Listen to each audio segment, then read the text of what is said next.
Welcome to you all, ladies and gentlemen. Today, on this auspicious day, we will be having programs like opening of site events of the conclave. There we'll be having thematic photo and fine arts exhibition and 3D models for climate change adaptation. Our esteemed chief guest of the event today, Sri Dr. Punit Kumar Goelji, and President of the event today, Sri Arun Kumar Sinhaji. When they have arrived the event venue, they will open the site events conclave, and after that they will enter the main hall and will take part in the opening session of the conclave, ladies and gentlemen. So the moment is very precious, and delegates who are coming from different states of the Himalayan suburb, would you please take part in this very inevitable and the theme which has been focused by the organizer, Directorate of Environment and Climate Change, Government of Manipur, that is research, practice, policy and communication. This is going to be a very important impetus to understand and work for the environment and protect our pristine glory of Mother Earth, ladies and gentlemen. We'll be waiting the arrival of the dignitaries. When the time comes, we'll start with our program listed today. So let's bear quite for some time to welcome and honor our chief guest and president today.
Ladies and gentlemen, our esteemed chief guest, Shri Dr. Punit Kumar Goelji, IAS, Chief Secretary, Government of Manipur, and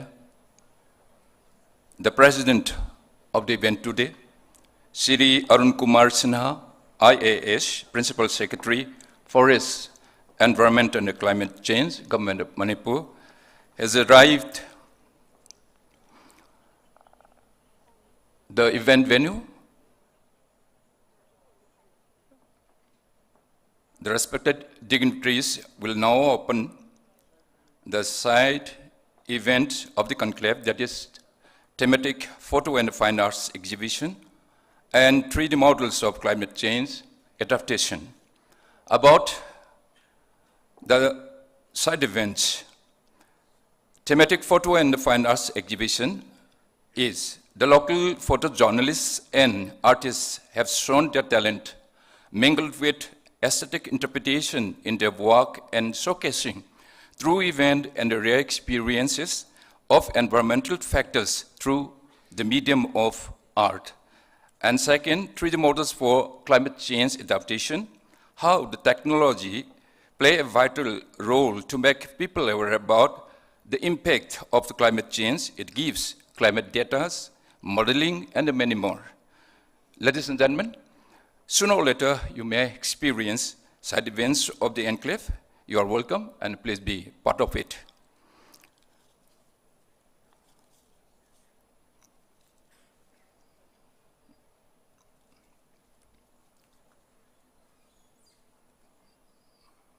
After attending the side events opening function, our esteemed chief guest and the president will enter the main hall. That is the opening session of the Indian Himalayan Region Climate Change Conclave 2025.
ꯆꯤꯡ ꯍꯩꯕꯒꯤ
After experiencing the side events of the conclave, our esteemed chief guest and the president of the function today is coming and entering the main hall right at the moment, ladies and gentlemen.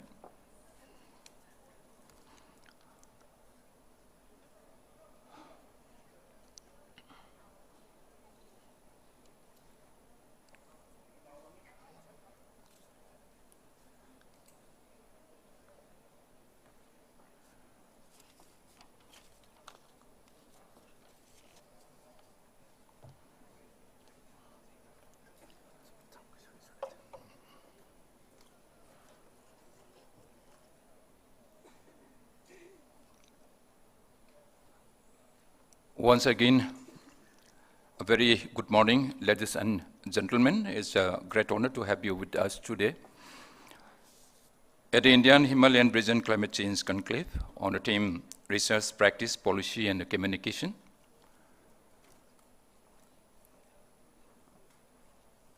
And why this conclave?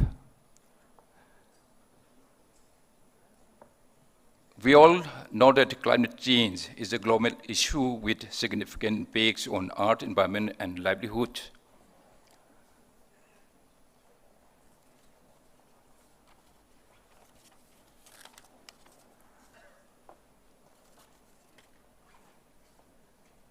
Recognizing this, today's Long Indian Himalayan Region Climate Change Conclave 2025 is being organized in IMPHAL by the Directorate of Environment and Climate Change, Government of Manipur.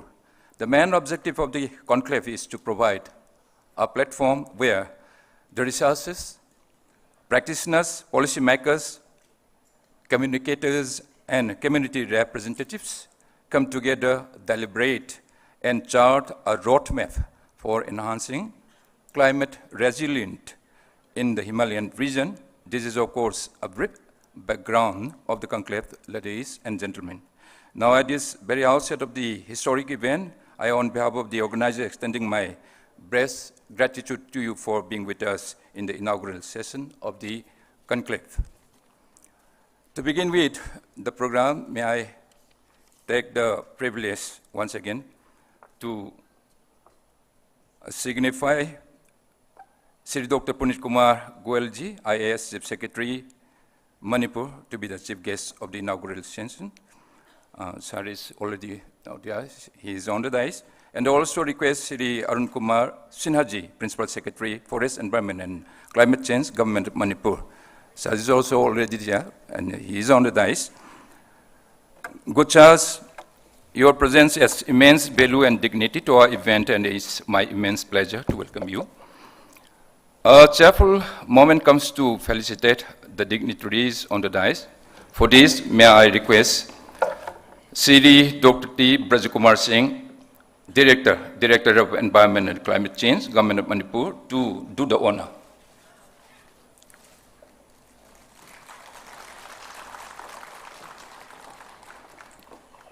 A shawl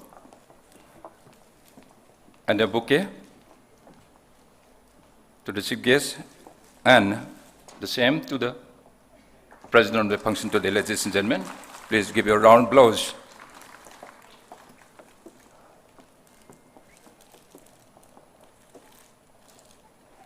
Watering of the tree sapling symbolizes the desire to preserve and attitude towards protecting environment. So as to mark the occasion, watering of the plant is set forth. I therefore request our esteemed guests, along with the president of the function today, just to carry out watering the plant in our traditional manner. I therefore request the conch blower artist would you please come on stage and please join us to the water given to the plant, ladies and gentlemen. So may I request our chief guest and president would you please come forward, and would you please take part in this auspicious event, that is watering the tree sapling.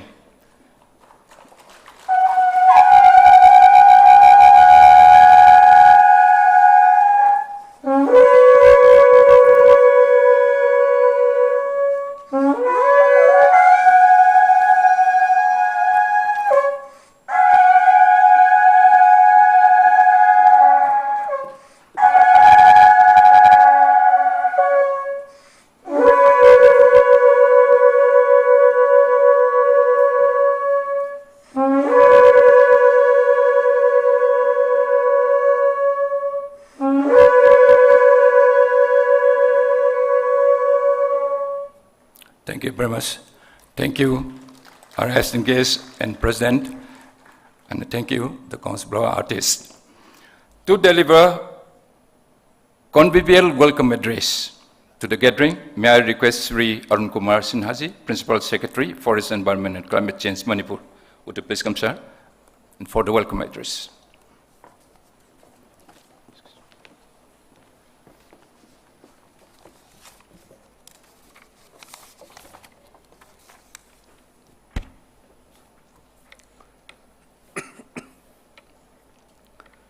Respected Chief Secretary of Manipur, Dr. Punit Kumar Goel, sir, Anurag Bajpayee, sir, PCCF, Government of Manipur, and Additional Chief Secretary, Shri Braj Kumar, Director Environment, all the dignitaries who have come to participate in this 2 days conclave from the state and outside the state, and my friends from media, print, electronic, and all dear friends. Good morning to all. With respectfully, I extend my heartfelt welcome to the chief guest, Chief Secretary of Manipur, Dr. Punit Kumar Goel, to the inaugural session of 2 days conclave on climate change for Indian Himalayan region. I, on behalf of State Government of Manipur, would like to welcome the delegates from different institutes and organizations across India and the delegates from different states of Indian Himalayan region. I would also like to welcome the dignitaries from State Department of Manipur, different universities, colleges and institutions. I extend my welcome and grateful to Dr. N.H. Ravindranath, retired Professor IISc Bangalore, for accepting our invitation to be part of this conclave. My sincere gratitude and warm welcome to Dr. Indu Murthy, Center for Studies of Science, Technology and Policy from Bangalore, Dr.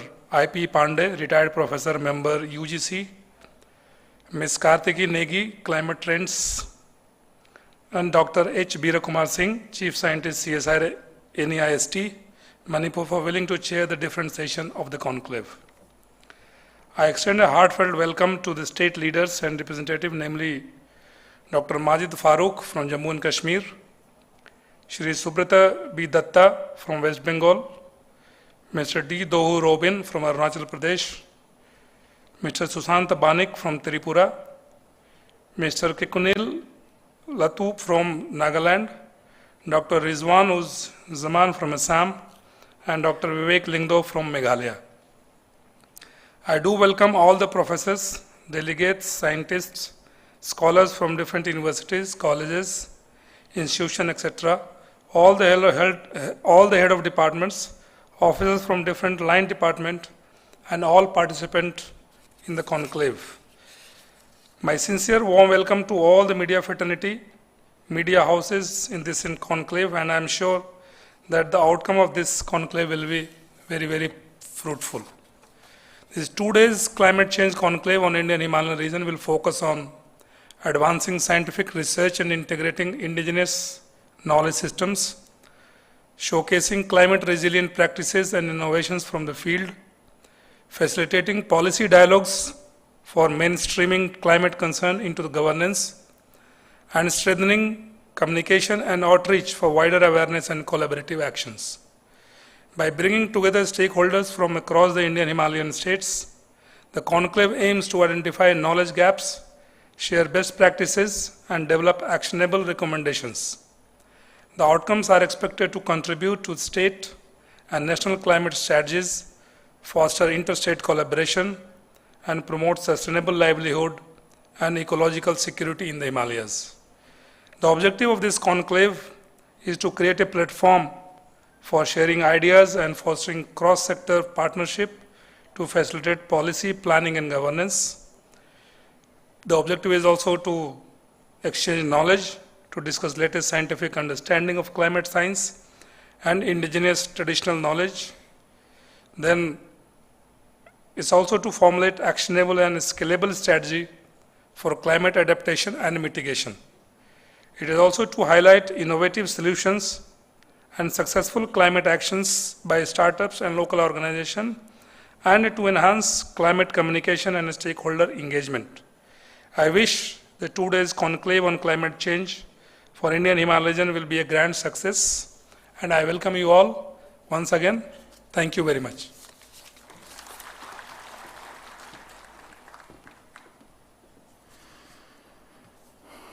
Thank you very much, Sasiri Arun Kumar Sinhaji, for giving a warm welcome to the delegates coming from different states of the Himalayan suburb, perhaps be individual or team. So thank you once again. So here comes the context of the conclave, ladies and gentlemen. So I think this is very important for us to know more about the conclave itself. The current meaning of the conclave is going to be very impetuous and very genius to understand by all of us. The context of the conclave is going to be delivered by Sri Dr.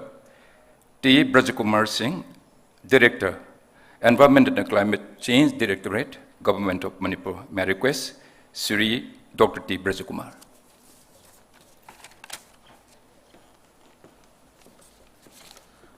A very good morning to all.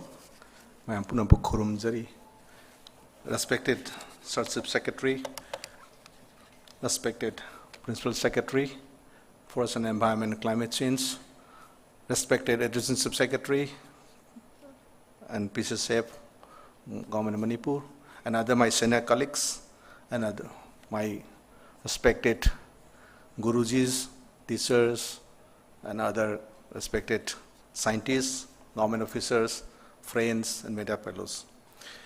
In fact, we all aware that Indian Himalayan region is highly vulnerable and risk-prone to climate change. Topographically, the region has fragile mountain ecosystem with steep terrain and unstable slopes.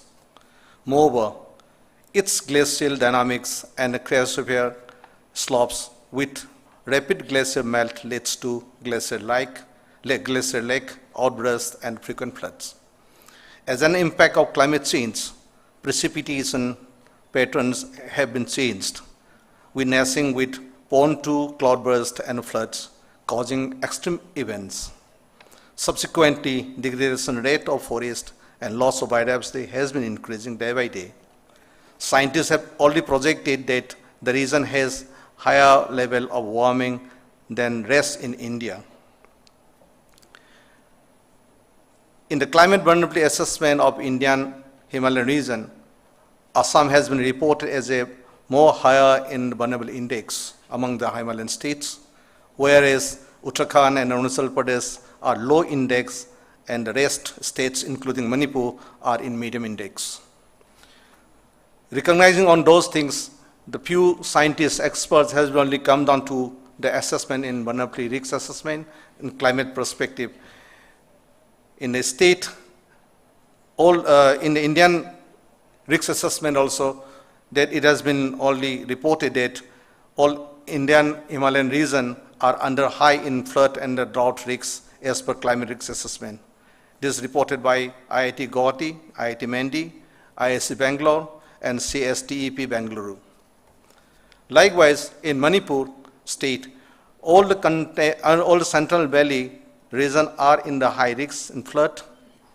Among the hilly region, Senapati, Kangpokpi, None, and Swansanpu are medium in flood risks.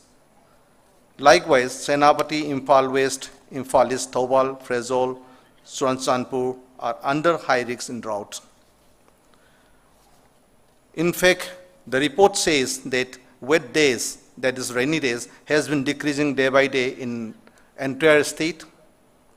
Not only in the Manipur state, it may be replicated in the all Himalayan states, but it has been increasing the intensity of rainfall day by day in the last few decades. We have already assessed for the last 5 decades, starting from 1971, it has been reported that all the high intensity has been increasing day by day. Sometimes we have witnessed for the 100 per day also, we do report it. So considering the facts, this 2-day conclave on climate change for Indian Himalayan region has been organizing by gathering 300 plus experts, academias, scholars, government officials, promoters, practitioners, communicators, media fellows, etc. from all the 12 Himalayan states, focusing on 4 sessions like research, policy, practice, and communication. The conclave objective is communicating the research and knowledge of climate. Then second objective will be the common research and evidence-based climate adaptation policy, how we can drive it. Then interestingly, the third objective will be the co-learning process for among the Indian Himalayan states for the best practices or climate resilience practice. Lastly, our target objective is the strengthening the network, communication, and engaging the stakeholders in different partners. The conclave is expected in these 2 days that we should try to bring up one documentation on all Indian Himalayan region climate adaptation action plan if possible. So we will try to develop such strong documents, strong words to compile it in our continuously this 4 session to bring up so that we can submit to the Government of India to bring a umbrella structure of this climate adaptation action plan in the ISR, Indian Himalayan regions. Secondly, we will try to develop a policy document and recommendation to the government how the science can help to bring a good policy and to bring a good practice. If we have the good policy, research-based policy, then it's very easy to have a good practice also. So this is lagging behind on that the gap between the research and policy always in the all states. So let's try to fill in the gap in between research and policy so that we can have a good practice. This always we are trying since long back. This conclave, I think, will have some conclusion on that. We can bring some short notes on that, how we can bridge the gap. Lastly, we are trying to say strategies of co-learning process for each and every state. So this is the co-learning process, and this is a good platform to all the states. We will be explain about our success stories, the challenges, how we can overcome on those things. So in this 2 days conclave, we are organizing 4 sessions. The first session will be on research, how they have started research and what are the challenges in the research and data analysis. And the second will be in a practice, how the state government, state has been practice on the climate adaptation as well as the mitigation process, how we can adapt and how we can have the co-learning process to all the states. And then practice, of course, policy, of course, is there any state policy in the state government, and we can try to adopt it, and we can try to synergize on those policies among the states so that we can have a separate policy document on the Himalayan states of the climate resilience. So mostly importantly that in the last session will be communication, so how we can communicate the science to the people, how we can develop the people communication way of science and easy language to develop to knowledge, enhance the knowledge to the people. So without climate science, of course, we know that it is very new science and very tough to understand by the layman people.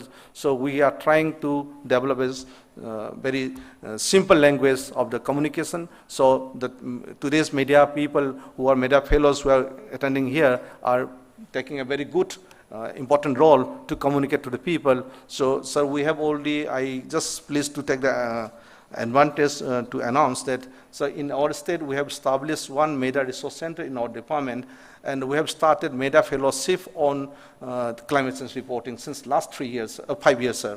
So they are the very good player to communicate the people from science to people, sir. And it helps to bring the good policy and good practice also, sir.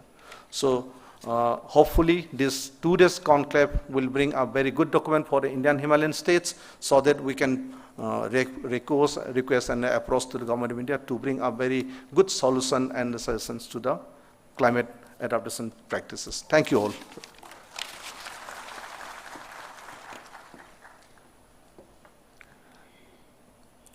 Thank you, Sri Dr. T. Brajakumar Singh, Directorate of Environment and Climate Change, Government of Manipur, for sharing with us the context of Conclave. Thank you indeed. Ladies and gentlemen, without further ado, let's welcome Sri Dr. Punit Kumar Goel ji, Chief Secretary, Government of Manipur, for his valuable speech. Sir, would you please come and share with us your kind words? Would you please come here?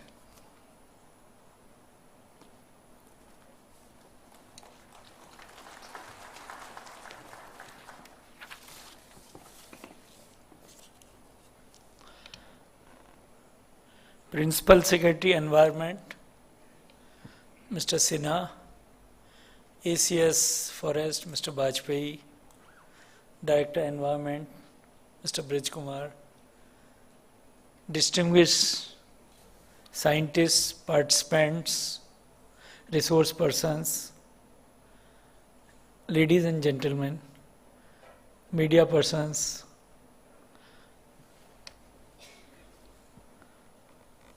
Khuram Jari, good morning everyone.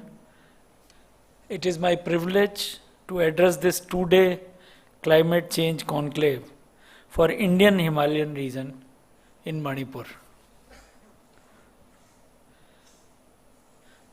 This conference, I must say, is a very important step towards fostering collaboration and shared learning among the Himalayan states. As we work together to tackle climate change challenges and promote sustainable development. We all see that for last many years, Uttarakhand is in news every year, every monsoon.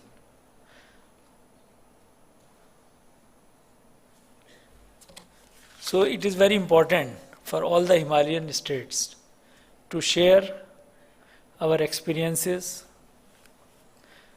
the scientists, the researchers, to show us the way, and it is upon the administrators and the developers, the PSUs, to adopt the recommendations of such conferences. So Manipur, the unique thing about it, that it is surrounded by Himalayas, and it has its own valley. Unlike Arunachal, it's mostly hill. So whatever happens in the hills of Arunachal is experienced by Assam. Of course, the hills also experience, Arunachal hill region people also experience. Here in Manipur, whatever happens in the hills or in the valley people experience. So Manipur is also vulnerable like any other of these states, Himalayan states, to climate change impacts, facing rising temperatures, erratic rainfall. This year we see that in October, mid also, we have had, I think it's a monsoon only, extended monsoon. And there are so many times, so I think frequent floods we are experiencing in IMPHAL, even in Delhi we are experiencing this year. So these changes, they impact agriculture, water resources, public health, livelihoods, food security. It all affects the basic fabric of our society. As far as Manipur government is concerned, it is committed in its endeavor to tackle current and future climate challenges by reducing associated risks and vulnerabilities. The Environment Department has been particularly very proactive. Like it has many adaptation projects like Model Carbon Positive Eco Village in Fayang. This pilot project uniquely integrates traditional knowledge with modern practices to reduce vulnerability and strengthen community resilience. Another remarkable pilot project is enhancing ecosystems services in Andhra, which focuses on conserving natural resources, protecting water bodies and forests, promoting sustainable habitats and community livelihoods. In our efforts towards wetland conservation through nature-based solutions, we are managing 5 major wetlands, namely Yaralpat, Uttarapat, Jeming, Vethau, Fumanpat and renowned Loktak Lake. These wetlands provide vital ecosystem services that support biodiversity, ensure water security and sustain local communities. Additionally, the Directorate has inventoried and mapped 492 springs across 6 hill districts. Pilot projects are currently in progress in Lunghar and Humi villages of Ukhrul district, aiming to secure water resources and enhance climate change. I just want to share one experience. Long back in 2006-07, I had gone to attend one conference in Norway on carbon sequestration. So one young girl was there, and the CEO of CMD of BP, he asked that small girl of some 10 years, it had come with someone participant, that how do you feel about this conclave? So she said that you people only talk and do nothing. So I think, so I am reminded of that. So this conclave, I know it's very important, it is significant in fostering co-learning and collaboration among Himalayan states. But I am sure that whatever the recommendations of this conclave they come, we should very deeply understand what is happening in Uttarakhand and Himachal. I mean, that kind of devastation has not yet come to Northeast. So we should deliberate on it. Other day, Honorable Governor had a meeting with railway project which is coming to IMPHAL. So they were suggesting that there was some landslide between Jiribam and IMPHAL. So they said they have studied this region very deeply and they are against any open cutting of although it is very expensive, they have now going for a tunnel, very long tunnel between Jiribam and IMPHAL. I exactly don't know the length of the tunnel, don't remember. 10.8 kilometer. So that will stop the landslides, and I know tunnel itself will have some other impacts, but we have to do a cost benefit analysis. So such small steps have been taken by direct environment, but the major impact on the Himalayas and the valley that come from the large projects. So I would urge the Environment Department. So we should discuss the large national highway projects and railway projects and dam, and we cannot prevent. We all need connectivity. We all need electricity.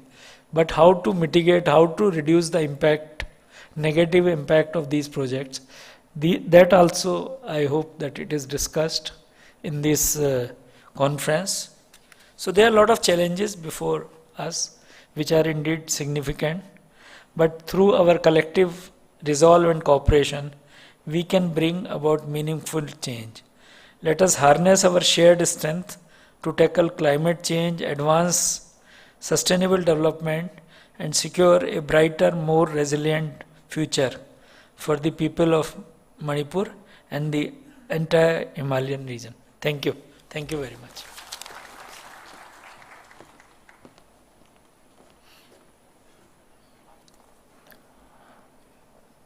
So your words are so enthusiastic, meaningful, and eye-opening. We are incredibly grateful to you.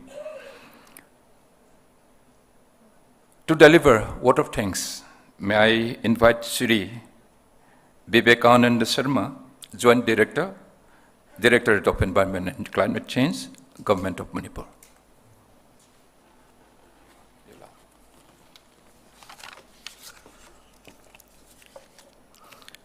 A very good morning to all.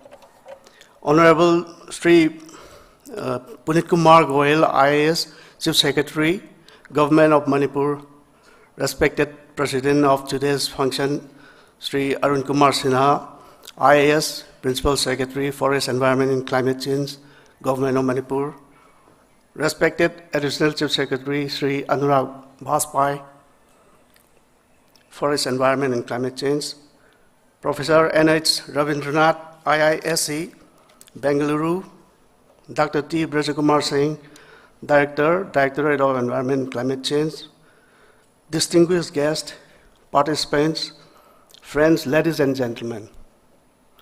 On behalf of the Directorate of Environment and Climate Change, Government of Manipur, I take this opportunity to extend our heartfelt gratitude to our Honorable Chief Guest, Sir Sri Punit Kumar Goel, IAS, Chief Secretary, Government of Manipur, for graciously accepting our invitation and sharing his valuable thoughts with us. Your insightful words have truly inspired and motivated us to continue our efforts towards environmental protection and climate action. Thank you very much, sir. My sincere thanks goes to our respected President, Sir Sri Arun Kumar Sinha, IAS, Principal Secretary, Forest, Environment and Climate Change, Government of Manipur, for your warm welcome address and enlightening speech. Your words have greatly enriched today's program and strengthened our commitment to addressing climate change challenges. Your presence itself reflects your deep concern and dedication to this important cause. Thank you very much, sir. I would also like to express my deep appreciation to Professor N.H. Ravindranath, IISc, Bengaluru, for kindly accepting our invitation to chair Technical Session 1, and to the state representatives, Dr. Suresh C. Atri, Chief Scientific Officer, Department of Environment, Science and Technology and Climate Change, Government of Himachal Pradesh.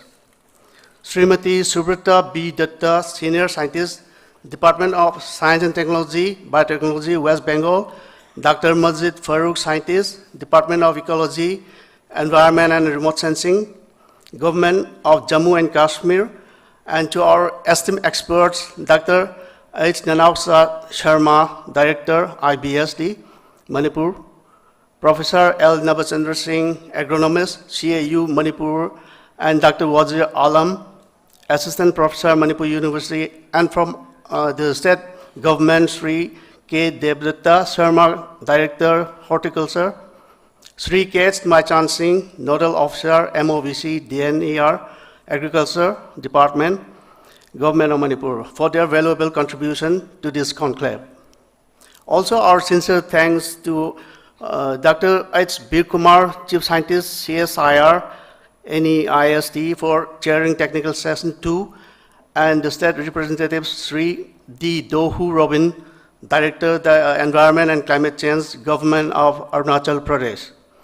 Sri Susanta Banik, Senior Scientific Officer, Science and Technology and Environment, Government of Tripura. Sri Kekanet Lu, Scientist B, and Science and Technology Council, Nagaland, and representative from Mizoram, and to our distinguished panel of experts organizing this conclave. Thank you very much once again.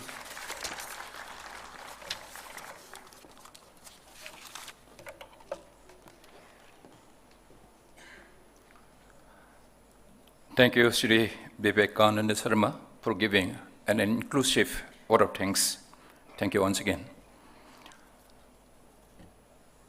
Ladies and gentlemen, here is an announcement. Just after this inaugural session, we will be having tea break. For this, we have arranged two separate food court. One is on the left of the main hall, and the another one is on the right.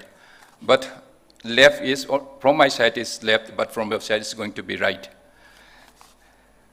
VIPs and delegates coming from other states are requested to take the left court, and others, the rest participants, will take the right court.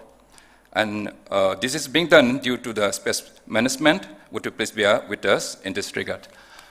And with this, here comes the end of the opening session. Thank you once again, our esteemed chief guest and the president, for your gracious presence, and it is highly appreciated. Thank you once again.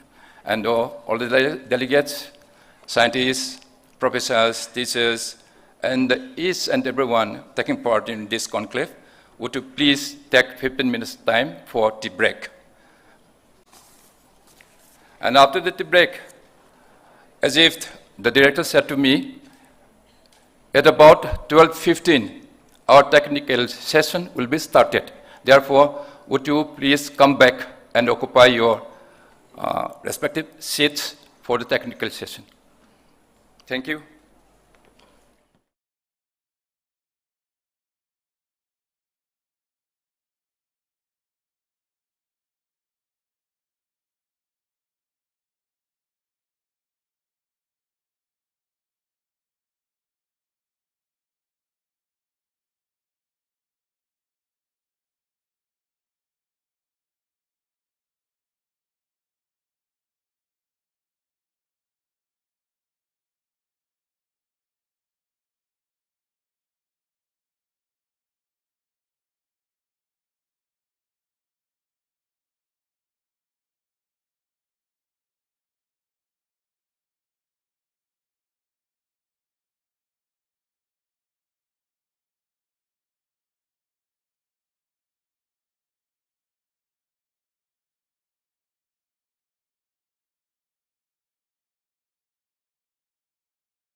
panel discussion.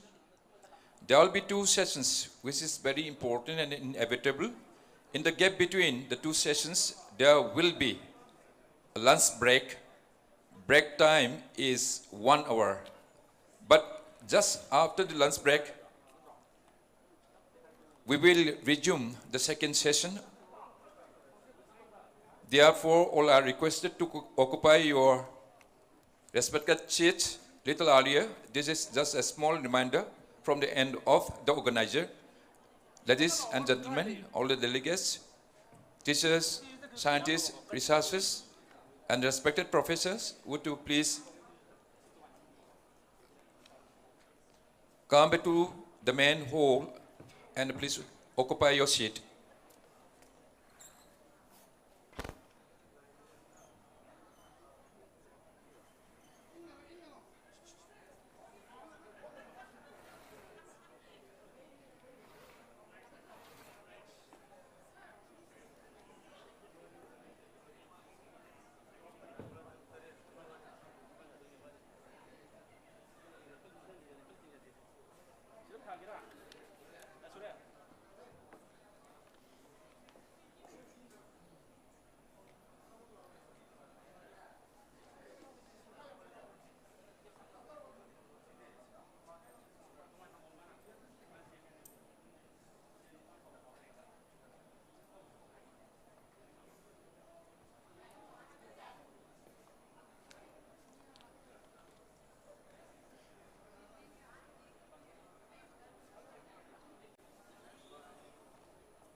Just call out the panel of the first session. He's not there. First name is not there.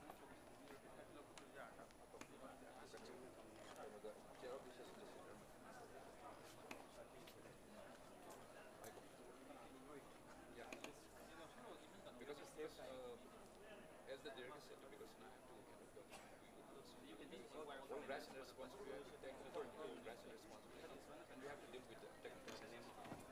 Just, I will invite you to come as a chair of this session, and I will give you a brief note about the background of you yourself, and I will kind of put a mic to you. You will take me. Yeah.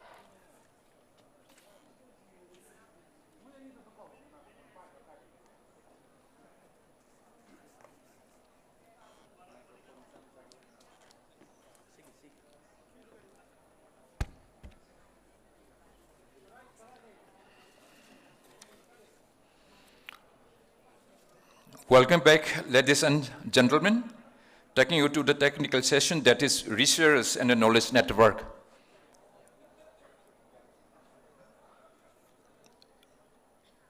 Once again, may I call upon all the delegates, would you please come inside the hall and take your respective seats. Technical session is going to be started right at the moment. It's about to start. Would you please come and take your seat, please.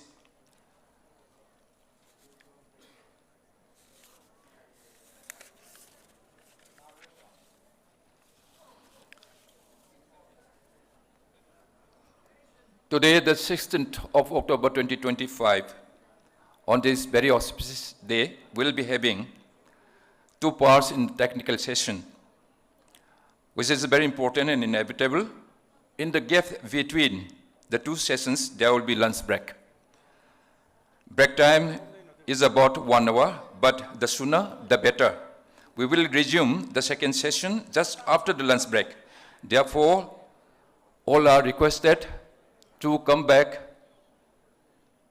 inside the hall just after the lunch and take your seat. This is a small reminder, if you don't mind, please.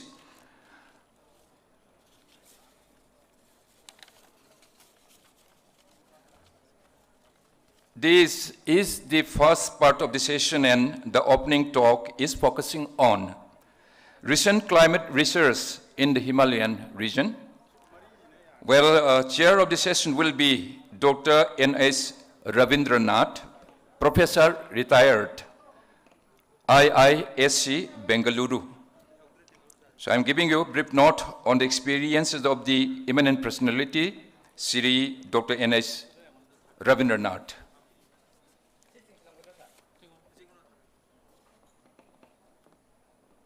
Dr. N.S. Ravindranath, in short, Ravi, is a retired professor of Indian Institute of Science,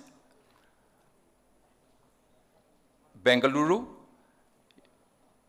He is also an author for 12 Intergovernmental Panel on Climate Change, in short, IPCC, assessment reports on climate change, focusing on mitigation in the forest sector and the CHG inventory in land use sectors.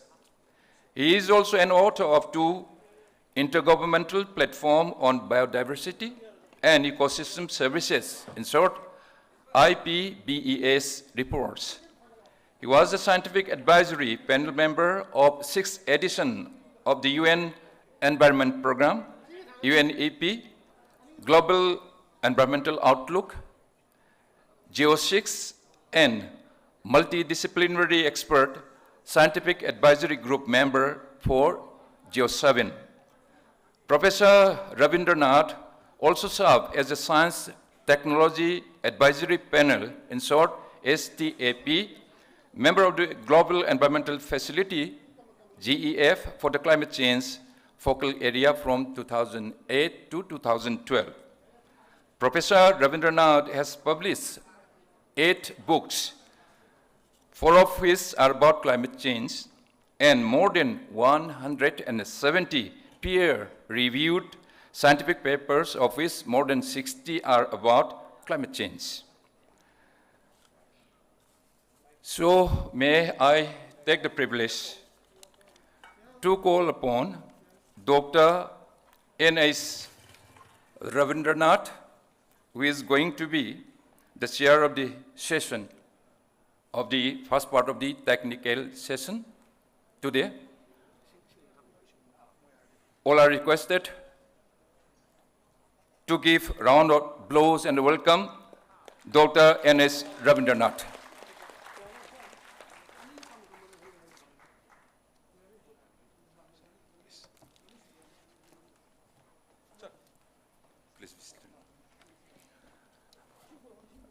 Dr. Ravindranath is coming on the stage and taking a seat.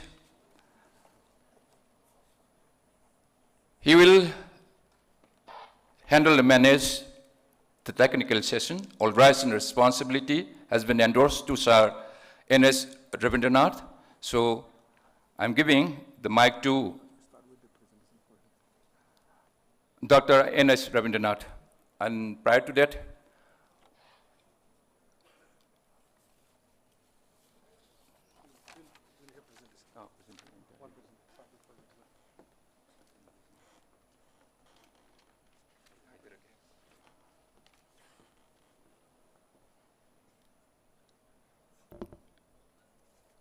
so opening talk.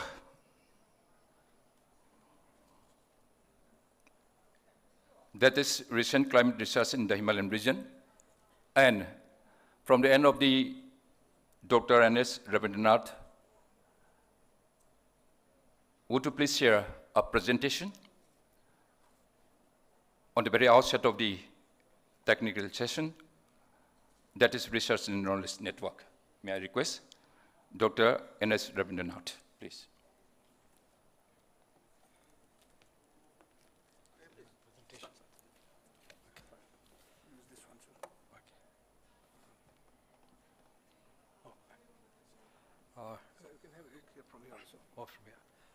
Good afternoon, and I'm very happy to be back in IMPHAL, Manipur.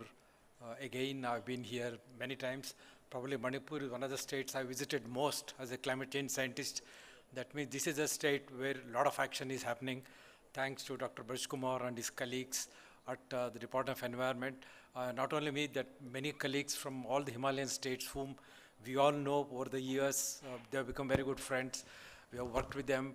I'm so happy to see all the experts from Himalayan states, but also many professors, scientists, students from Manipur institutions. Many of them know me. For me, difficult to remember. They all come to me. They all shake hand with me. I'm so pleased to meet all of them again. And today we have this session on recent climate research in the Himalayan region. Of course, unfortunately, like in all meetings in India, they get delayed. Technical sessions get delayed. So we are almost more than 1 hour late, and I don't want you people to miss your lunch. So I will try to be very efficient. I'll also be, unfortunately, a bit rude. I have to cut down everyone's time. Unfortunately, it's not a pleasant task, but Braj Kumar has said 2 o'clock people have to have lunch, because at 2:30 or 2:45 another session will start. So to save time, I will cut down as a model. I will cut down my own presentation. I will try to highlight I will skip all the initial slides on climate change impacts and so on and so forth, because I would like to focus more on what are the challenges, what are the way ahead. So I'm sorry, I'll skip a lot of the slides just to save time, so that I give time to the panel members. The chairman should take less time than the panel members. As a model, initially I was supposed to speak for half an hour, but I'll cut down to 5 to 7 minutes. So I'm sorry, I'll just skip the. Okay, I was about to talk about the historical and projected changes of climate change. We already know. I don't need to talk about much about that. And vulnerability profiles and risk profiles of the Himalayan states and all the states in India. Dr. Braj Kumar showed some slides already. We all know the Himalayan region is at the cutting edge of impact of climate change, most vulnerable to and most risk prone to current climate variability and long-term climate change.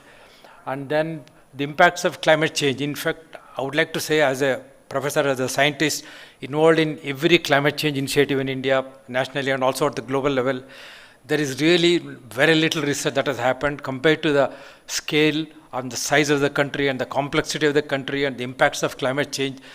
Very little research happened in India, to be honest. So there is a huge opportunity for young postdocs, PhD students and scientists to work a lot more on climate change modeling, impact assessment, adaptation, practice development, so on and so forth. And then I will try to highlight more. I'll skip the first 3. I'll focus on what are the research needs and challenges for climate change research in the Himalayan region, which is same for the rest of India as well. And then suggest a strategy for promoting research, data generation, data sharing, and of course, project development for adaptation and mitigation. And I'll also talk very little about mitigation aspects, because both mitigation and adaptation are equally important, though for the Himalayan region and for the developing countries, adaptation is more important than mitigation, because our contribution to GHG emissions globally is less than 5%. So I will straight away, I will skip these slides. You all have seen them. You all know about them. You have seen this map. The Himalayan states are highly vulnerable or moderately vulnerable. And again, the risk proneness for risk and drought are high. And I want to show this slide, the impact of climate change on agriculture, which is so critical for 60-70% of India's rural population.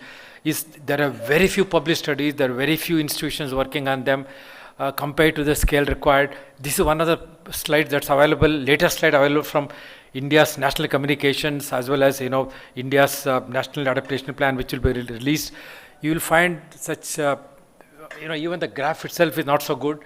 The impact of climate change on wheat and rice production compared to 2010 to 2015, if you take the average yield of 2 tons for rice or maybe 3 tons for wheat, you can see even in 2020s, 2050s, 2060s, how it will come down.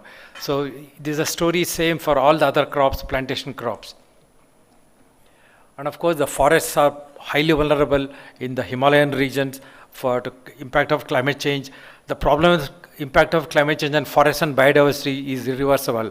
Unlike in the case of crops, you can come up with varieties, you can come up with irrigation practices, you can come up with water management practices to cope with climate change. But in the case of natural forests and biodiversity, it's lost forever. And okay, of course, one of the challenge for the Himalayan region is how we have seen the impacts of climate change, extreme events in Himachal, Uttarakhand, Northeast, even in southern India, extreme floods, and there are few pockets of extreme droughts. So given that adaptation is the most important activity that we all of us will have to focus on, that requires, if you look at this UNFCCC DAG, project cycle or a program cycle or a policy development cycle, it's same for any state, any region, or even at the global level. You need a good understanding of the location where you're going to play. You're planning a adaptation program, project or a policy, the state, district, and panchayats and so on. You need a good understanding of the risks and vulnerabilities. What are the current status of farmers' adaptation or fishermen's adaptation to ongoing climate risk, and then bring in climate change impacts and its potential implications for dryland farmers, irrigated farmers, fishermen, forest dwellers, and so on and so forth. And then finally, you need to come up with what is the impact, projected climate change impacts in the coming decades, and then come up with a strategy to address the current risks, current vulnerabilities, as well as future and projected risks and vulnerabilities. Here, I will skip some of these slides. Okay, I'll come to the way forward. What's required for the Northeast region, the Himalayan region, even for that matter, for the most of India, there is a need for high resolution climate change projections at block, panchayat, watershed, forest type level, micro watershed. Currently, the Codex outputs, regional climate outputs available at 50 kilometer. In the mountain region, you need even 5 kilometer or 5 kilometer, because everything changes at every few kilometers. So given that, what's required is maybe by the end of this year, early next year, we may get 25 kilometer by 25 kilometer climate projections, temperature, rainfall, high intensity rainfall events, drought, high temperature events, heat waves. All of them hopefully will become available at 25 kilometer. But even 25 kilometer is a very big scale for planning adaptation programs, practices in the mountain region. You need 5 kilometer or 5 kilometer. We don't know when that will become available because the computing power required is so high that scientists are unable to downscale dynamically at 5 kilometers or 10 kilometers scale.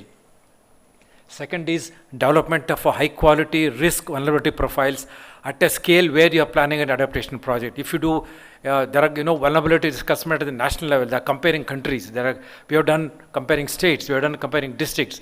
We need to go further down. Even down to the village level if possible. A good risk vulnerability assessment is the first step in designing a adaptation plan. Without knowing the vulnerabilities, without knowing the risks, how can you design an adaptation project or a program? Many programs have been implemented without getting into climate change projections or current trends or project trends. They just develop and implement a adaptation project. Maybe fine. They may not have the capacity to undertake such activities, but we as scientists, we should be able to provide good downscale climate projections data and also good risk vulnerability profiles at a scale which if you are planning at a village level, you need those profiles at village. If you are planning at those at a block or a taluk level, you need them at that level. If you are doing it at a watershed level, you need them at a watershed level. And then of course, need for impact of climate change. Everyone asks, okay, all the government people, chief ministers, all bureaucrats, they all ask, what will happen to food production, what will happen to biodiversity, what will happen to coastal zone, what will happen to Himalayas. There are all kind of challenges about how to really project the impact of climate change. Currently, there are very few institutions working on the impact of climate change on forest and biodiversity, and water resources, on agriculture production, fisheries, health, malaria, and other vector-borne diseases. There's a need for a lot of research on the impact of climate change.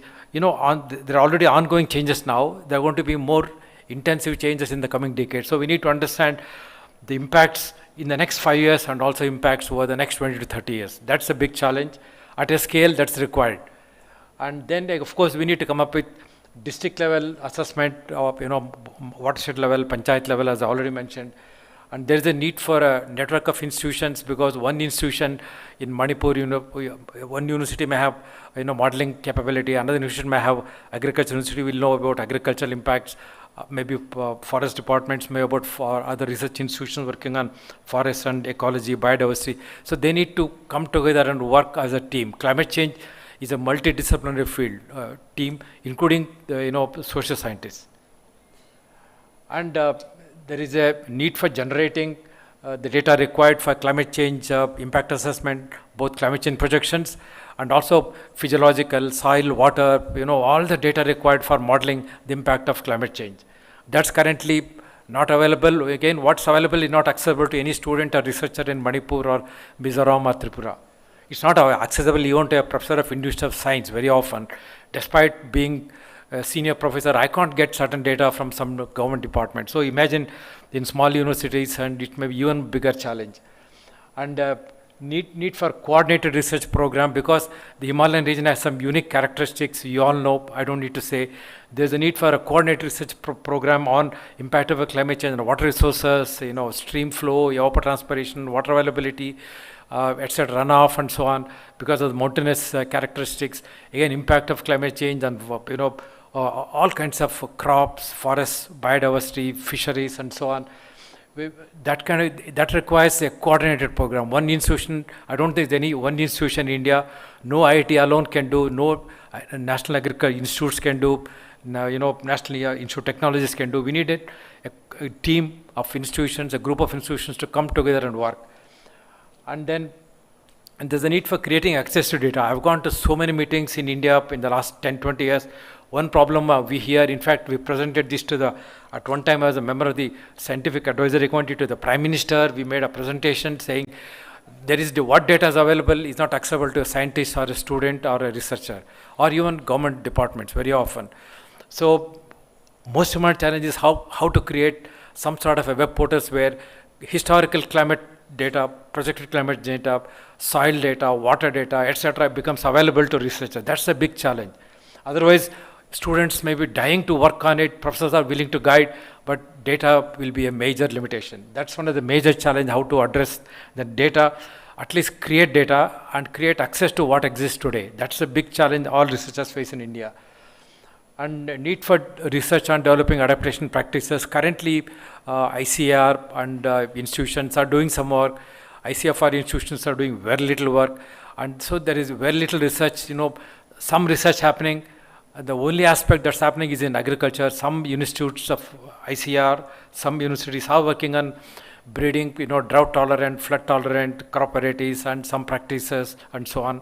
But in other sectors on health, forest, biodiversity, water, very little research is happening on developing adaptation practices, strategies and policies. There's a need for research on that. And there's a need for promoting policy research. Very often you may have good, practice or a variety. You need a policy to promote that. You need finance, you need crop insurance, you need a lot of other support services. So you need good policy. In India, we always ignore policy research. Scientists ignore policy research, and the government, policymakers, they want policy research so that what policies that we can adopt to promote different activities. And finally, there is a need for increased financing. Unfortunately, funding for research. I am on the research committee of Department of Science and Technology and the research committee of Ministry of Environment and Forest. Very little funding is available, and we support only 10 to 15 projects or 20 projects per year for a country of this size. And that also funds get delayed, release of funds is delayed, and there are many challenges. You ask any scientist who has got a project from Ministry of Environment Forest DST will tell you what are the challenges even if you get a project approved. So there are real challenges faced by scientists and administrators in conducting research. We need to really streamline that. That's a big challenge. I will, of course, it's all about adaptation, about mitigation. I will just go to last sector, what's approach required for mitigation. Mitigation is equally important because mitigation is where funding is available much more from private sector, corporates and other international agencies than to adaptation. Adaptation is, everyone thinks it is a state's job to help communities to cope with impacts of climate change. So assess the major source of GHGs in the states at a district, municipality or industry level, so that you know which are the opportunities for mitigation. Identify technologies, practices for improving energy efficiency and shift to renewables, and develop energy efficiency, renewable energy, electric vehicle and other programs for at the state level, district level, cities and even for sectors, and develop policies at the state level to promote all this, renewable energy, etc. And we need to provide incentives. Obviously, you need good enabling policy and some tax incentives, subsidies, whatever. Those policies are required to promote mitigation and identify potential sources of funding, national, international, corporate, CSR, philanthropic, many sources available for promoting both mitigation and adaptation. We need to explore those sources. The challenge is developing a good adaptation project, a good mitigation project. Nowadays, if you want to go to any international agency, they expect certain, scientific, technical input that has to be there in any proposal on mitigation adaptation. Whether you're asking for a small project or a large $500 million project from World Bank, you need all the technical details. And very often, I was referring the other day, if you submit a proposal to Green Climate Fund, it takes 3 to 4 years to get a project approved. If you submit a project to World Bank, it takes 1 to 2 years. So given that means that simply because there are problems in the proposal, there are problems with data use, the problems with the way proposals are prepared. So it goes back and forth between World Bank and the states, GCF fund, the project proponents. GCF projects on an average take 3 to 5 years. If you apply today, you will see the money only after 3 years. I mean, you need a lot of tenacity to really go through all the requirements of these funding agencies. Let me conclude by my presentation. Last slide, I didn't realize that. One of my suggestions is to set up Indian Himalayan region or maybe Northeast Regional Climate Change Research Center. This is required because big institutions, universities are busy with, like industrial science, rarely looks at Northeast, for example. So people are professors in my institutes or IIT Madras, IIT Bombay, they're all busy with other aspects, but you need a dedicated climate change center. There was a proposal from Northeast to ministry, but somehow it didn't go forward at all. So I'm sure if it is a joint effort from the states, I don't think Government of India can say no, either DST or MOEF. So launch regional coordinated research programs. I've already talked about that. Research in region-specific adaptation practices for whether it's fisheries or rice production and so on. Create a web portal for data dissemination and data access. And of course, training and capacity building in modeling and in adaptation project development, mitigation project development, implementation and monitoring. So let me conclude with this, and let me now invite, I won't spend time in reading out all the names, all the panel members for the first session are here. I request all of them to come on the dais. I'm sure all of you, I don't need to, Subrata, please come, all of you come. I don't need to take the name. I'm trying to save time. So I request everyone to, now we only have some 45 minutes, unfortunately, if you don't want to miss lunch. So I request each of them to take about 5 minutes. Unfortunately, there may not be any time for slides. So I've set some agenda. I request each of the panelists to say their state-specific, state of research, the challenges they face. I think that's the main thing, rather than talking about impact of climate change on the state. That's very well known. I request all of them to please take your seats, and I request all the panelists to talk about what is the state of research, knowledge on climate change in the state, and what are the challenges, and what's the way forward. These are the 3 issues I would like each of the panelists to address.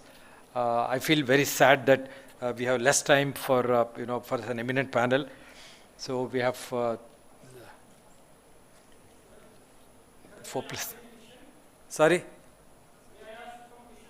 Yeah, let's have in the end if you have time, please. I know. So I'm sure our panelists is very clear. Please highlight the state of research on climate change in the United States. What are the challenges? What's the requirement? What's the way forward? I would be very happy if you focus on these 3 than talking about the impact of climate change. We all know that. So I'm sorry for giving less time. It's not in my hand. Initially, plan was everyone get 10 minutes. So it was 120-minute session.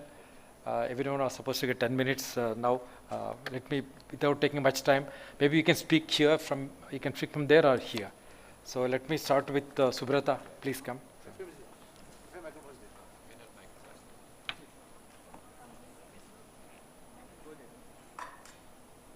You can speak from there.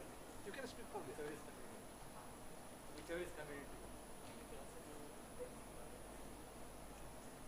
Good morning.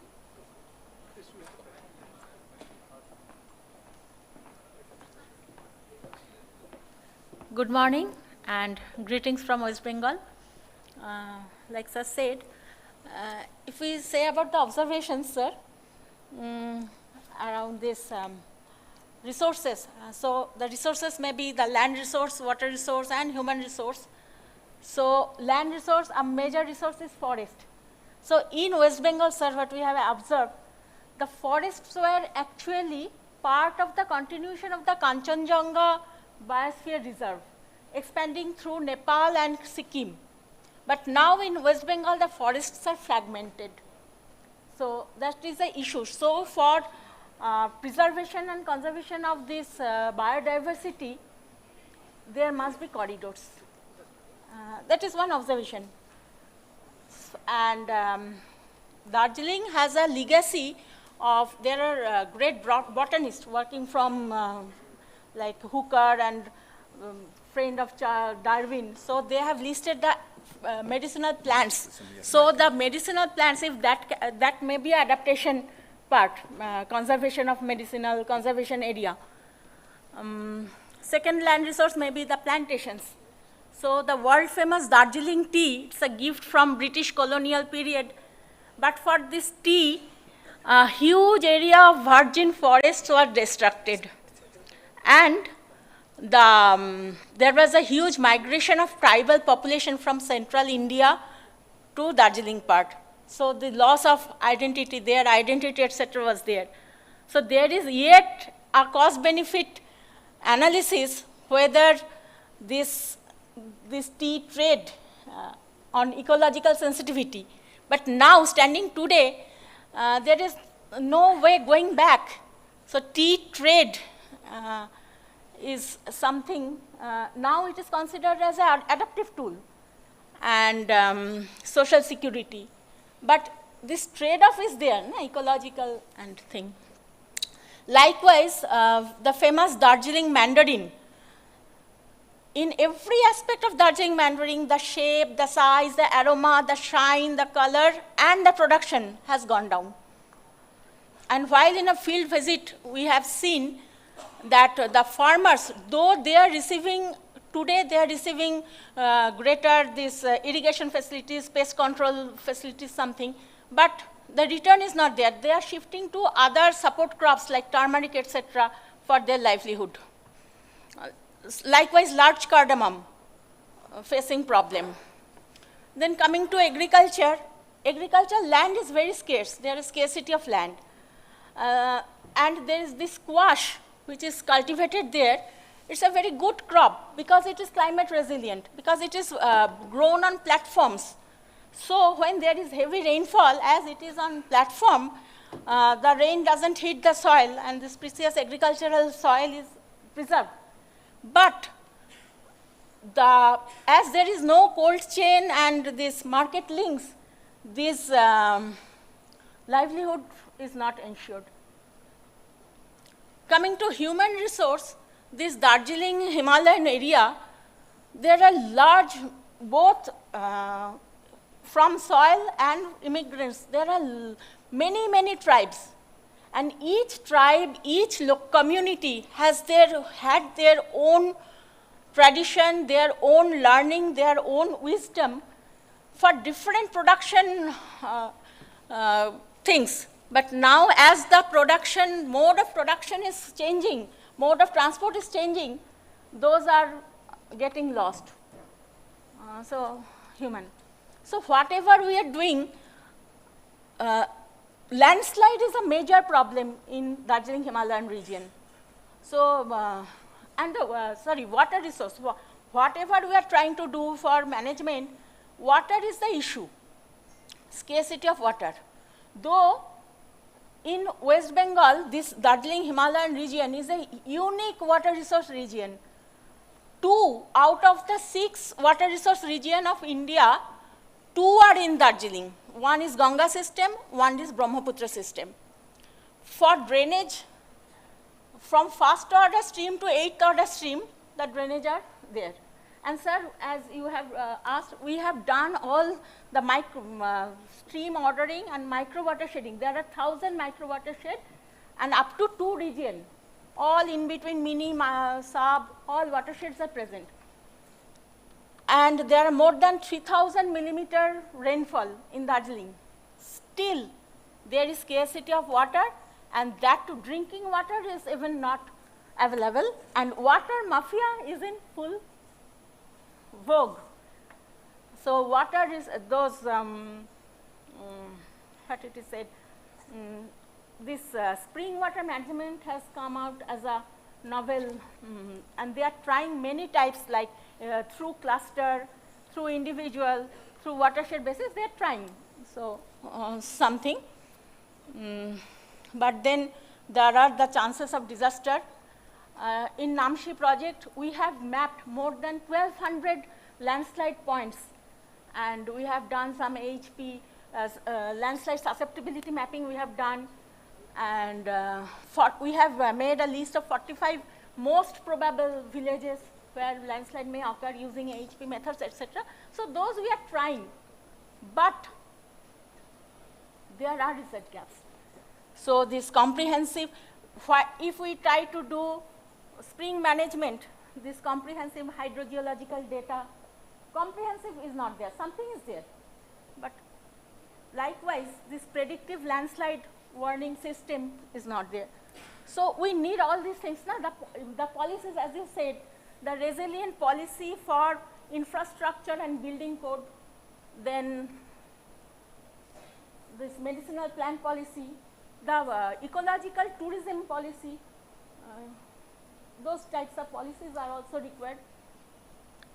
And sir, for this study, we are using remote sensing data. We are, these classical survey methods are using, then modeling and simulations. No, sir, I am facing sir also. This simulation modeling, but what I feel for this climate change studies, the most important part, one of the most important is the stakeholders consultation. Sir, one example I may cite here, during our Namshi, in period, the district medical officer, he cited one thing. There was one disease, scabies, typhus, something, which was prevalent during World War II and this first wave of industrial movement. Due to temperature rise. Sir, they are observing that, then it was subdued. Now, for the last decade, they are observing that thing. So, searching climate change signatures from stakeholders consultation is very, very important. We don't know how much we can do. Answer for challenges, what to say. We try to do the things that are, one is the multi-stakeholders approach. Then women's at center. This approach, you please bring on the approach. Yeah, that one. Please bring, no, next one.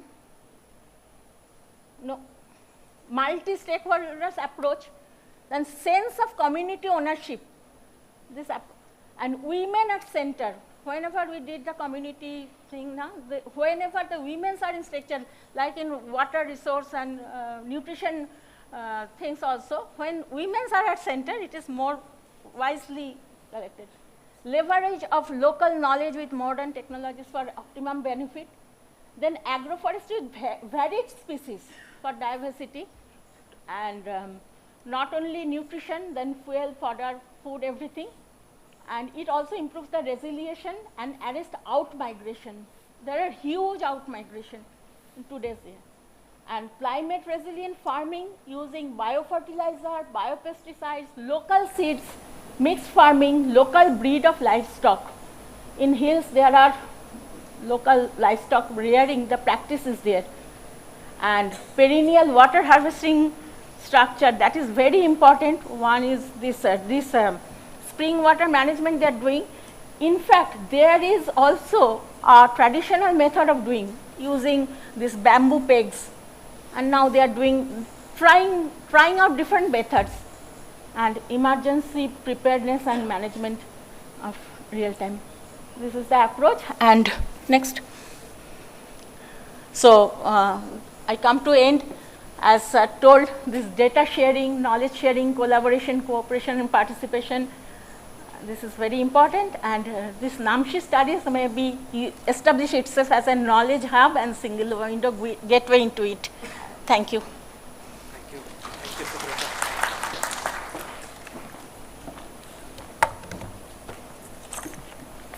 Now I request Dr. Majid, you can show 3-4 slides, concluding slides if you want to. You're welcome. Yeah.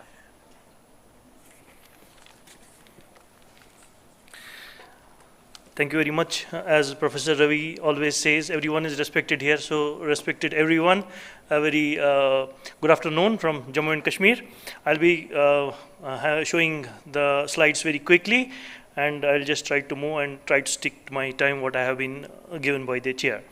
So I'll be giving some insights into climate change from Jammu and Kashmir. So as you can see this slide, we have recently seen a lot of extreme events hitting us, particularly in Jammu and Kashmir, Uttarakhand, Himachal region, and this extreme events have led to around 552 deaths, and the number of extreme events that have been recorded since 2010, it has been 2,863. So in wake of such events and such happenings in our region, where we are actually least responsible for global climate change and least responsible for emitting the greenhouse gas into the atmosphere, while as being net negative in carbon, still we are here to face the challenges of climate. So in order to face these challenges, we need to be prepared, and we need to make ourselves resilient for this climate problem. So as other states have done, so I will quickly rush through these slides. So historical assessments we have done separately for Jammu as well as Kashmir, because we have two different regions. I'm skipping, sir. I'm running, sir. So we have done all these modeling exercises for J&K. So from research point of view, the projections we have done, from month-wise projections we have done, and coming to the vulnerability analysis, thanks to the Professor Ravi and the group, we have learned a lot of things, and we have implemented kind of this vulnerability assessment into the district level planning as well. So agriculture separately, and then water sector separately, then health sector separately, forest sector separately we have done, and we have come up with the adaptation strategies. I have just shown here 2 adaptation strategies when, as a sample, one in agriculture sector and one in forestry sector, because largely what happened with the earlier SAPCC, there were no funds.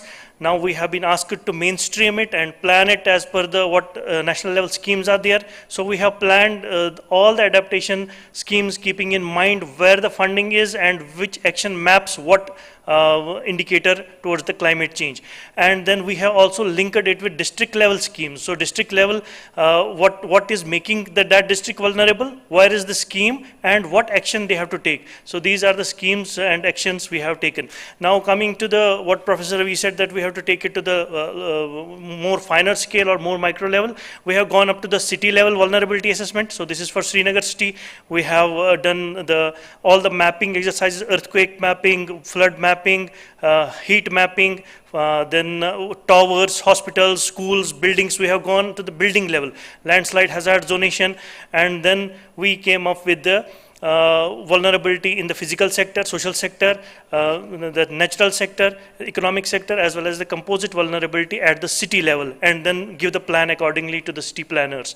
So then we can, what was the important thing that planners need? They need the quantification, that if you are going to take this action, how much, when, what. So we have given all these timelines, and as per the given plan, we will be mitigating around 2.3 million tons per year if these schemes are implemented properly by 2030. So we have given the solutions like nature-based solutions. One more success story, we have gone to the panchayat level, and panchayat level vulnerability mapping we have done, and we came across the most vulnerable areas, and in those vulnerable areas we did some interventions with the help of the agriculture department, and agriculture department did the interventions. So the land that looked like this and remained like this for around 7 years. So with the help of these interventions, this was changed to the this 1 year 3 cropped area in just 1 year. So this was one of the main with the help of the adaptation and mitigation strategies that were devised by planners using the science. from 1 year, from 7 years, it was brought down to 1 year, and 3 crop plan. So now in order to monitor all these things, what is happening in the sectors in vulnerability, that what is making vulnerable that district. So we have mapped all these into the dashboard, and we are planning to launch this dashboard where all these schemes will be mapped through dashboard, and you will be able to know how each district is performing in terms of the vulnerability and implementing the adaptation and mitigation strategies. So that will be a ready-made dashboard. And then the challenges, obviously, as Sir has already highlighted, we have the data gaps from sparse meteorological stations to limited hydrological time series analysis, fragmented ecological, socio-economic data sets. So this makes vulnerability assessments a very challenging task for us. Manpower is and institutional capacity building. This is one of the major hindrance in implementing these projects. So we don't have any dedicated manpower for climate change or per se implementing those actions, adaptation and suggesting something. So this is one more challenge. We need to have a separate climate change department, and where we can have GIS modeling, policy analysis, adaptation practices, and we need to take this capacity building to the ground level, where we need to motivate a farmer that he has to take this adaptation action, and only then he will be able to save himself from the climate vagaries. Then there is uncertainty in projections and planning. We have seen that all the projections for the Himalayan region, almost they are not giving that much up to accurate results. So we need to improve, but as Sir told, there are challenges in computing. So as soon as these are available, so we'll be happy to join. So with these all projections and future scenarios, precipitation, temperature with us, we are certain that climate change is happening. But what is there? There is an uncertainty that what are the manifestations of the climate change, when flood is going to strike us, when drought is going to strike us, when forest fire is striking. So these are the uncertainties associated with all these projections. So I end my presentation here, and I'll just highlight this. So this is the place where we as humans have a responsibility, where we are living and what we want for ourselves. So there is a lot in our hands as well as an individual than solely making the government is responsible. Thank you very much.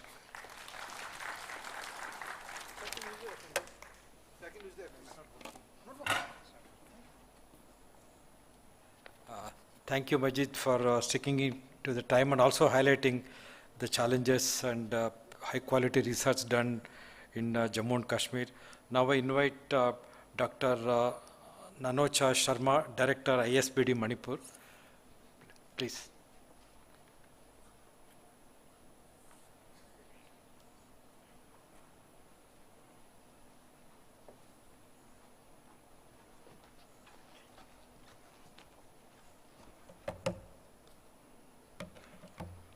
Hello, good afternoon, everyone.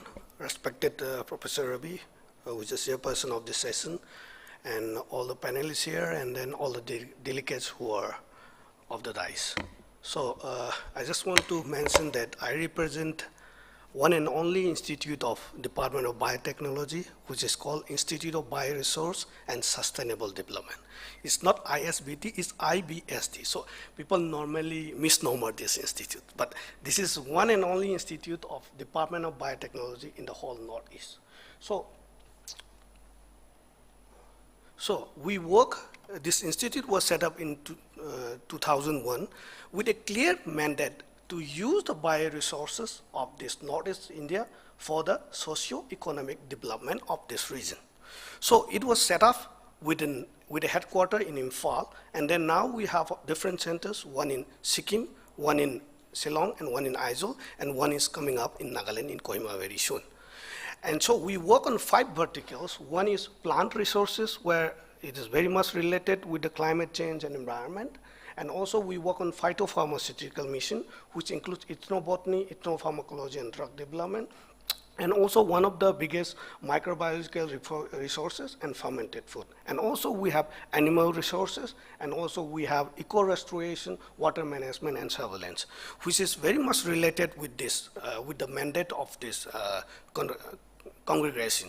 So what, I will not take much time because I have a lot of slides, but I will not take, but just giving an example that we work under this phytopharmaceutical missions. The main objective is that to restore, to do the documentation and validation of all those traditional healers who has been practicing from the time immemorial. So first we do the documentation, and after that we do the validation. What we want to do is that if we don't do the documentation, number one, after 15 or 20 years, all this traditional knowledge will go off from this country. So we want to just preserve that with the notion that we want to use the formulation of all those traditional healers, which will take part in mitigating all those, fighting the climate change, which we are facing right now. So, and then being a scientist, what we do is that we don't do only documentation. If we do only documentation, our scientific advisory committee will close our institute. So we also do the validation. So being a research institute, we have a lot of state-of-the-art facilities starting from HPLC, LCMS, GCMS, you name anything in whatsoever you get in other institute, we do have in IMPHAL. So, and also this, I want to take this platform as an opportunity that everyone, all the students, everyone can come with us. Okay, of course you have to pay for the users ask for that instrument. So I think we have colleagues from Manipur universities and KAU, Central Agriculture University, which we have a collaboration, and also Dhanmanjuri University. We do encourage students as well as faculty to do research in our institute. So what I want to say is that we are spread across the Northeast, so you should take the chance of being this institute, being in here in the Northeast. And also what Ravi sir was telling, that to set up a climate change center or some sort of like a center, that I would really, on behalf of IBSD, I would really love to take part, and also not only take, but also take a major role in setting up that. We really want to do that, because the thing is, we want to give this younger generation the know-how and also all the practices, and also to use all the high-end instruments which we have. So just to mention one, that we have a sequencing NGS, next generation sequencing Illumina platform. We have a MySeq, NextSeq, we have a Sanger sequencer. We were the first institute in the whole Northeast to sequence the COVID-19 viruses. So, and we have other facilities also, and if we don't have anything, we have other collaborators from our ministry, and then we can definitely send and we can collaborate also. So without taking much time, this is one of the plants which I want to show. This is called Paris foiliphylla. This is found only in Manipur context, is found only in Ukhrul and Mau. So this has been, enlisted as an endangered species, and then we have done a lot of work on this, and then we have even developed a cream out of this for the diabetic wound healing. So this is, these are just samples which I want to show, and also this is the Paris foiliphylla, and the other one is Otunia cordata and curcumin, different varieties of curcumin. And then, so we do documentation, and then also, okay, this I would really like to thank Director of Environment and Climate Change, Government of India, which they have provided. What we did is that we study the change of this Paris foiliphylla as far as the climate change is concerned in the Manipur context. And also these are some work which we have done, and also these are some projects which we have taken from our department, low-chilling varieties of apple. So, these are all, I think, I will not take much time. So what I want to mention here is that, and also we have a fermented food division where we use, okay, without slide also I can just say that. Okay, so with the fermented food, we also develop a starter for the Hawaii jar, and also everyone knows that. Okay, so what we do with the fermented food is that, as everyone in the Northeast has a specific unit fermented food for each and every state, so we also develop a starter. Why we work on this fermented food is that, say, just giving an example for our jar. So there are many cases where people get food poison. So we want to start off, we want to develop in a scientific way, in a proper, clean, and hygienic way for all those fermented food. And also, one good thing which I want to mention here is that we are also in the process to set up an NABL accredited lab.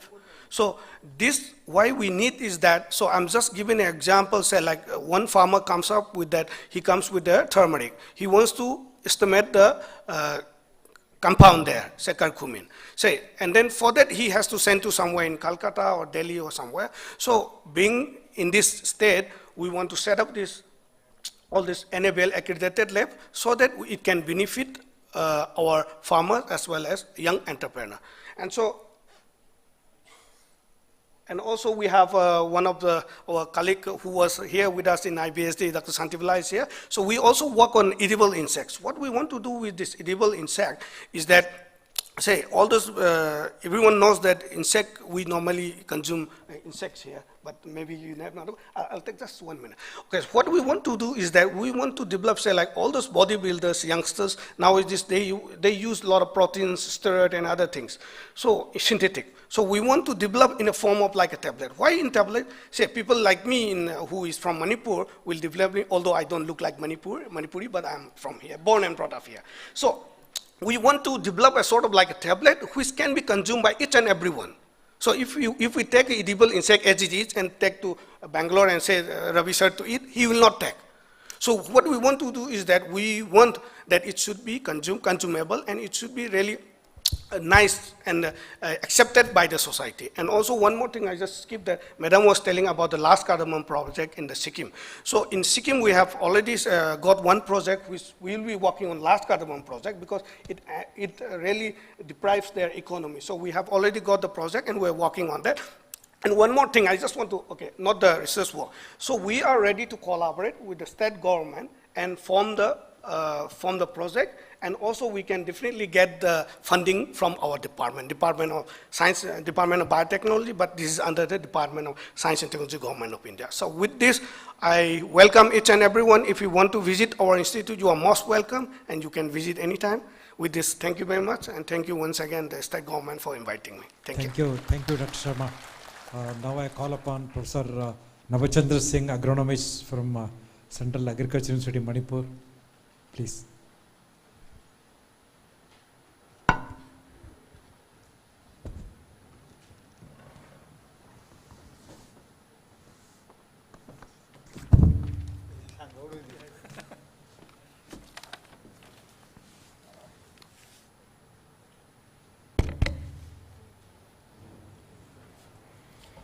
A very good afternoon to you all.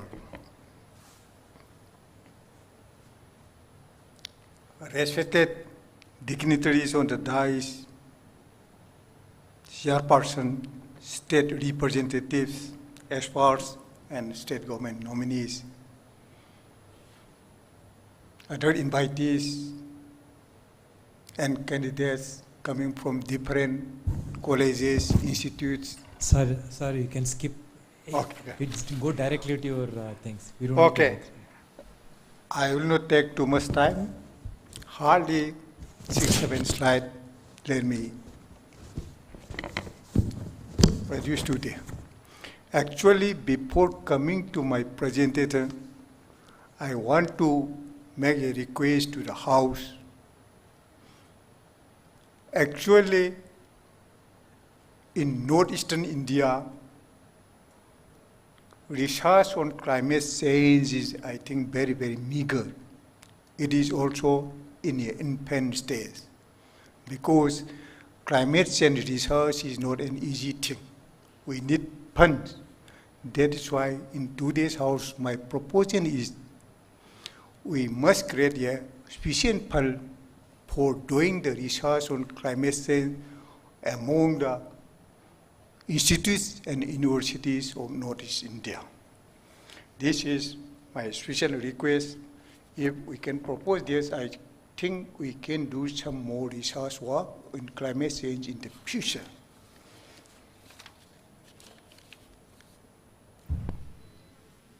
Something happened. Sir, you may have to continue. Please go ahead. Please continue. Actually, I am coming from Central Agricultural University, IMPHAL. In our university also, research work on climate change is still in a very infant stage. I got a chance to do some adaptive research, mostly on rice and other food crops. Let me present today few of the slides, whatever I got. It is not working. Okay. Actually, as we know, rice is the dominating food crop of the state, particularly for Manipur state. And in Manipur, it is also grown mostly as a rain-fed crop. That is why the impact of climate change is the highest in this particular crop comparing to other crops. That is why in the last few years, particularly in the last decade, due to climate change, we have faced a lot of difficulties and challenges in the rice production in this particular crop. Most of the farmers are now reporting that there is no use, no profit on cultivation of rice, even though rice is cultivating by most of the farmers, because rice is a way of life for the Manipuris. That is why, even though there is no profit at all the Manipuris will continue to grow rice in coming years also. One thing also is we have experienced every year we cannot get stable yield in the last few years from rice crop cultivation. You see in this year also, we faced 3 times flash flood. Almost two of the crops during the flash floods, and mostly in waterlow area, semi-deep areas, rice crop was killed. Then, like this, in the last year also, 2 or 3 times flash floods is there. Many of the crops, particularly in the semi-deep areas, are killed, lost. Such things are happening. That is why we are facing a lot. We need to do studies and work, particularly in this crop. That is why I have taken up some adaptive research, particularly in this crop. This crop is grown in almost around 1 lakh hectares in the state.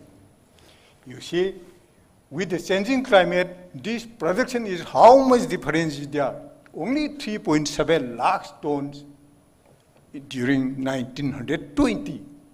You see, in 17 and 18, 5.2 lakhs, the variation is very much.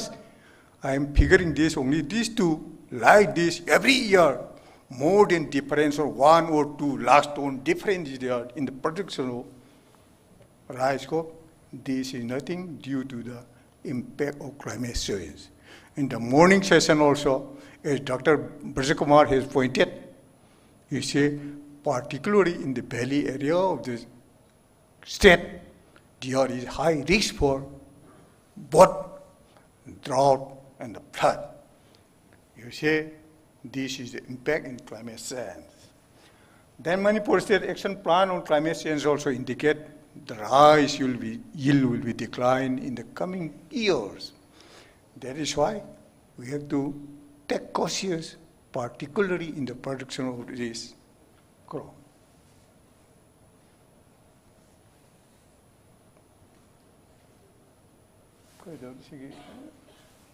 May somebody, please help.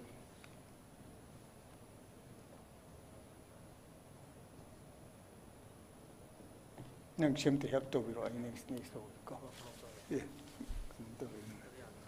Yeah. Next, yeah.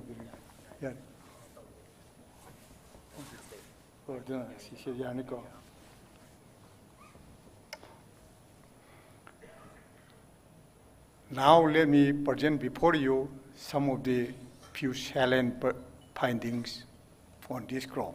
This is mostly what I have done is adaptive research, not on the others. You see, for this particular research, I have mainly focused on to find out adaptive rice cultivars of the state.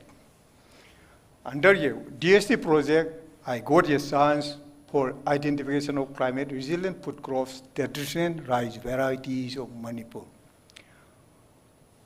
From this particular research, I could find out 4 climate adaptive rice cultivars. That is, one is Akhanpau and the Kakchengpau. This is particularly for the valley areas of the state. Then, particularly for the medium landfills. Another one is Takanu and Nanem. That is for the uplands, that is foothills and upper hills of the state. These are the pictures of that varieties. How I have found out this research is, I have interviewed so many aged and old farmers of the state. Then by questionnaire, I have collected 21 main cultivars which are found, which are reported to be climate adaptive. But I cannot find out. I have to screen it based on the, that is why, based on the popularity out of that, adaptive traditional rice cultivars were selected. As on station time, I have done this also by, creating different moisture stage level as on station. Then, after that, whatever found in the on-station trial, I have done through on-farm trial to the different districts, particularly 5 different districts of the state. Based on that multi-locational trial, the above varieties I could find as a climate adaptive. That means they can survive a very different agro situation of the state over the different years. Then, after not only the rice, I also try to find out some alternate food crops when rice could not perform well due to extreme drought or extreme flood. What crop can be used as an alternative which are more adapted to the climate variation? Under that condition also, I have selected 2 crops. One is maize. After the rice, maize is the only crop staple food mostly grown and used by the farmers and the people of the state. That is why rice is also, maize is also.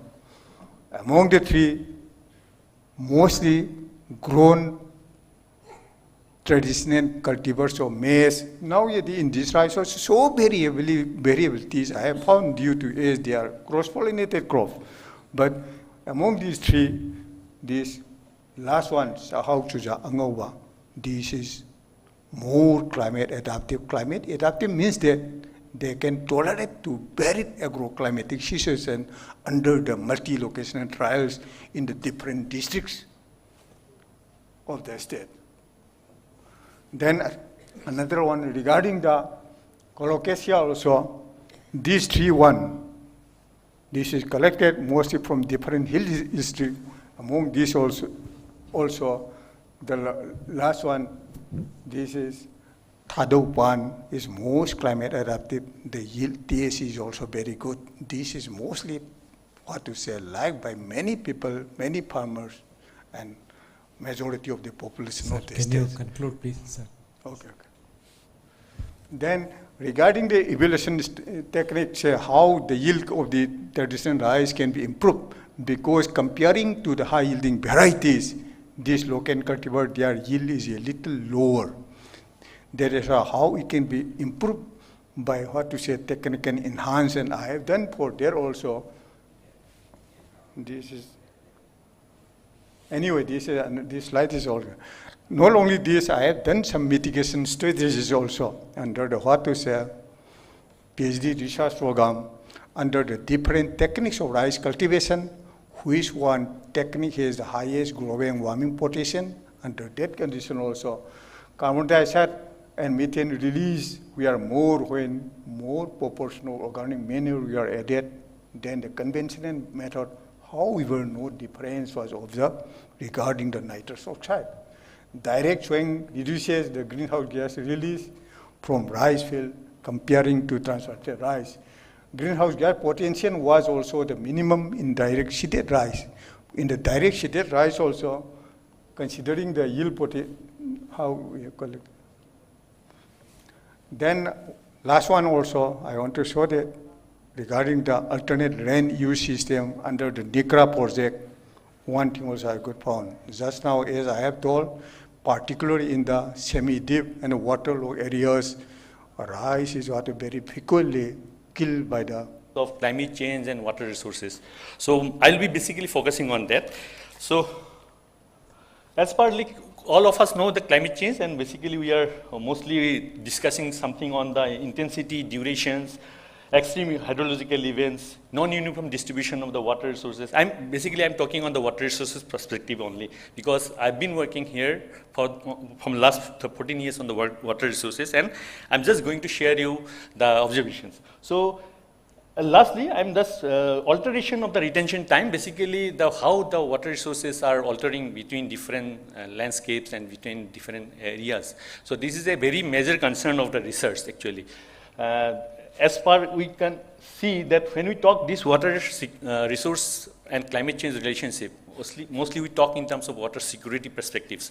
So water security perspective basically to access adequate quantities of water of acceptable quality for sustaining human ecosystem health services on a watershed basis to ensure efficient protection of life and other resources from the different type of hydrometeorological disasters. So keeping in this perspective, what are the basic gaps which we observe basically in the region right now? As I can see, some of the, say, presenter has given a lot of work they have done in their states and respective states. I think we are also in Manipur, we are having different universities and different research organizations. We have been working individually at our level. And there are some gaps which still needs to be manned, and we can reach up to some conclusive and very fruitful outcomes of the researches. So here, if I go, like basically, what are the basic limitations we have right now? Say hydrometeorological data on the catchment basis. That's basically one of the drawback which we do not have right now.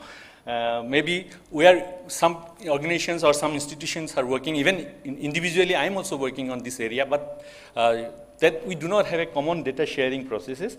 And we also have some information lacking in terms of water dynamics and water budgeting. When we say water dynamics and water budgeting, basically we're potential, availability, accessibility, quality. So all of us, like from in this house, basically, many of us may be doing research on water resources, and we may be targeting all these particular areas when we talk about like taking up anything with the relation with the climate change. So we have say problems like how are sustainable development implementations, sustainable development goals, SDGs goals are implemented in the States. With respect to special reference to the water resources, there also needs to be a lot of things to be discussed, lot of ideas needs to be generated, and a lot of innovations needs to be developed. So we need to work on those areas, and we need to mend the gaps of data sharing as well as data generations.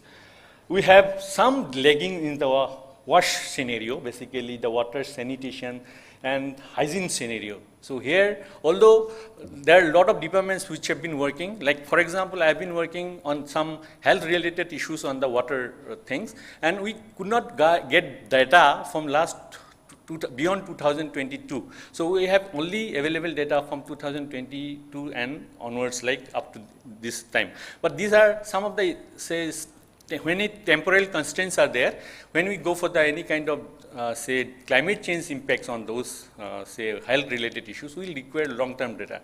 So apart from that, we have some limited knowledge in the eco-hydrological impacts when we talk about the water quality, ecological health of the water bodies. These are some of the areas where we can venture and we can generate data. We can, because I'm talking about the generation, there's one of the theme of this conclave, like this session is basically data gaps and whatever we are talking about in terms of data generations. So this is one of the aspects. These are the basic loopholes, which I'll not say loopholes, these are some of the limitations we are encountering every now and then. And when it comes to the research, mostly in terms of, in context of the water resources, but I believe everyone will also accept in this house that similar kind of situations are there in other sectors also. So how do we approach now? Like every time we talk about the generation of the data. So obviously we mostly work on the accessibility, availability and coverage of the spatial coverage and temporal coverage of the data. So we require representative data because any kind of modeling, when we are talking about the modeling, the core of the modeling, the heart of the modeling is basically the representativeness of the data. How representative is the data and how reliable is the data, because model you cannot use it as a black box. So we need to be very sure about how to generate a reliable and representative data. That's very much important in climate studies, very sensitive parameters which we need to be very much careful about. So for that purpose, a single individual or single organization cannot generate data like that. We need a common platform. We need a common platform to generate data. So there are various approaches which I think that we can go with the catchment approach. We can use real-time monitoring. Nowadays, technology has enabled us to find various solutions for the data collections. Okay. Then continuous data collections, categorical approach, whether top-down or bottom-down approach, okay, historical and indirect data. We always should target on all those aspects. So we require some interdisciplinary communications, like for example, when we talk about the data collection on the water resources and social aspects sometimes we are missing. And many of the time, like this has impacts on our findings, and it has also impacts on the decision making or policy making processes. So public participations, which is very important, whenever we collect data, we minus the populations or the target populations. So basically, every watershed is different. Every watershed has different characteristics, okay? Even the population is also different. Their problems and prospects are also different. So we need to be very specific about like what type of people we are dealing with and what are the vulnerabilities, their best practices, their knowledges, so indigenous knowledges, whether this knowledge which we are considering as indigenous knowledge is sustainable or not. These are the aspects where we need some information, and basically that will provide our insight into the climate change dynamics also. Obviously, what we have to do, we can obviously improving the data collections. This is one of the aspects where all of us were working on. Fostering collaboration and interdisciplinary communication. I think one of the panelists has already mentioned about that we have work, but we are lagging in the interaction between us, and we do not have a common platform to share data. Even like I think people are from the line departments, government departments are there. They have some bureaucratic, limitations when sharing the data. I'll not go into that, but we need a common platform where research can be carried out with a free mind and free hand, so that the sharing of the data will benefit every one of us. Okay? So already I talked about the incorporation of different techniques, technological advances, like in terms of machine learning, AI, IoT. So all these are also some of the things which we need to incorporate, because we require real-time monitoring of the data. We come up with huge data series and which requires humanly it's not possible. So we need some machine learning to come across a proper analysis of the data. So apart from that, just 2 points. Yeah. And another thing is like, I have already talked about the public participation and consultation, two-way communications, which can help us in generating authentic data and reliable data. Lastly, like we have a lot of programs, government flagship programs, like Jal Jeevan Mission, Jal Shakti Abhiyan, Swachh Bharat Abhiyan, which are already in the system. So how we can involve these mechanisms to generate data, at the same time we can use these platforms for implementation of the climate resilience programs, or we can also have some kind of incorporation in those programs so that it can be acceptable to the society, it can benefit the society. So with these basic things, I think this is these are the points which I think everyone will have a lot of questions in your mind, and we'll have a lot of interaction on this. With these few words, I conclude. Thank you very much. Thank you, Wazir, for a very focused presentation. Now, Mr. Sharma and Singh, we are standing between lunch and. Can you come? Dr. Devdutt Sharma, please. Director of Horticulture, Government of Manipur. Thank you, sir. Good afternoon, all. Today I'll be very brief. As I represent Department of Horticulture, I will highlight only few points where some research works are required, as modeling likely shift in pest pressure, testing integrated pest management, packages under altered microclimates. Number 4 point, climate smart post-harvest and value chain resilience. As post-harvest losses undermine farmers' income and adaptive capacity, cold chain and processing reduce vulnerability. Therefore, it is required that cold chain feasibility, particularly in hill districts, low-cost dehydration and fermented processing for perishable market linkage analysis for resilient value chains. These are the required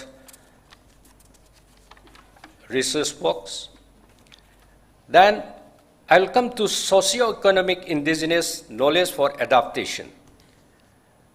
Gender vulnerability assessment, study of shifting cultivation, transition, documentation of indigenous horticultural practices and their climate relevance. These are the required research work which pertaining to socio-economic and indigenous knowledge for adaptation. Number 6, this is the last one, but one of the most important. There is an urgent need for establishment of research institute on aquatic crop. Till today, we don't have any research institute on aquatic crop as such. Therefore, urgent need is there to establish one research institute, particularly for the aquatic crop. I do hope these discussions amongst the expert and valuable outcome of this conclave will be a guide to the state soldiers of climate change, including defenders of climate change, towards improving the existing strategies and creating a more robust and sustainable master plan to manage and mitigate the future challenges pertaining to impact of climate change. Thank you.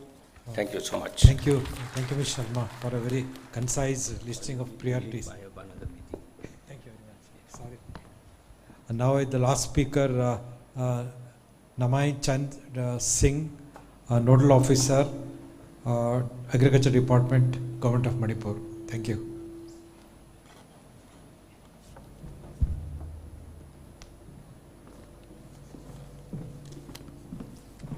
Good afternoon, everybody. I am representing from the Department of Agriculture. As mentioned by the Horticulture Director, from our department also we need some research work, especially we are looking at the crops like paddy and some oilseed crop and some pulses. Mainly we are focusing these 3 crops. Then, sir, we are recently faced some flood that damaged about 1,060 hectares of land. The highest, the affected area is Thauban, 560 hectares, and Kaksing is 260, and IMPHAL is 240. But we are expecting to loss of the paddy in terms of metric ton, 3,000. The metric ton is will be which from the Norman our yield. But as far in our discussion with our Assistant Secretary, recently we hold a meeting to cough up this some loss of the 3,000 metric ton. Just we are planning to increase the fast crop. Consulted with the line department, PhD and Mani Irrigation Department, we very slowly we hold a meeting to implement the fast crop also. Then regarding the sir, we are facing so many flood and drought also alternate or every 3 or 2 years, then we just request to all the research institute to develop the drought-resistant paddy variety and as well as the flood-prone area to grow the paddy.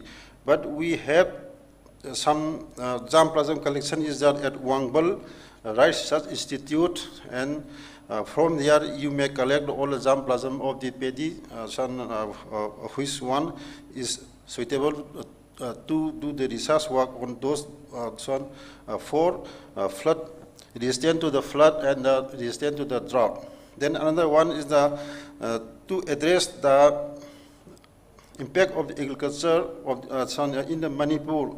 Then our department also since from the 2023-24 we introduced the climate resilience crop, the growing of the millets. We introduced that also.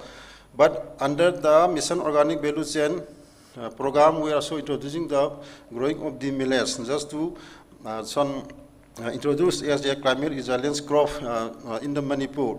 But unluckily, if the rainfall is very heavy, most of the farmers are not liking to grow the millet, because if the rainfall is very high, the crop, most of the crop are damaged due to the heavy rain. But this year also like that, most of the millets are damaged due to the high rainfall of this season. Then another one is the pulses, regarding the pulses. Then most of the farmers, they are not dedicated for the area to grow the pulses. But as a reason, we need to improve, or we need to find out some of the short duration pulses where after harvesting of the paddy, most of the fields are lying vacant. If we grow the short duration and less moisture or like drought-resistant pulses under the after the paddy, which is very helpful to increase the yield of the pulses. But to challenge this all, our department is taking up of some of the program to address the impact of the climate change on agriculture. For example, PM Kisan we are doing, implementing. Then another one is the PMBBY, Prime Minister Fasal Bima Yojana, is the crop insurance. Then another one is just to use the water during the lean season. Our department is also implementing one scheme at the PDMC. There is under this PDMC, we provide farm pond and sprinkler irrigation as well as the drip irrigation. But like that, then just to save the environment, then pollution of the smoke or everything, our department as well as our under the Mission Organic Value Chain, we give the subsidized rate of solar pump from last year. Then this solar pump also, the farmers are very poor, and from our department they give their contributing share from the department. Then along with the Manirada, then we are giving the 3 horsepower solar pump to each and every farmer, some of the selected farmers. Then another one is we are also providing some of the vermicompost unit both from MoMA and as well as our scheme. There is one scheme is the RAD, the Rainfed Area Development Program also, just to reduce the use of the chemical fertilizer. Then from this year, our director and our ACS, we all discuss to introduce as a compulsory program to introduce to process and the distribution of the biofertilizer and the biopesticide also. Then for that only, we just already issued one notice to each and every district officer or something, nodal officer to report the requirement of the biofertilizer and the biofungicide also.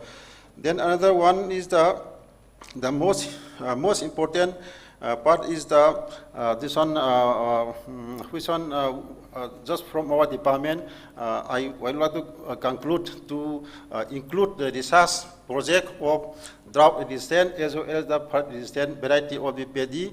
Then our son Navachandra also has done something, but just we need to select those variety which are very interested by the farmers also. If we work the scientific research, but the farmer does not like, but it is very difficult to adapt or to adopt the technology or everything. Thank you, sir.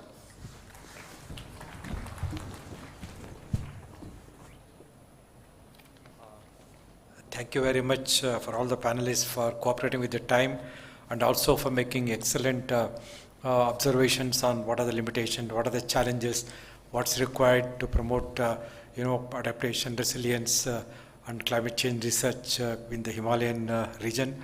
I thank all the panelists. Kindly give a big hand for all of them. So Dr. Braj Kumar, I've ended the session exactly at 2 o'clock. From your side? No, I'll be happy to have more questions, but people may be getting late for lunch. Only 15 minutes we can take. Okay, a few questions, please, if you have. 1 or 2 questions, sir. 1 or 2 questions. Yeah. We can extend, sir, 15 minutes. Yeah, is it? Yeah. Yeah, please go ahead. Please. Use the mic. Use the mic. Use the mic. Yeah, we can hear you. You can say from there. We can hear you. Yeah, we can hear you.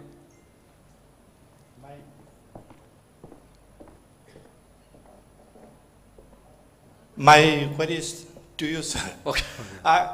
Speaking of the extreme weather events that have been happening in the Himalayan region recently, in the long term, how do you foresee such event happening in Eastern Himalayan, Northeast region? Thank you.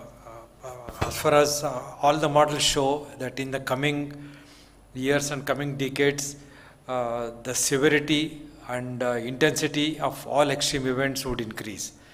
So that is something, especially with respect to heat stress on the one hand, and extreme rainfall events. That is very clear from multiple models show that high intensity rainfall events causing floods and maybe landslides will increase. That is for sure. It's already happening. It will be more intense, more severe. Thank you. Next slide. Next question. Yeah, please. Hello. This is just a query from the J&K representative. So you have mentioned that you have already developed a database on building level also in one of your slides. So what are the parameters that you included for the building level information? Thank you. We just speak it. Just speak. Hello. We have tried to develop the building level database, wherein we have tried to ascertain what type of building structure is there, whether it is concrete, whether it is thatched roof, whether it is a slab base, or and how much prone that structure is to earthquake or floods. So we have put all those attributes into those building level databases. Yes, because we have seen that high intensity rainfall events, they usually bring a lot of floods to the valley. Our situation is similar to what IMPHAL is situated. Floods come from the mountains and then come down to the valley and accumulates water there. So in order to save those areas from these high impact floods, we have come up with a zonation that this will be the high impact, this will be the medium impact, and this will be the low impact zones for the upcoming floods or even earthquakes. Thank you. Yeah, yes, please. My question is to as you mentioned also regarding the Darjeeling, as I heard, subject to correction, Darjeeling is the most climate change risk prone district in the whole Indian Himalayan region. Could you please highlight the contributing factors of its vulnerability to the climate change impacts? Thank you. Yeah, one thing is the location of Darjeeling Himalaya through the Bengal Delta when the monsoon hits. So with whole force, the monsoon hits the Darjeeling. From Bay of Bengal to Darjeeling, there is no hindrance. So apart from the, regarding all the IHR, that part is most vulnerable. And here, the slope and aspect is the like north, northeast, southeast. So the east and southeast aspect, that is the most vulnerable. Another thing is the structure and the geology. There are gneiss, and some of the gneisses are decomposed. Here there are many formations are there. This Shivalik and Gorubathan formation, those Riang formation, there are central crystalline. Being in the same position, when the formation is central crystalline, it is more or less stable. But where in that same latitude or longitude, when it is, this formation is like Riang formation or Gorubathan formation or Shivaliks, here also comes that it is more vulnerable. This is one aspect. Actually, Himalaya is big and complex, and climate change crises are more complex. So we can share some of our observations, but it is limited. There must be many other things. Just instantly this came to my mind. And another thing which I explained earlier also, the initial forested, because forest is adaptive. It is when there is cover. As I told earlier, the forests are fragmented.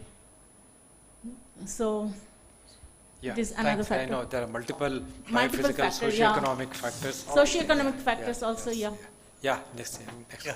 Sir, thank you very much for the presentations and for chairing the session also. It was quite informative. Sir, I belong to the government. I serve as Special Secretary of Forest, Environment and Climate Change here, sir. Sir, you have spoken about extreme weather events that would come, that is likely to come in the near future and also in the future. As governments of the states in these northeastern region, even beyond in the Himalayas, what would be the most important, adaptive measures that the government should take up? Maybe in sector-wise, if you could kindly elaborate a bit, that would help us, in pondering even in the days to come, sir. Yeah, very briefly, the studies have shown degraded forest, fragmented forests, and biodiversity poor forests are more vulnerable to climate change than, biodiversity rich and, contiguous forests. So the first thing is we need to, adaptation solution would be to minimize fragmentation and link the forests and reduce pressure on forests so that the existing forests are protected, biodiversity is protected. If the forests are in good condition, in the sense biodiversity rich, and there are no fragments, no degradation, the forest will be less vulnerable. That's number one. Number two, if you're undertaking planting in the mountainous region, what we call anticipatory planting, because species move along the altitude as well as the latitude. There is species have been migrating, both plants and animals. So if you're undertaking afforestation, reforestation, agroforestry, keep in mind what we call, if you're planting something between 1,000 to 2,000 meters, then try to bring in varieties and crops from the 0 to 1,000. So like that, anticipatory planting, because plants will migrate along the latitude and latitude, try to bring the species from lower latitude to higher, lower latitude to higher latitude, lower altitude to higher altitude. Number two, of course, your working plan, forest working plans are there, but they are not really up to date. So there have been attempts at a national level also to make them climate resilient, but not much progress has happened. So I would say halt deforestation, degradation, fragmentation of forests on the one hand, undertake anticipatory planting, and third is linking forests. As someone also mentioned, if you link forests, you are enabling migration. Species migrate with changes in climate. So if you link forest fragments, you are facilitating migration. There are many more. These are practical ones. Thank you. Yeah. Anyway, this side, yes, please. Sorry, I didn't look at this side. Hello. Yeah. Subrata, please. Yeah. Ma'am, if I am not wrong, you are talking about the migration of tiger to Darjeeling. Is it so? Huh? Like you were, okay, please. What sir was telling, if there are provision for corridors, the migration should be easier. Whatever is there, not only tiger, but not for tiger. In North Bengal there are elephants and other, not only the big animals, the small animals also. Because as I mentioned that it was the part of the Kanchenjunga biosphere. In Sikkim, this Kanchenjunga biosphere reserve is there. Nepal also is there, but actually in the olden times, the whole area was under Kanchenjunga biosphere reserve. Now we have given it many names, but here due to this setting up of tea garden and many other reasons, the population pressure, etc., or many other reasons, the forests are fragmented now. And whatever the sir also told them, we have destroyed their habitation. And if it is fragmented, there is no way they should move. Everywhere there is man-animal conflict. Yeah. So if we can provide the corridor, maybe they can move and have their thing. Whether it is a migration or not, that I want to know. Migration? Yeah. That is ease. We have to provide the ease of migration to the animals. Yeah, that is that. Whether it is happening or not, whether it happened in the past, that I am not aware of. No, but with climate change, there will be migration of plants and animal species. Yeah, plants we they need to are facilitate.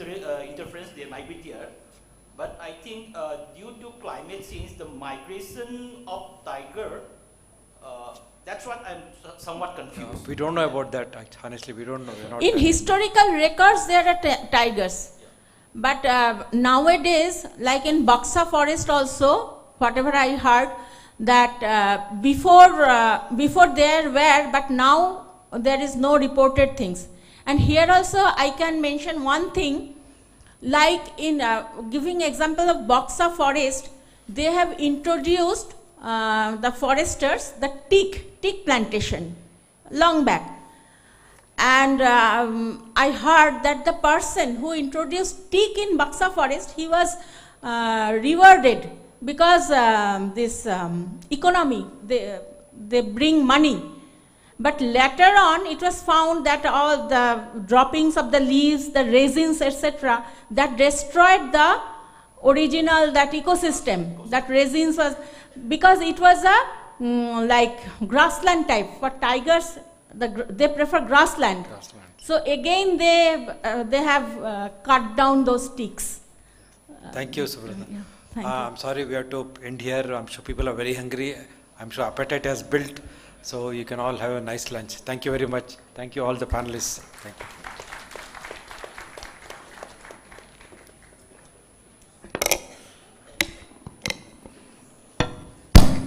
Thank you very much. Dr. NH Ravindranath, Professor, retired IISc, Bengaluru, is the chairperson of the session, first part of the session today.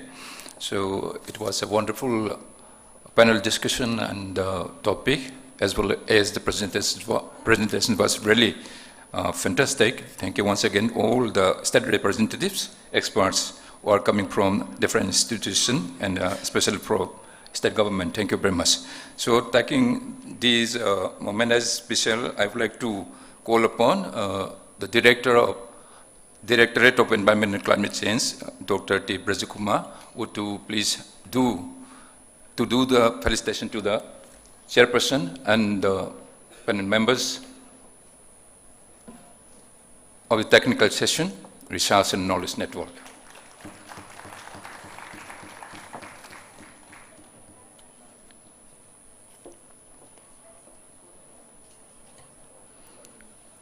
Dr. Majid Farooq,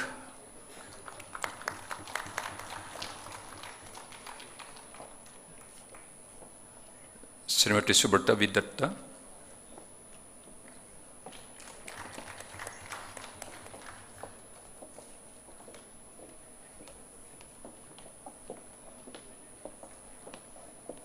Dr. Wazir Alam,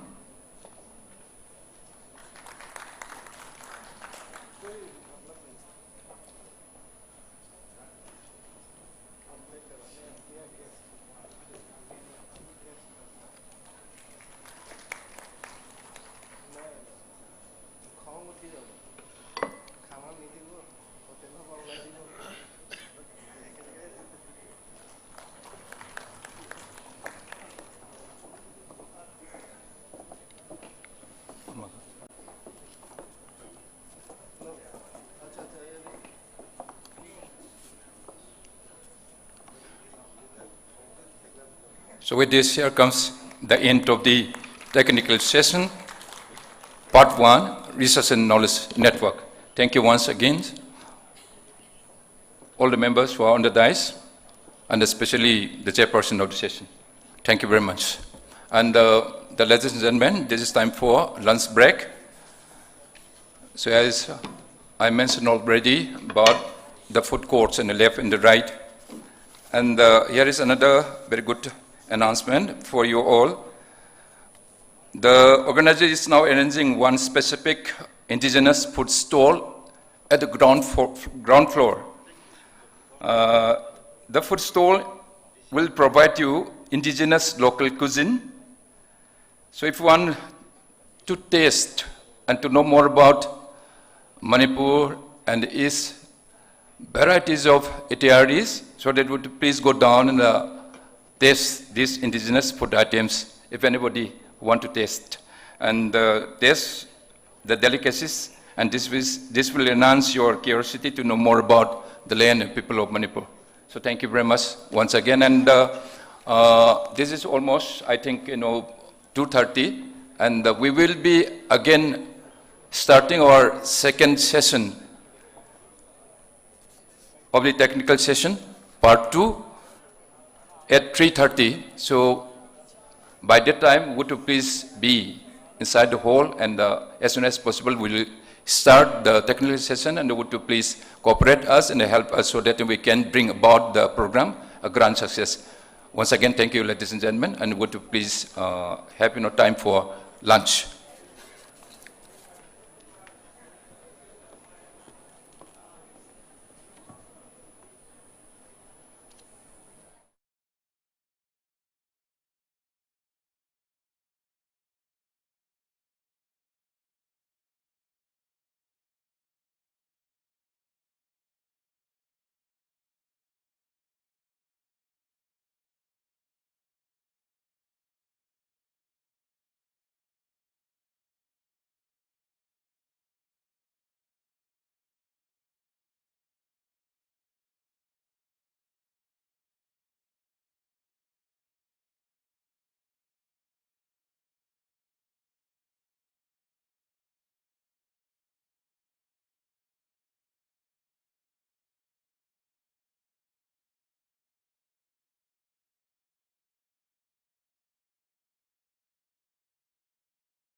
once again welcoming you to the technical session 2, that is practice and innovation. In this session, we have opening talk on climate adaptation practices at Indian Himalayan region. And the chairperson of the session is Dr. H. Bir Kumar Singh, Chief Scientist, CSIR, NAIST, Manipur.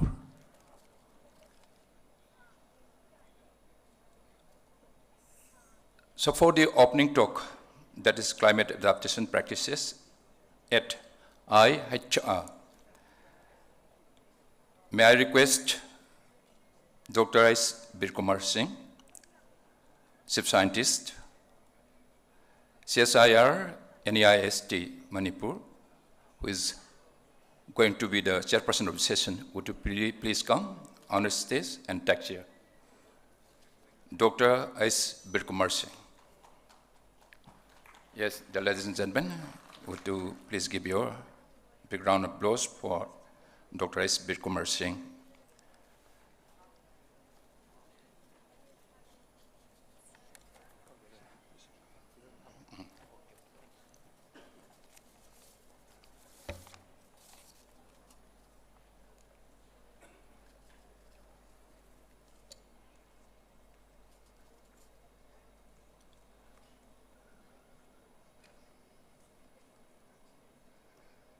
May I take the privilege to read about the background of Professor Dr. Widom Bir Kumar Singh,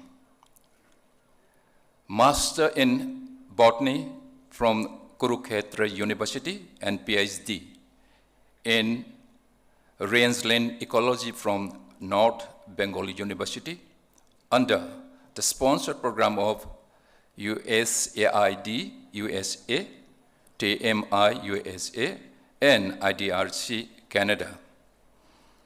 Professor Dr. Widom Bir Kumar Singh currently holds the position of Chief Scientist and Professor of CSIR,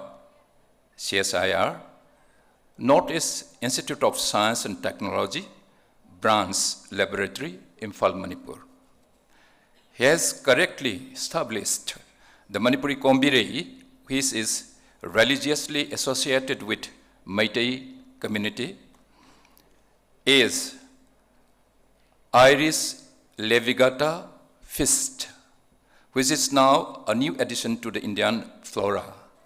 He has been writing popular science articles, especially on bioresources and environment since last 35 years, and has published more than 1,200 articles, mostly in 4 prominent newspapers of Manipur, namely the People's Chronicle and the Shanghai Express, both in English medium, the Huyen Lan Pao and the Poknafam, both in Manipuri medium, and published 5 books.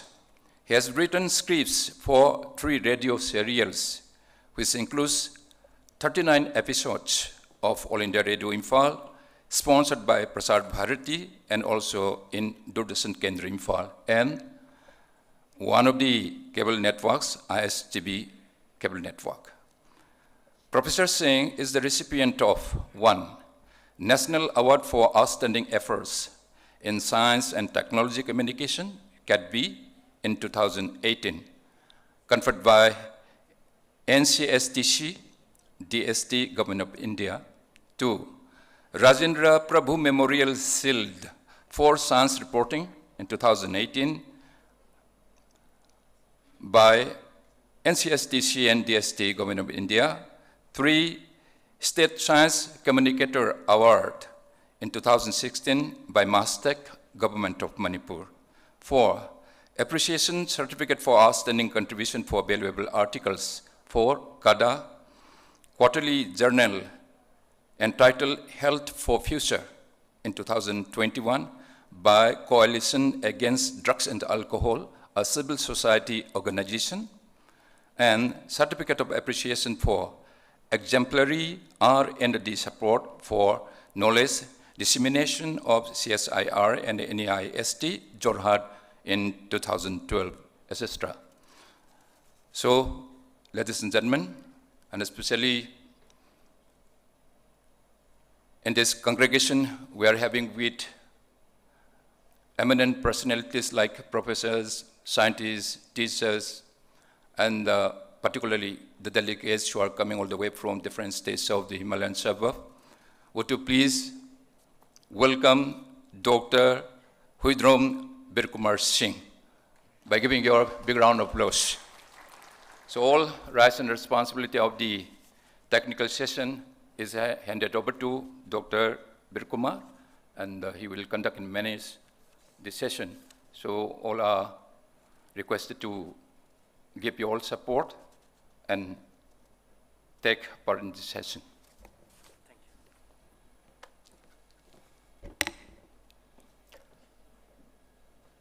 Thank you, one and all. Good afternoon. Today, I feel very happy inviting by the Directorate of Environment and Climate Change, Government of Manipur, to participate in such a very important program. In fact, I was a quite long time out of station, but my friend, Dr. Brajakumar, just called me. We should attend such a very important program, so I came back, in fact. And I hope that I can share some of my knowledge and some experience, and also want to seek the opportunity to learn the knowledge and other experience of experts from the state as well as from different parts of the India. I hope that this program is mainly for Himalayan region, and we have the feeling that Himalaya means your Himachal Pradesh, Jammu Kashmir, your Uttarakhand, that Arunachal Pradesh, but Northeast India is also part of the tertiary area of the Himalayas. So I hope that we are very much within the part of the Himalaya. So I hope that today's program is really meaningful for our state of Manipur also.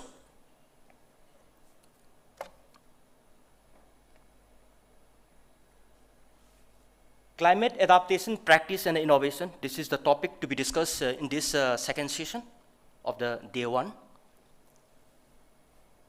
There are very important subheadings or theme of this topic: agricultural diversity, high value crop, agroforestry, farming technique, crop rotation, etc. In fact, I had the opportunity to work in different parts of the Himalaya. And I worked in Sikkim Himalaya for around about 5 years. I had the opportunity to work in Arunachal Pradesh. I worked in Tripura. So many places I worked, even in a brief period in Himachal Pradesh. So some of the experience what I got from all those organizations and institutes, I hope that can be shared today, and we can have a very, very meaningful discussion. Salt, we are all aware, salt, sloping land agriculture technology. We have practiced this experimentation in Arunachal Pradesh. I hope that one of my friend who is from Arunachal Pradesh. Yeah, that's my friend. So we did a lot of experimentation in this salt technique when I was working in the GBPAN Institute. And the details of the program technique I cannot cover here because due to the limitation of the time and this limited session. So the literatures are available. And there, our main target was production of the crop as well as the fodder for the grazing animals, domesticated grazing animals. And with that technique, how we can conserve the soil and the water. That was the main theme of the SALT. It is a well-established system. Adopting drought-tolerant species. Nowadays, global climate change is coming up in a very rapid manner. And I have come across some literature. The rate of this climate change is faster than what the scientists predicted some time back. This speed is much faster now.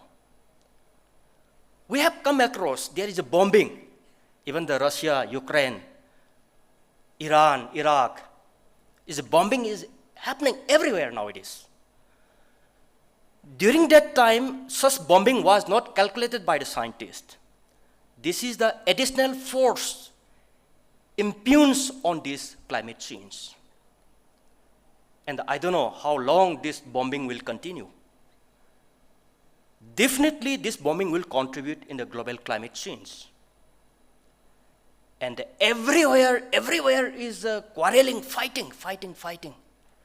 This is a great concern for the climate scientist. It becomes a very big threat in our life. So our thinking, the climate scientist thinking, or perspective should be changed accordingly. That is why our institute, I am working in the CSIR Northeast Institute of Science and Technology. We have a group of scientists who are working to develop climate resilient or very strong adaptive crop species, varieties of the crops, including your medicinal and aromatic plants we are developing. And I can say proudly, our institute, my head office at Jorhat, Assam, has the biggest germplasm collection of all the world species. Huge collection we have. We have developed a very high-yielding variety of turmeric. Probably that we have already started discussion with the state government. We will start a mission project for turmeric. Your curcumin content is very, very high, as well as the biomass productivity is also large. So hopefully, if this turmeric project is implemented in Manipur, definitely farmers will be benefited. So similarly, we have a lot of collection of your lemongrass, citronella. In fact, lemongrass, citronella cultivation was started by our institute since 1976 onwards. Till now, the highest yielding of variety of this lemongrass, citronella, is produced by our institute. And very fortunately, we did a lot of location trial in different places of India, even in the Himalayan region, even in the south, Bihar, UP, and many places, we did a location trial. But very fortunately, I will tell you, the crop we did trial in Manipur always have a superior results. Your lemongrass oil percentage, recovery percentage is around about 1%. We planted in Bihar and Assam. But in Manipur, we got around about 1.2 to 1.4% oil recovery of this lemongrass. Similarly, some of the crops, just like your Vixa orellana, it is traditionally associated with our Manipuri culture, the dye-yielding plant. This Vixa orellana, our scientist has developed a very high-yielding variety, and this plant performed very well in Manipur. The wild strain of this Vixa, it needs around about 7 to 8 years to produce fruits, flower and fruits. But this high-yielding variety, within 2 years, we can get the result.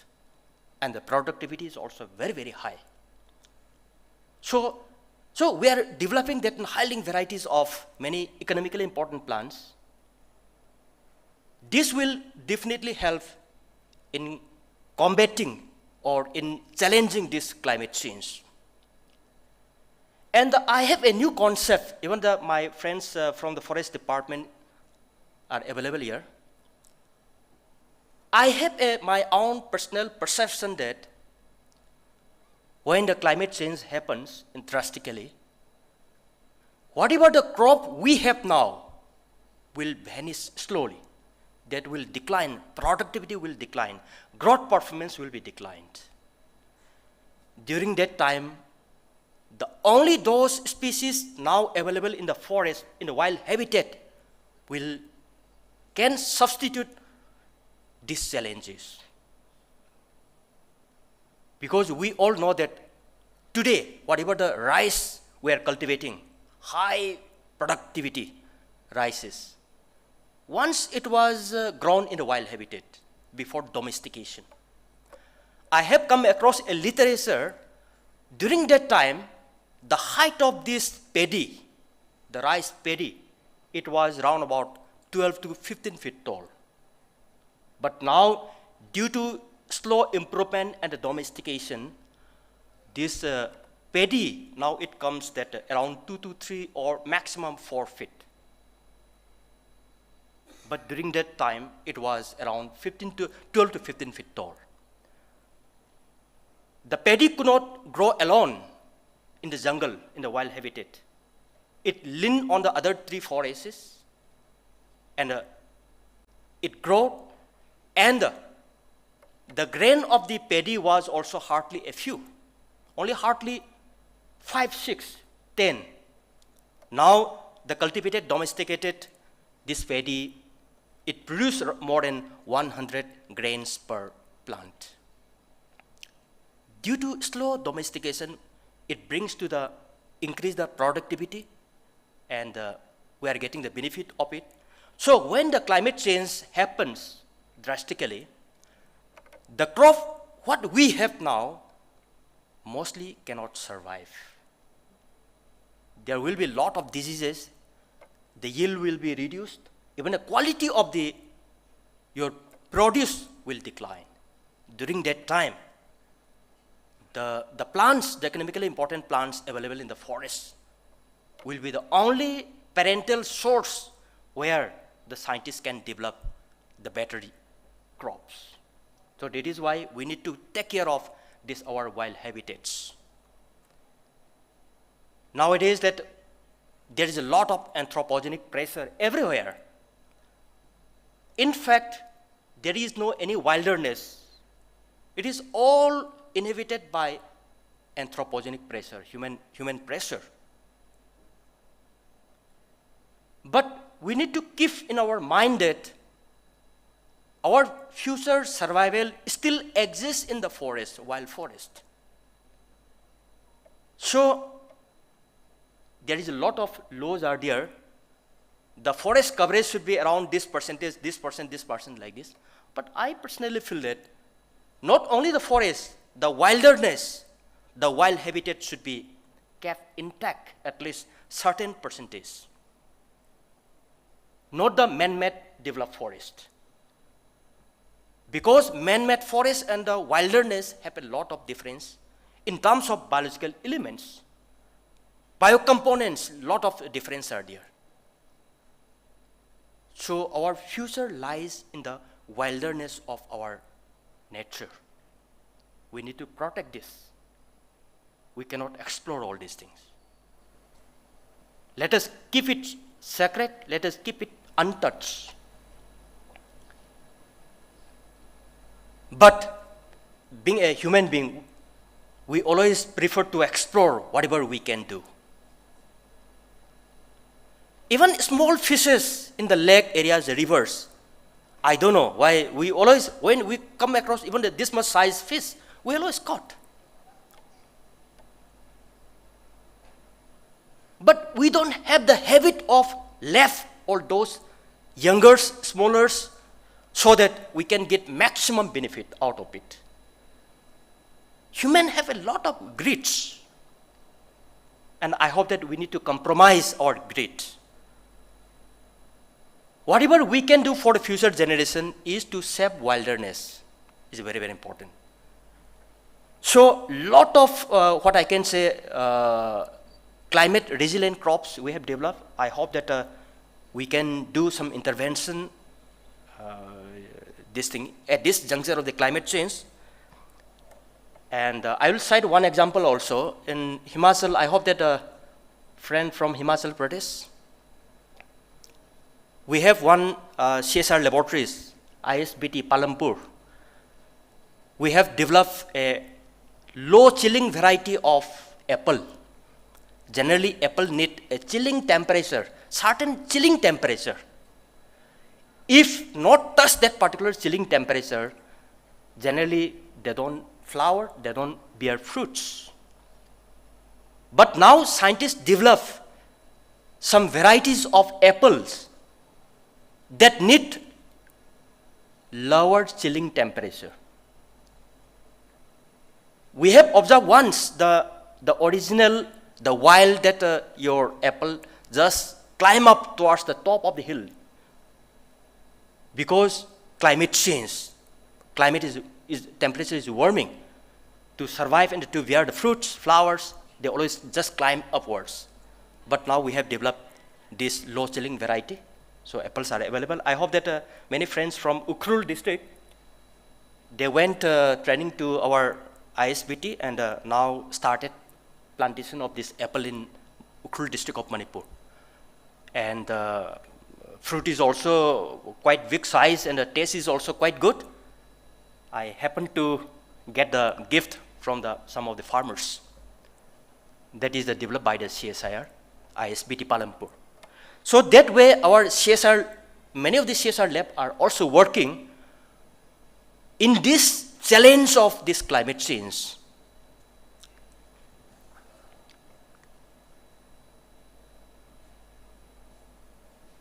These are what I can say, some of the brief idea of this climate adaptation and practice and innovation. I hope that there is a proverb in Chinese, one photograph is more meaningful than 100 words, 1,000 words. So I will share some of the photographs that can directly share the knowledge. In fact, these photographs are very old photographs. When I did a PhD in the Himalaya, I took the photographs during that time, but quality is not good, but still that we can share. Again, biodiversity is very, very sensitive to the climate change. And we always feel that your plant and animals, plants are lifeless. They are more sensitive to the climate. We human beings, okay, we have some problem due to heat, rainfall, coldness, warm. We always just took shelter nearby. But plant, they can't do. Animals, they have the limitation on that. This particular plant, that is the Rhododendron cinnaberinum. It is grown in the timberline of Himalayan region, particularly in Sikkim. Very uniquely, this plant doesn't grow a bit down of the altitude and a bit higher of the altitude. It grows in a very narrow. Such type of the species will face the climate change more sensitive than the others. And I feel that we need to take very strong conservation measures of such type. But there are certain plants that can adapt more widely than some other plants. But this is quite sensitive. It grows only in a very altitudinal range.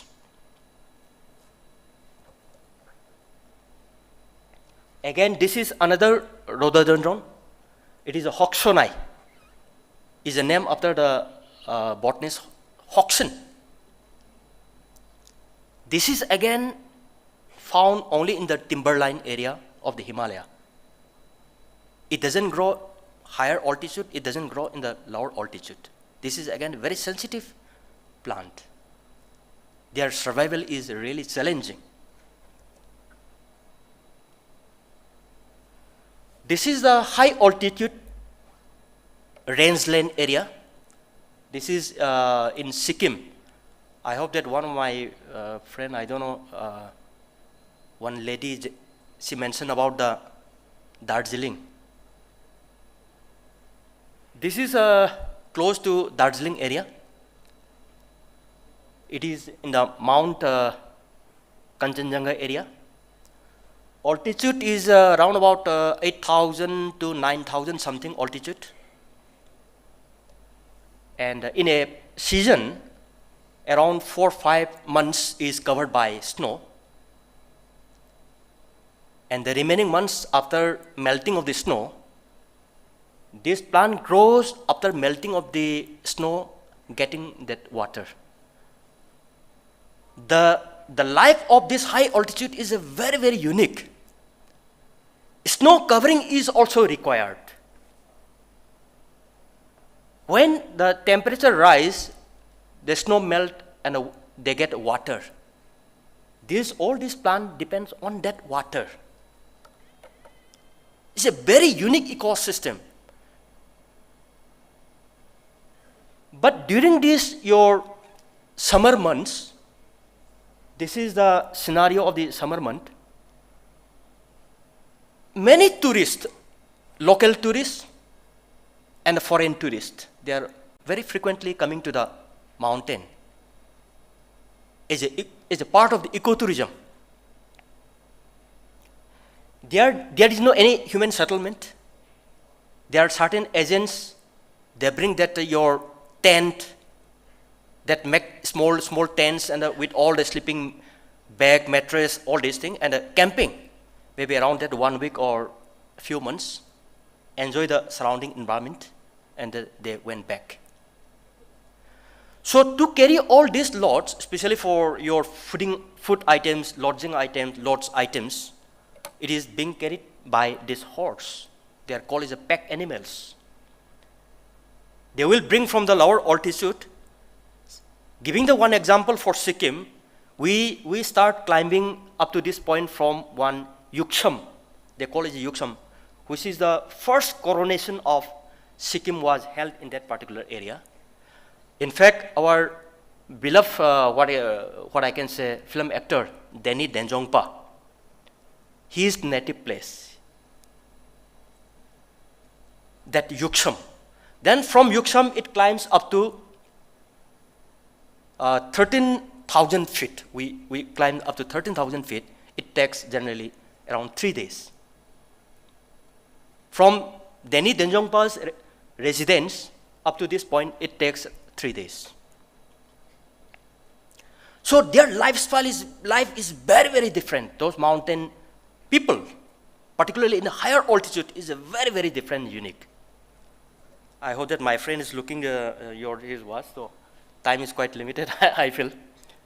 Yeah, this is the pack animals. After bringing the lot, we free them to graze around it. This is again that sheep. They have the one cycle of life. During the winter, severe winter season, all these sheep will bring down to the lower altitude. When the temperature rises, all the animal will take off to the higher altitude. They will do grazing around it. Because by the time it is a very good fodder, grasses available, very luxuriant growth of grasses. So all these sheep will be allowed to graze. Then again, to the onset of this winter, then all these animals will come down to the lower altitude, and all the, what I can say, fur will be cut. From the fur, many products, very economically important products are being made. Even the milk from this is made many food items, just like the surpi. I hope that you might be aware about the surpi, the dry milk of the yak and the sheep. This is again the herds of these sheep, flock of sheep. Again, all this tourist photography is not that clear. Many tourists, eco-tourists are traveling. They have a lot of impact. Because that trampling itself is killing a lot of biodiversity.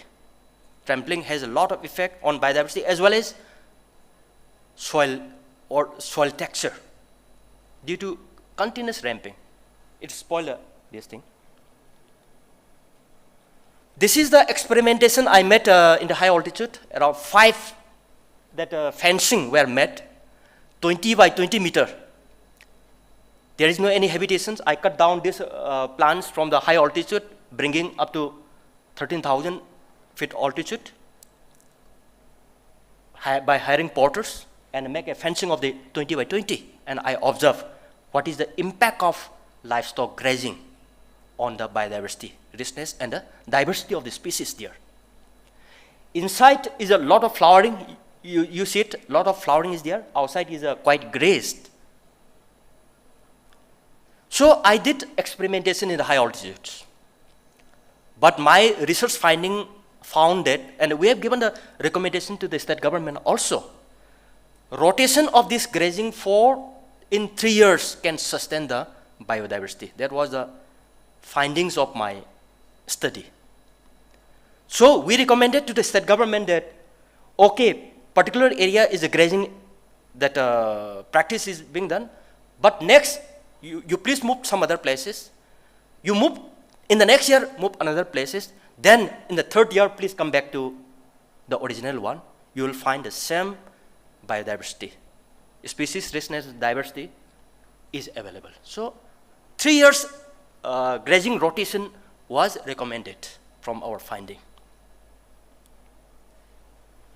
And the people in the Himalaya, they have a very rich traditional knowledge system. This is a one plant, this is a fodder plant. You know very well that during the scarcity time, in the off-season time, there is no any grasses, all the grasses are dried. By the time they cultivate such type of the high-yielding fodder tree species. All the fodders are not thing. They have identified some of the fodder tree species, and all these species has very good nutrient content also. We did analysis. So this Acer campbelli is one of the species, very good fodder plant, and the villagers inhabited at a lower altitude, they always cultivate this tree to substitute when there is a scarcity of fodder. This is one species. Again, this is another species, Brassioipsis mitis. This is again another species having a lot of nutrition thing, and as well as the fodder production is also very, very high as compared to some other plants. This is the dried milk, the surpi. I hope that the life of the people in the Himalaya is closely associated with this one. They get energy whenever they just walk in the hills while they are working. They got a very good energy from this dried surpi. While working in the farm also, they always chew or they always put in their mouth. This is the impact of livestock trampling on the trekking corridor. So we did all the profiling, soil quality, comparative assessment with some other virgin area. So a lot of impact on this soil profile. Yeah, thank you very much. In fact, that I have a lot of information to be presented, but due to limited time that I cannot share. And I feel that today all the experts from the state as well as from different parts of Himalayan region, we will have a very meaningful discussion. And whatever their experience, we will just share and gather together, and we'll try to find out what may be the best management option and what method we can adopt in a very sustaining manner. We'll discuss. Thank you very much all.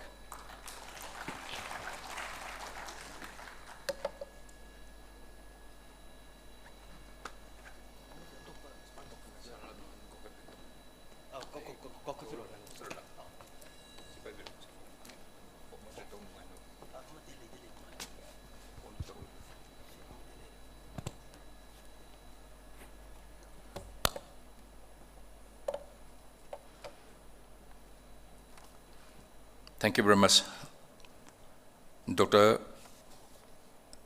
H. Bir Kumar Singh, Professor Dr. H. Bir Kumar Singh, Chief Scientist, CSIR, NIST, Manipur, for giving a wonderful presentation on climate adaptation practices at IHR, ladies and gentlemen. So, may I call upon the state representatives. Would you please come on stage and take chair? Mr. D. Dohu Robin, Director, Environment and Climate Change, Government of Arunachal Pradesh. Coming up next is Mr. Sushant Banik, Senior Scientific Officer, Grade A, Science, Technology and Environment, Government of Tripura.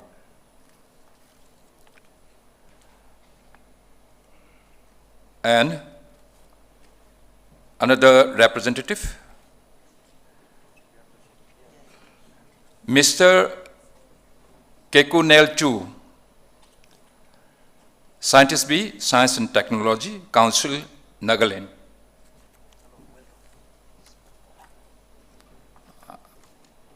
I don't get any name, but may I call upon any representative from the state of Mizoram, if anybody here?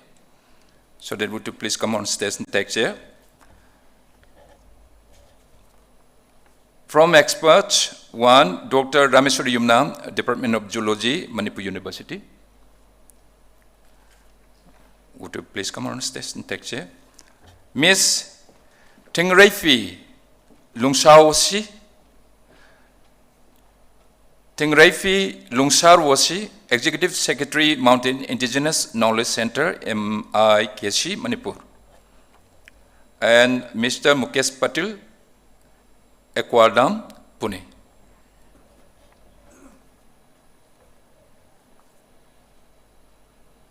So, I think, and very hopefully, we will be having a panel discussion on the theme Climate Resilient Practices. Areas are showcasing community-led adaptation and resilience models, sustainable lifestyles and circularity in waste management, innovative solutions in agriculture, forestry, water resources, disaster risk reduction and energy. Last one is role of technology, natural solutions and grassroots action, ladies and gentlemen. So our chairperson is Professor Dr. S. Birkumar Sim, Chief Scientist, CSIR, NIST, Manipur. So it is open to you all. Sir, would you please take it?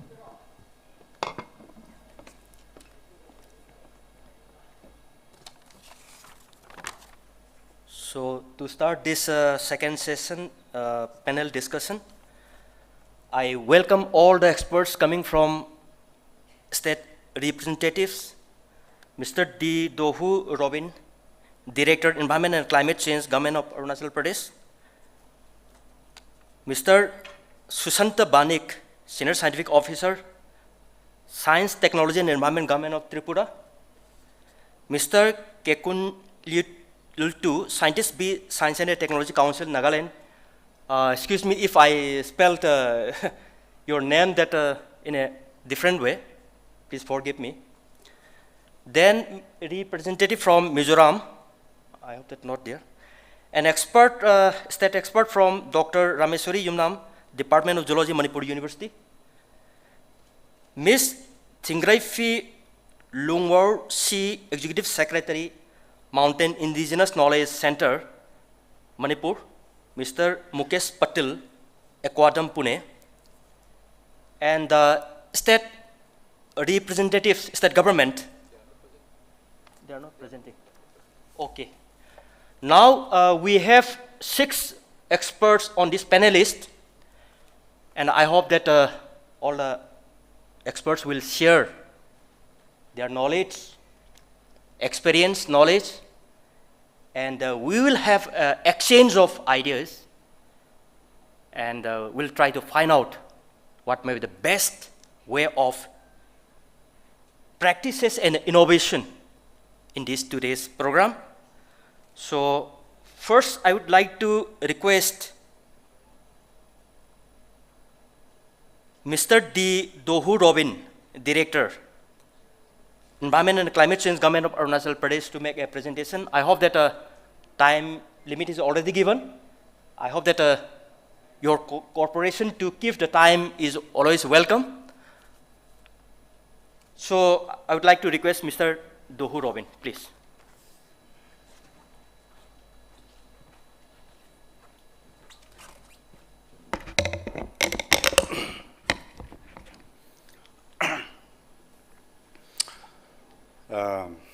Very good afternoon to all of you. This is D. Dohu Robin. I am director in Government of Arunachal Pradesh, looking after environment and climate change.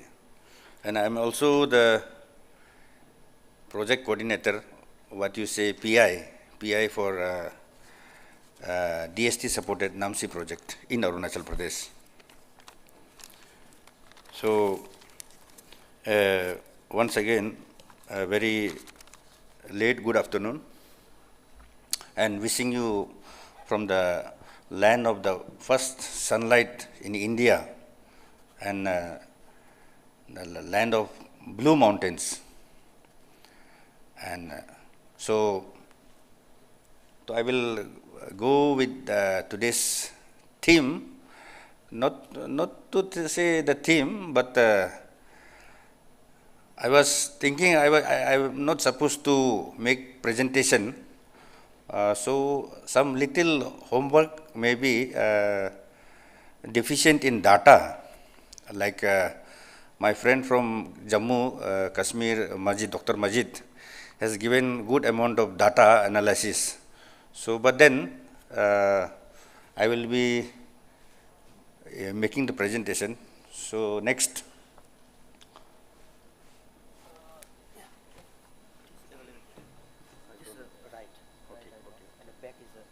Okay.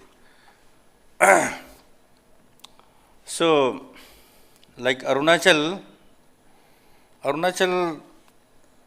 is a state, like this is the largest state in northeast in terms of area, and there has been depletion of forest cover.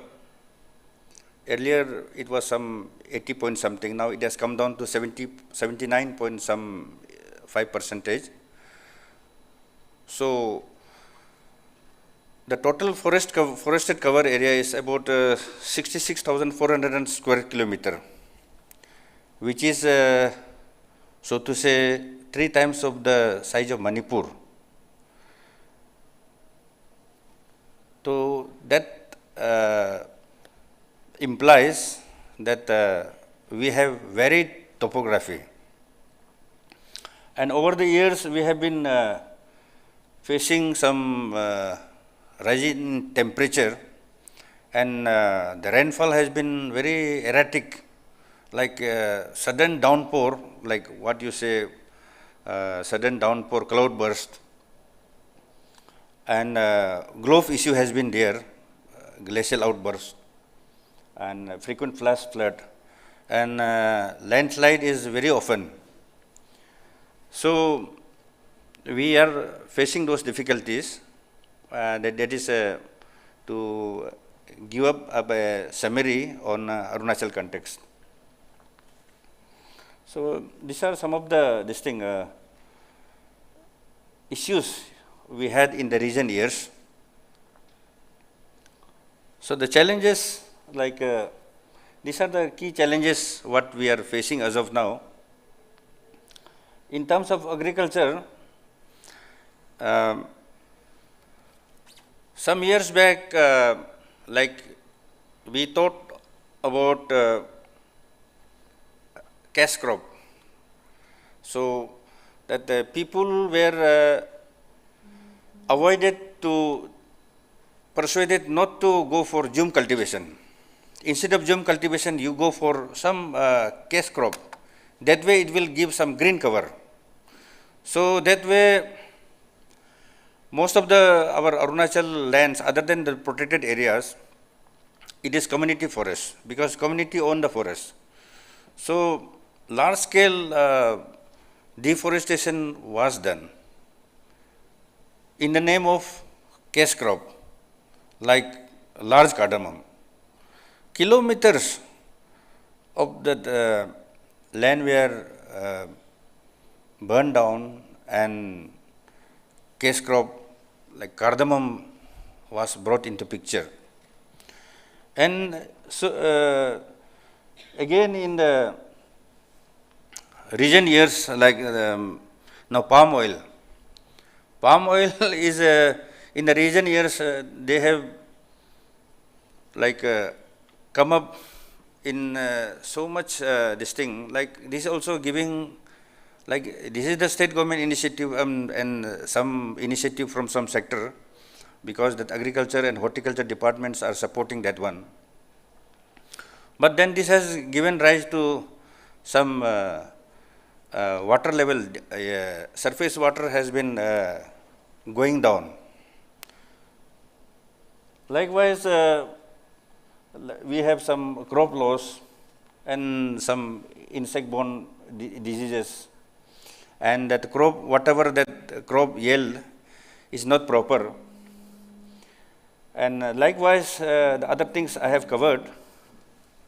And in terms of like energy sector also, like due to urbanization, like short urbanization, people are using mostly in urban areas all this thing AC.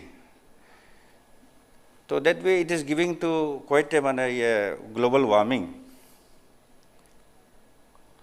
So like to cope up with these issues, our state government came up with Pocket Declaration 2047, because in 2047 it will make 100 years. So with that aim, there has been some 75 strategies under 5 Pancharatna, what you say, 5 sectors. So under that 5 sectors, the Arunachal government has declared climate resilient, like to adopt climate resilient practices. So like as of now, like things are in planning stage, like we are mobilizing with the communities, and best practices in traditional knowledge is being taken into account, that the data is being collected and some framework is being developed. And in terms of our showcasing on the best practices in traditional knowledge, like we have still that Apatani Plateau, they are still doing with that fish cum wet rice cultivation, wherein fish wastage is being used as a manure for the crop production. And that way it is giving to no use of the fertilizers. And this practice helps in maintaining that methane emission as well. And we have some community conserved areas, and we are also promoting some ecotourism. So like in places like Tawang and the Thembang Sinchung area, that Bogun village, they are promoting these issues, and there has been some village level committees to organize that and sensitize it among the panchayat bodies.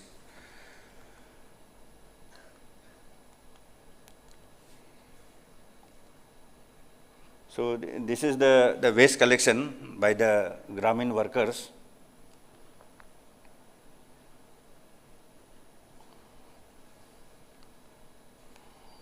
And in terms of like Sangte and Siluk village in Arunachal, these villages, they have been some zero emission on the waste management.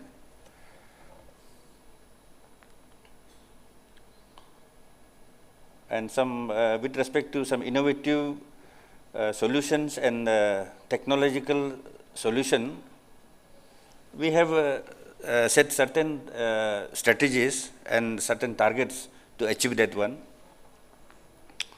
So these are on water resources. This is the key strategies that has been identified under SAP-CC, but our SAP-CC for Arunachal is not yet complete due to, like as I said, Arunachal is a state very difficult in terms of data collection.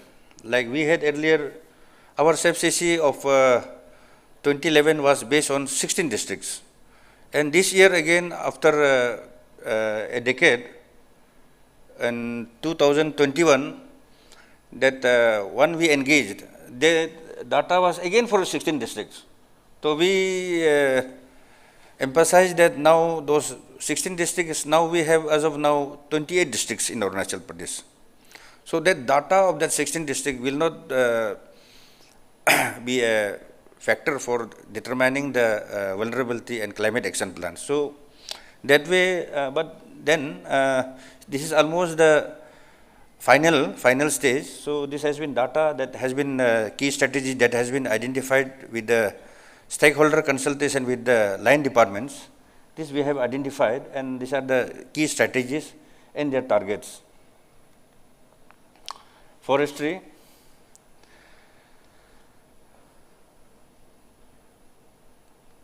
And this is energy sector. And this is disaster management. And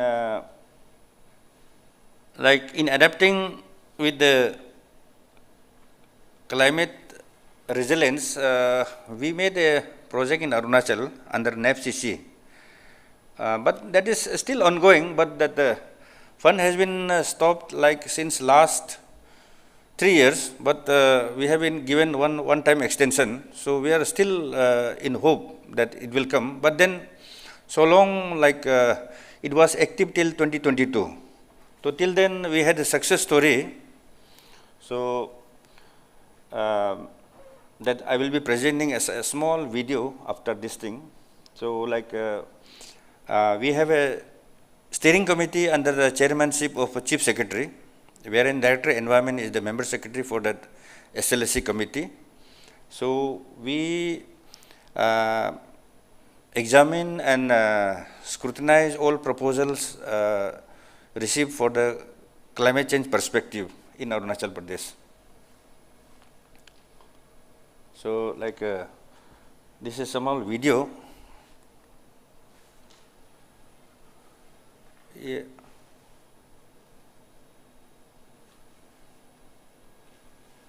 Sound?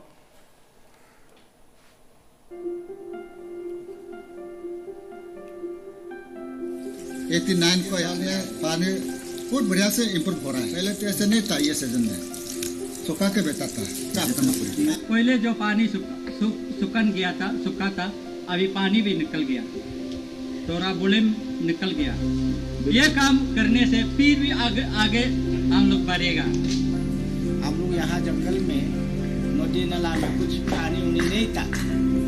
जब हम लोग आया उसका जितना भी हम लोग खाना है, जो कुछ किया है, अभी सब नाला पानी फुल हो गया। Complete dry, there is no single drop of water. ये पूरा सूखा रिचार्जिंग करके दे हैव मेड बहुत खुशी है, बहुत अच्छा लग रहा है। ये काम जो आने के बाद में प्रैक्टिकली काम करके आपका शो करना पड़ता है ना, इसलिए हम तो इसको बहुत तारीफ करते हैं।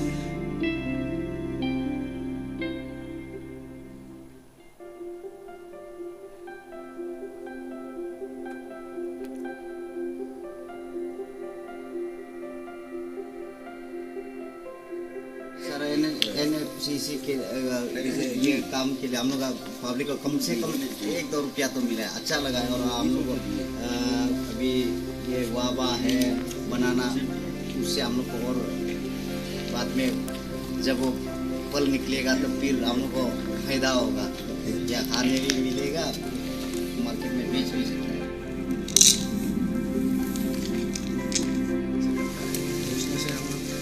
महीना में 20 तो मछली से फायदा तो हो रहा है, मतलब अब तो कैसा लगा ये प्रोजेक्ट जो आप काम करके इसमें?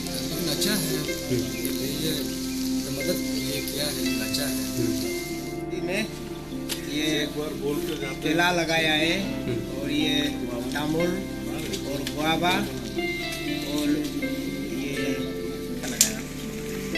बनाना लगाया है, और ये नारियल भी है, और ये तामुल गच्छी भी है, गुआवा भी, ऑरेंज भी है। कितना आपका हेक्टर कितना हुआ है? 4 Hector.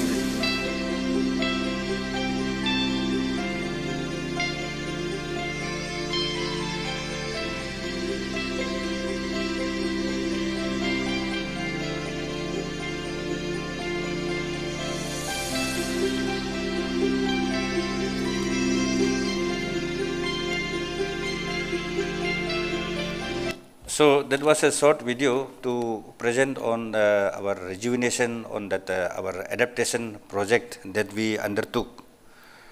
So like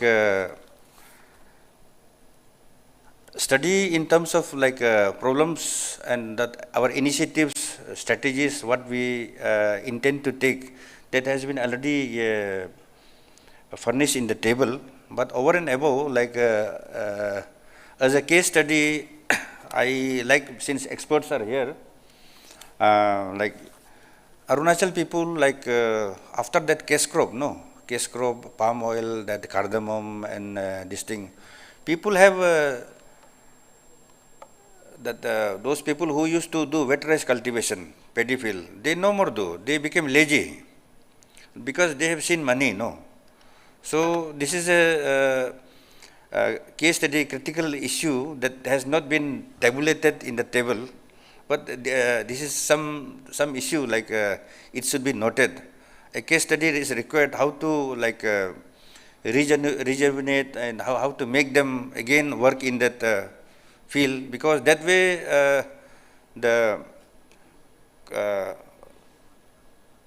yesterday evening I got to meet our Dr. Athing. I came to know about crop sovereignty. Like our crop sovereignty is being lost. That our indigenous crop varieties are being no more being produced, except few places. So everything is exported from, imported from outside. So that way those lands are being sold by the villagers for over there. Instead of that WRC, you can now find some buildings, some structures coming up. So this is some issue pertaining to my state, Arunachal, because it's community land, So like what is needed to be done, and something of that sort is to be done. So like with this, I will wind up my speech here, presentation. Thank you. Yeah, thank you, that Mr. Dohu Robin. In fact, please wait for 1 minute. Okay. Some questions will be invited from the audience, as well as first I would like to ask a question to you. When did large cardamom cultivation started in Arunachal?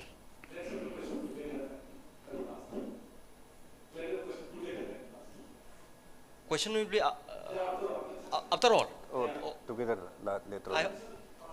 Will it not better to do just complete and send, because that question may be forgotten, the questions and this thing? But I've given only that 15 minutes only, not much. But I can reply your question. That was in after late, not late, early 2000. Early 2000 that cardamom cultivation began in What is the production, that quantity production present? That we have not yet quantified.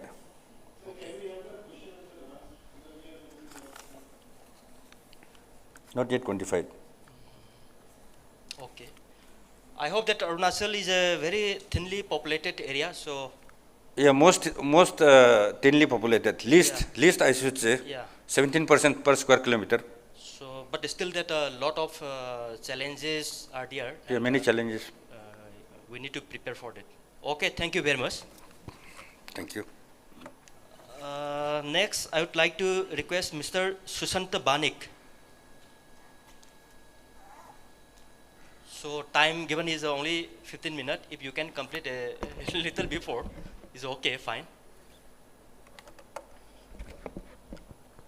Good afternoon from Tripura. Respected Chairman, sir. First of all, I want to thank Dr. Braju Kumar and his team for arranging such an excellent lunch. After such a lunch, this is the time to listen, not talk. However,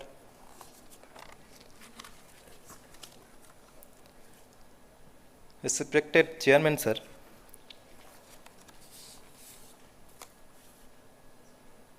Actually, this technical session outcome will be compilation of best practices for replication across Himalayan states.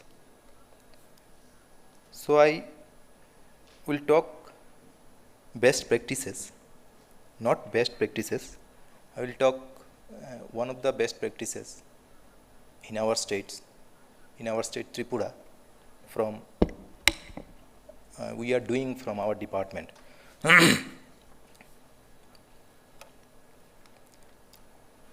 Before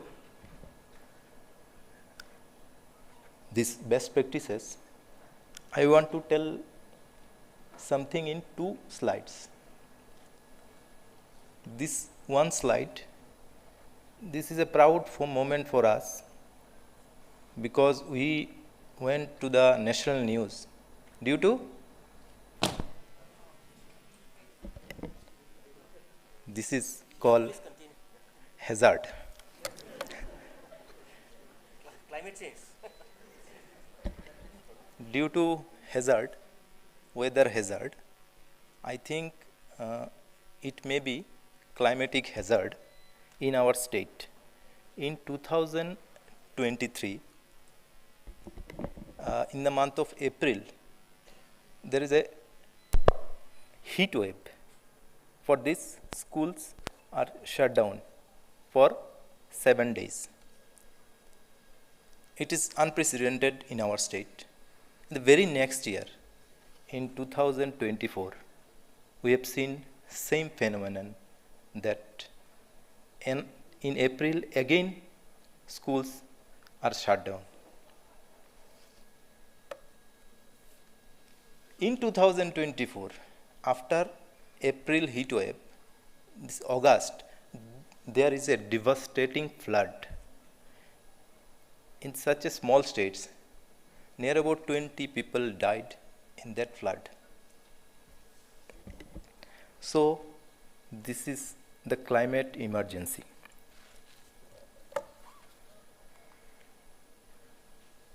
This is the profile, vulnerability profile of Tripura. High exposure to floods, landslide, and erratic rainfall. Vulnerable tribal and marginal farming communities. Sectoral risk, agriculture, water, health, forests. And all we facing these data gaps in climate projection and monitoring. If you seen this graph, this is the flood near about, I think, near about 180 kilometers of road in our one district, that is Gomoti district. In that district, 450 kilometers roads are there. In that flood, near about 180 kilometer roads just flooded.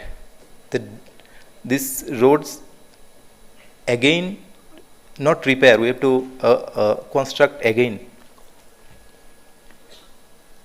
And now I am coming to this technical sessions, this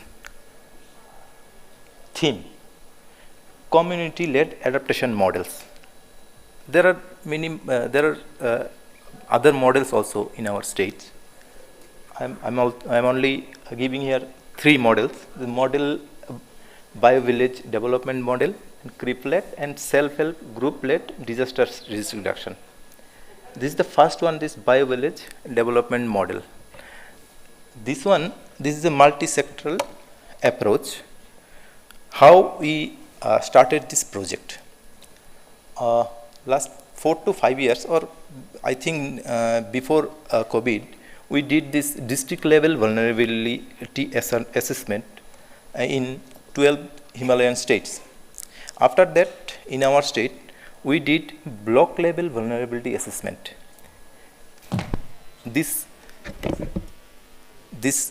block level vulnerability assessment, we identified some blocks that's the most vulnerable. Then we come with this project. This is BioVillage 2.0. What is this? This is a village level program. where multi-departmental approach implemented in that village.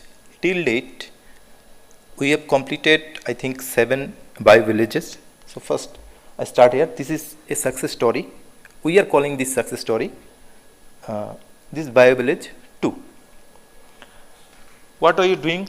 Bio-village 2 is a basket of multi-enterprise components derived from eco-friendly approaches. Its maximum benefit for farmers, ecology, and village GDP as a whole. The bio-village 2 is positive shift. What we did, renewable, agri and agri-allied, social, environmental, from conventional bio-village. Only organic practice. This our conventional bio-village, only we practice organic. But here we approach a multi-dimensional, multi-departmental approach. What is the what are we doing here? Bottom to top planning. We went in the village. We asked them that this is our project. What you need? This is presently ongoing projects. Components what we provide them. It is dynamic based on available resource and interest of the beneficiaries. It is not dependent on us. Beneficiaries, they in the community level, they decide that what components they need. We basket 14 to 15 components. From there, they choose 2, 3, 4, 5 components based on the availability. Suppose one component is beekeeping, which enhance the productivity of agricultural crops. Equal and major contribution of women beneficiaries. It is the funded. I hope that time is running out, so let us try to shorten a little. Yeah, please. Okay, sir. Till date, we completed 7 bio-village, completed 12 bio-village. Now 7 are ongoing. That one bio-village, the budget is 25 lakhs, and beneficiary got 33,000. Total number of beneficiaries 40 to 50, 40 to 60 components we given, and one green mitra in that bio-village. This is the components we are giving. This is running project. These components are given to the villagers. This is implementation strategy. We are going every week. Our official going to that village every week. They consult what is the problem, what is the hindrance are there. We try to solve this. And this is SOP, how we did this program: pre-survey, meeting, mapping, training, field visit, distribution, and monitoring. Monitoring is our part. We are doing this very carefully. This is challenge we encounter. Reorient the conventional mindset. Actually, the villagers are doing the conventional things. We have to train them.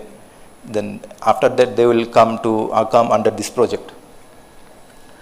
Then multiple departments are coming to this project. They are now interested. First of all, what I'm sharing, first when we formulate this project in the first year, the departments, line departments are not interested. But nowadays, they are very much interested.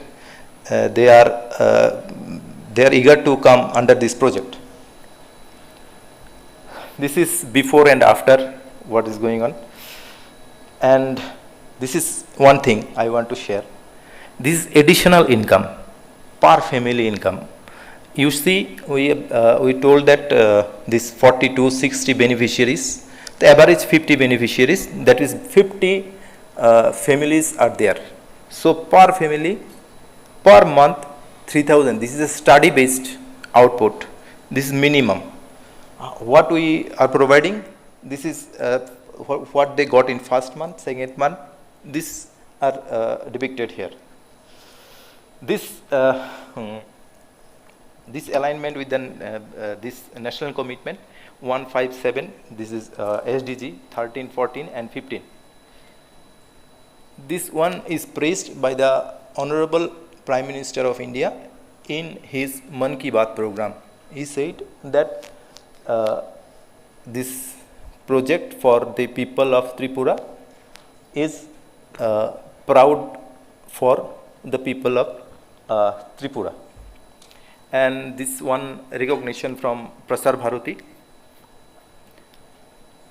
And this is sir already, the host sir already told these things in his slide. So I am not going to this. So this is from my end, sir. Thank you, sir. Yeah. Okay. Thank you. Thank you very much. We have more number of resource persons to speak. So I hope that I'd like to request the rest of the speakers to complete your talk, if possible, by 5 minutes.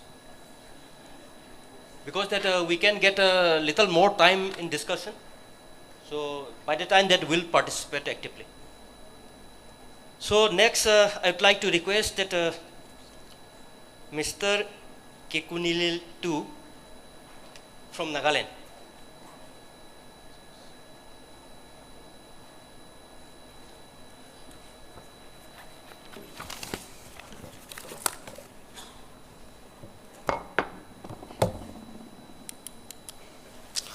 A very good afternoon. The session chairs the Department of Environment and Climate Change, Government of Manipur, esteemed co-panelists, respected delegates from different states, government and private agencies. I would like to give a very brief highlights of the Nagaland state, especially the activities on climate change adaptations and some good practices. As we all are very aware that we have almost all the states have got a climate change cell in their own respective states. So I'm not going to go into detail about the mandates that have been taken within the climate change cell and also the national flagship programs and all the sort. Actually, I'm the co-PI of the climate change cell. With all due respect and honor, actually our PI, 1.5 months ago, he expired. He passed away. So with due honor, I take over the charge and I'm going to give you a brief highlights of the climate change cell and the activities that happens in Nagaland. Actually, I will be very brief. I will just take you to 2 or 3 practices which are not actually really implemented with the scientific inputs as of yet, but we have documented and seems to be very reliable, very sustainable. So here we go. Next slide, please. Okay. So actually, our state is now preparing for the SAP-CC, the second version. The first version has been prepared and already approved by the Ministry of Environment, Forest and Climate Change. The second, it has taken place with a revision. Actually, more so, earlier version came up, as we all be aware, that more so with the secondary data. But this time, we have more rely on the primary data, and this is how we are coming with the second versions of our SAP-CC. And on this one, the state government has taken a big step towards this direction, and that is Nagaland Legislative Assembly has formed a committee on environment and climate change. I think this is a big step towards the political corridor and the bureaucrats coming together and fostering the climate actions in the state. And the next, we have some of these state-specific climate change adaptation program. Actually, this is a national flagship program, but very strictly, it is through the National Adaptation Fund for Climate Change. That's why I'm just highlighting this one. This is the Jimpu Conservations of Indigenous Rice Varieties under Traditional Livelihood Integrated Rotational Farming System. That is JUM optimizations. And so under this, actually, we could able to register about more than 800 indigenous species of rice, 862 to be exact.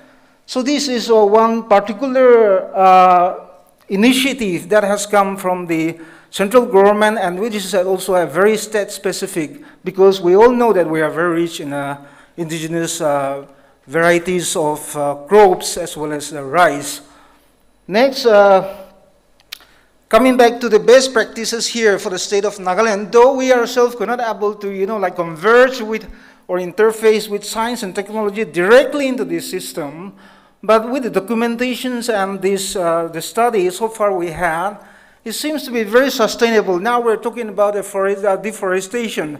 Nagaland has got a very, maybe in some other part of the Himalayan states might have this one, but Nagaland, so to speak, is quite unique in the land holding system, because only in some cases, it is held by community, it is almost like individual land holding system.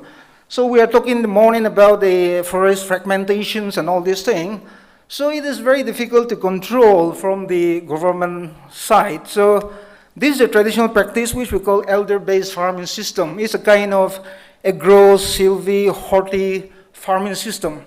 And this is also can be quite related to the present day, much acclaim that the permaculture that we are talking about so much in different platforms across the nations and also across the nations. So this one actually, I'm not going into the detail of this, how the practice is being done, but it is basically a agro-silvi horti farming system, which seems to be sustainable because we really don't keep on rotating. This is just in the same place.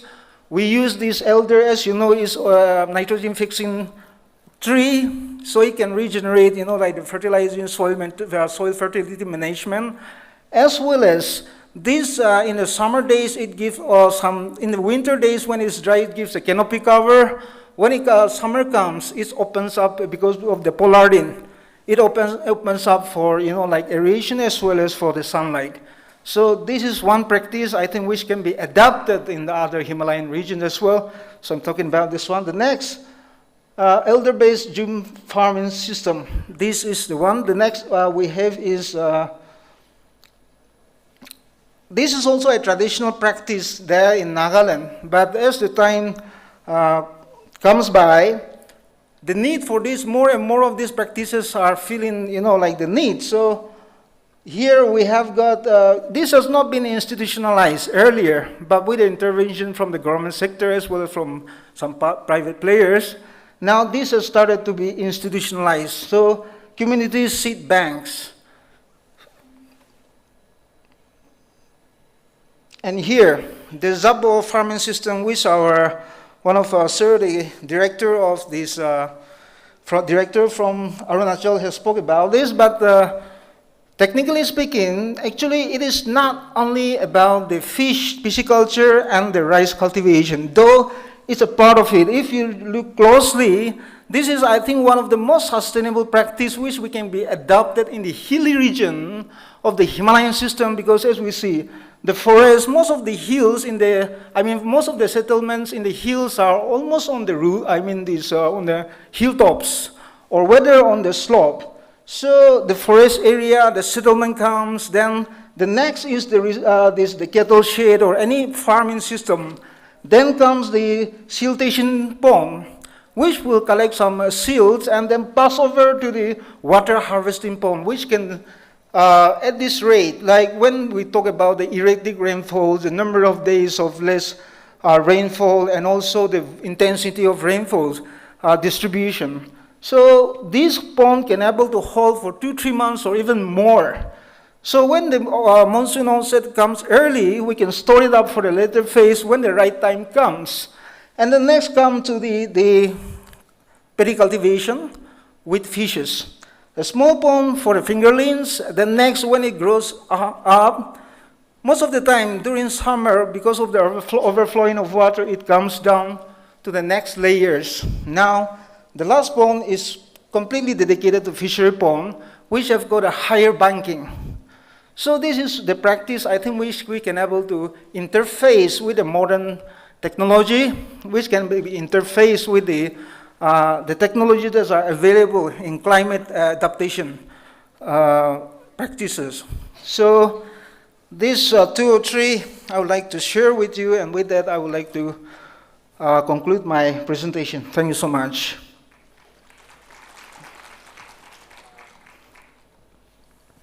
Yeah, thank you very much. Next, that Mizoram is absent.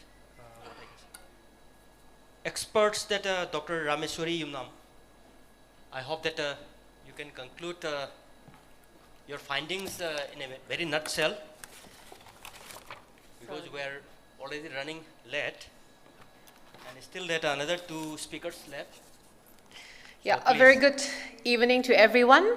And with the permission of the chair, I would like to start my presentation. And of course, before that, I would like to thank the director, Dr. T. Brajakumar, and the Director of Environment and Climate Change, Government of Manipur, for giving me this opportunity. And indeed, it is a pleasure for me to stand before you to show or highlight some of the insights on how nature itself inspires the innovative solutions for our sustainability challenges which we are facing. So, I have kept the title as Adapt, Innovate, Sustain, and which is wholly based on the nature-based innovation solutions for sustainability.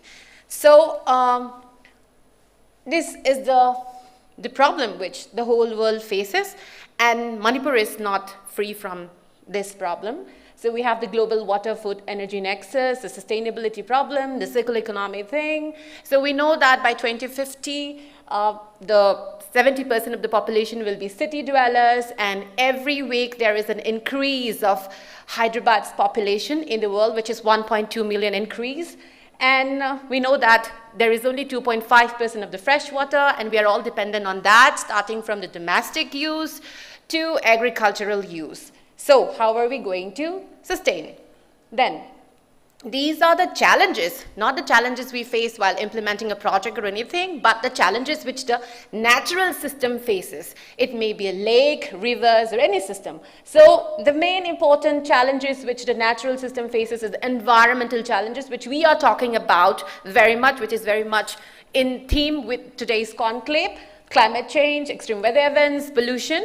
Then biological changes, we have invasive species, which are the products of many of our,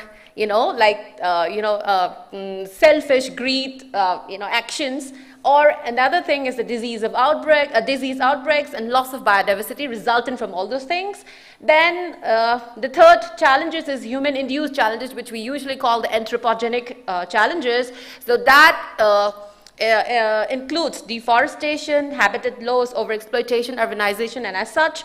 Then the last challenges which the natural system face is systematic and feedback challenges, like we do not have a feedback loop. So that is the main thing, and also the ecosystem imbalance. And this reduces the resilience which is already there in the nature. We know that despite this mounting pressure on the natural systems, from climate change to all these challenges, the nature, through its resilience and balance, they try to offer us different models which we can adopt and adapt, and from there we can innovate ideas and we can integrate into our policies. So this is what I'm going to talk about. So there are a lot of innovative technologies coming up, but I am more of a researcher than a practitioner, but here I'm talking as a practitioner because we are practicing 2 innovative technologies as of now in one of the wetlands and another along with the fish farmers of Manipur. So Phumdi, the first innovation which I'm going to talk is about Phumdi-based floating treatment wetland system, which everyone has seen in many of the wetlands in Manipur.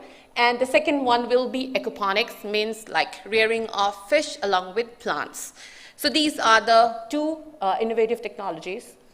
So the key principle of circularity, we know that it is first to eliminate the waste and pollution, then regenerate nature, then circulate the products out of that. So this is the main principle of circularity. So This is what I'm coming to, Phumdi-based floating wetland system of wastewater treatment, which we are implementing in one of the lake, along with Dhanamanjari University and in collaboration with the Department of Environment and Climate Change, Government of Manipur. So this is how we are planning to go forward for the wastewater treatment in the wetlands. Of course, the wetlands, the load the wetland can sustain, it's a problem here. That is why we face a lot of floods in Manipur also. So this is the system which is there. I will not go into the nitty-gritty of the research. So this is not a research platform. Then these are the advantage, the comparative advantage which we can offer from the Phumdi-based floating treatment wetland system: ecological adaptability and resilience, then use of local biodegradable materials, then also the community engagement and cost-effective. It is the most cost-effective system and easy deployment, and also it is one of the sustainable food production system, and it can be integrated with other ecosystem management systems also. Then the other technique or the technology is aquaponics. Here, this has been there since long time, since the Aztec civilization. The principle was there, but we were not incorporating scientific ideas into it. So now we have come up with that. I mean, like many of the people in the world are working on this. So it differs in different climatic conditions and microhabitats and all. So we are also working on this in Manipur. Here we rear fish, and out of that, the waste of the fish, rearing pond, we are using it for growing vegetables, and the main work will be done by the microbes and the bacteria which is there in the system. So these are the principal, system and the symbiotic cycle in aquaponics. Then, so why aquaponics is termed as a circular, economy, and it is also used for sustainability, and it also helps in the food-water nexus. Why? Because we grow plants, then we also grow fish. Then after that, even we can go algae. Then from the waste, we can generate biogas, we can generate microbial fuel cells, we can generate manure, a lot of things. So this becomes a circular economy in itself. So aquaponics is one such sustainable technology when we talk about aquaculture. Since I'm into the fishery sector, so we work on this also. Yeah, some of the practices which are there in Northeast. So my colleague, the panelist from Arunachal, has talked about the Apatani rice culture system in Arunachal, but we can always integrate the recirculation of the water in this as one of the scientific intervention. And also my colleague from Nagaland has just now spoken about the Jabo system, where he said that this is the most sustainable practice of, in Nagaland, which is already there. But here I want to say that from the fishery pond, which is the last water storing thing in the Jabo system, we can always integrate a constructed wetland, and we can, treat the water, and from there, you can recirculate the water again to the water harvesting pond. So in that way, the water will be recirculated and it will be sustained. So this is what I want to, suggest when it comes to the Nagaland Jabo system.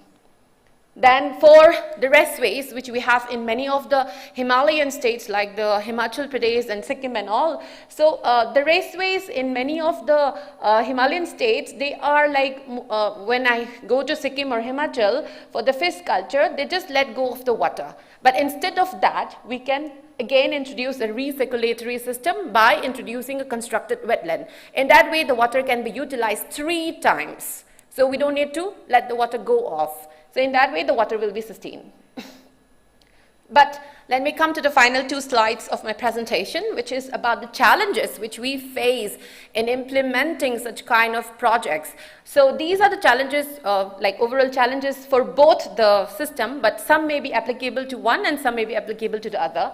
So when it comes to the wetland implementation, the project, the Phumdi-based floating treatment system, what happens is we face a lot of ecological challenges, which includes like the site-specific variability. So whatever we do it in the Waithau Phumnom part cannot be replicated in another wetland because the micro conditions will be different. So we need to study the adaptability and the site variability, then the seasonal water fluctuations and biodiversity concerns, and also like maintaining the environment of that wetland is also a very difficult task.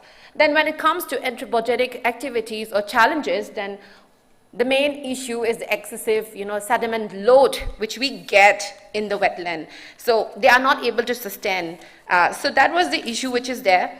Then also encroachment and land use. So we need to reclaim the wetland, and we need to, because of the urban expansion and agricultural runoffs, so there is a lot of issues in that. Then the community and social, when it comes to community and social, it is very much important, because when we have to go for a sustainable solution, or when we have to go for conservation of any of the natural systems, without the aid of the community, that is not possible at all. So the community has to take an active participation, and we need the co-ownership, or we can include the need for the community ownership of that particular, the technology which you are implementing in that particular site. Dr. So just 2 Rameswari, minutes. please come to the concluding that. Yeah. Then of course the community also knows the traditional knowledge. So we need to know about the wetlands, like how much water volume is coming, the water budgeting and everything, although they are not knowing in a scientific way, but a lot of, historical, traditional knowledge the community knows. So we need to take that and integrate while we are implementing a project, or while we are innovating a scientific project. And of course, and another thing is the participation of the women, which is very much important when it comes to conservation. Then scientific and awareness gaps, which we have seen in the first, in the morning session, so I would not go further into that. And the last thing which I wanted to talk about is the scaling up challenges.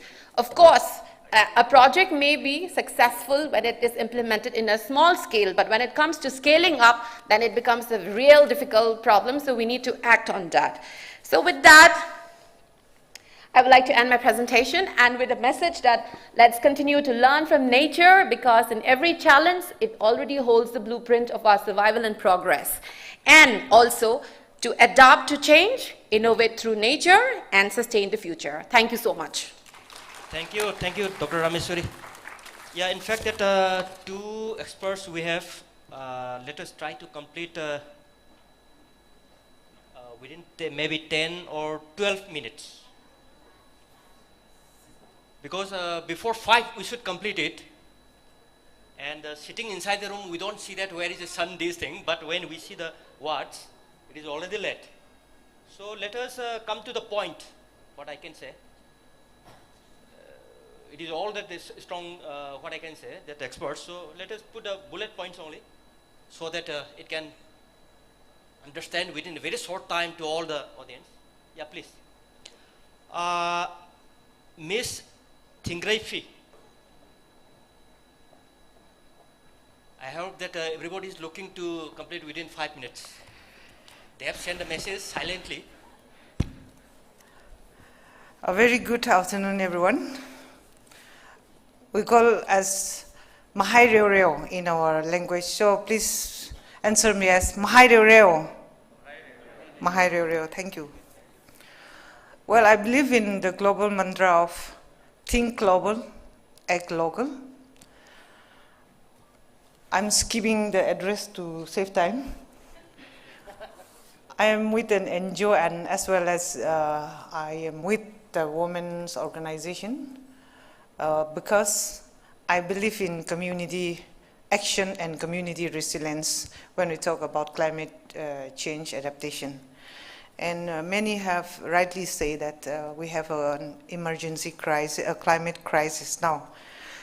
So basically, my previous speaker has left me with indigenous knowledge and women's action. I'll be continuing as from the perspective of indigenous women's and indigenous knowledge, indigenous science, I should say, and as well as women's action. So basically, what we look at is very basic things in life, like the clean air, the clean water, the availability of food of our choice, and energy. So based on that, we act as a women's group, as a women's action, we act, and our priorities are on availability of water, food sovereignty or food security, waste, and community protocol.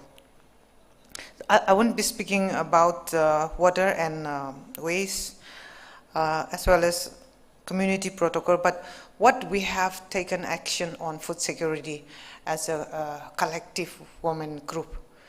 So we identified climate resilient crops, which is millets and chopsters, sayote, and passion fruits. Why? Because we know the know-how. The seeds are available with us. We don't need to invest much. We don't need to invest much time and resources. So collectively, as a women group, we have taken that action, and for the past 2 years, we have been promoting, distributing seeds, because millets and chopsters were, it was dying, so we revived that. And now we are proud to say that we are ready to celebrate. And then our vision is also to address food security of our community by 2030. So I don't need to speak much on that. We can discuss on that later. But the challenges we face is we could not find a dehusking machine. We tried to approach the Sendersi Agriculture University. Till now, they have not delivered. So there is a gap of technology linkage and the practice on the ground. And the other is also, as you have seen today, the biodiversity section, the food stalls. Mostly we harvest from nature, and all of them are healthy food. But we still need to enhance our skill on food preservation and processing. Those are our challenge, which we still haven't answered yet. I also wanted to say that our farmlands are in situ conservation area for scientists, and we have, as indigenous women, we have collected a lot of seeds and medicinal plants and herbs for you. Today, when I listened to the presentation from the Institute of Bioresource and Sustainable Development, it's just like, our traditional knowledge is not being recognized at all. But when is the Carmen Institute? You highlighted so much, which we have been practicing for generations and generations. And I think it's high time that we integrate science, modern science and indigenous science. That's my message. And also, as of on the community protocol, we have worked with, we started working with DOC, but we are not able to complete as of now. But I'm confident that this can be an interface between the customary and the former system. So my recommendation for this platform would be, yes, I very much vouch for having a platform for the Indian Himalayan state. But I wouldn't say as a climate research center. I would rather recommend to have Indian Himalayan Integrated Study Center, because if we focus only on climate science, then we will miss out the social and the cultural aspect and so many of the spiritual elements that we believe the IHR have got. And let's remember that Himalaya is the pulse of the earth, and every time it's ticking. Thanks. My presentation ends here. Yeah, thank you very much that Ms. Thingrai, you just completed your presentation on time. I hope that you are the best talker today, because you completed your this thing on time. Similarly, that I would like to request Mr. Mukesh Patel, Aquadam, to complete your presentation. Similar to what I can say. Ms. Thingrai. A late good afternoon to all. Thank you, Directorate of Climate Change, our respected chair, sir. I will definitely do much better than thinking Premier. Don't worry. I don't have any presentation. So just after listening for all the day, presentations from the morning, given this topic that we are discussing, practice and innovation, I am a practitioner. I belong to Aquadem. The name of the organization is Advanced Center for Water Resource Development and Management, and Aquadem works on groundwater. So basically I will talk only on the two aspects of climate change. One is rainfall, which is visible, and one is groundwater, which is invisible. Okay, so rainfall what I want to share very briefly, in 2024, the whole eastern Himalaya had a deficit rainfall, and in 2025, we have the exceeding rainfall. Now, how much of that exceeding rainfall is there, we can deal that with later on. But what I want to highlight here is, on the data that we are collecting, what is the granularity of the data? Are we collecting still the rainfall from the subdivision or the block level, or are we collecting the data from the village level? Because as I can see from the 2011 census, Manipur has 2,581 villages. So what is the granularity representation that we are giving? So just to bring in the people participation, as my previous panelist has stressed upon it, can we look at people's participation in collection of rainfall in Manipur? So rainfall collection across all 2581 villages, some more villages would be there, because as a climate resilient practice, these are very heavy words. So we have done a similar exercise in Pune. So Aquadem is based in Pune, and by the virtue of that, I am one of the non-IHR person here talking about the IHR region. So what we have done in Pune in 2020 and in later part of 2021, in the COVID, when there was nothing much to do, a lot of volunteers from Pune has monitored rainfall, and I also made an attempt to do that. What I found out in 2021, in Pune district, Pune city itself, it rained for all 12 months. It's itself a unique thing that happened. So can we look at something like that? Because Aquadem runs its foundation course, and there are many NGOs in Pune who runs courses on ecology. So Pune population being mostly from the technocratic and IT industries, they really get fed up on the weekends. So they are really interested to work on the environment. So you can actually check on internet. One of the initiatives from Mr. Abhijit Gandhi, who has led the volunteers, 50 volunteers started monitoring rainfall all across Pune city. Because having set the geography of Pune city eventually had only 3 to 4 AWS. One itself from the IMD, Indian Meteorological Department. The Shimla office is there in Pune. Then we have Indian Institute of Tropical Meteorology. We have the Air Force Lohgaon base station, and other maybe an agriculture directorate based in Pune. So very limited data was there in Pune, and to counter that, the people came forward and started to collect the data. Now what is that data accepted in the government domain is a different thing to discuss. So as we are discussing about the climate change scenario, of course rainfall Bega plays a very vital role. But I also want to talk about the groundwater part, which is fairly invisible, because from the morning nobody has touched upon the groundwater aspect.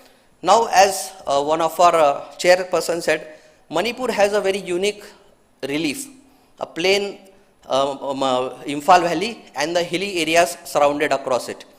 So what is the groundwater footprint of Manipur Valley? Okay, let's come to a little lower scale. What is the groundwater footprint of this campus? Do we have some idea of this? So I also want to discuss about another initiative which was taken up by the Water Practitioners Network. One of the NGOs that was leading is Foundation for Ecological Services. They have democratized the groundwater data. They have enabled all the communities which they were working to measure the groundwater data and then just submit the data. Because somehow I feel that, having said that, the groundwater extraction rate of Manipur is only 12%.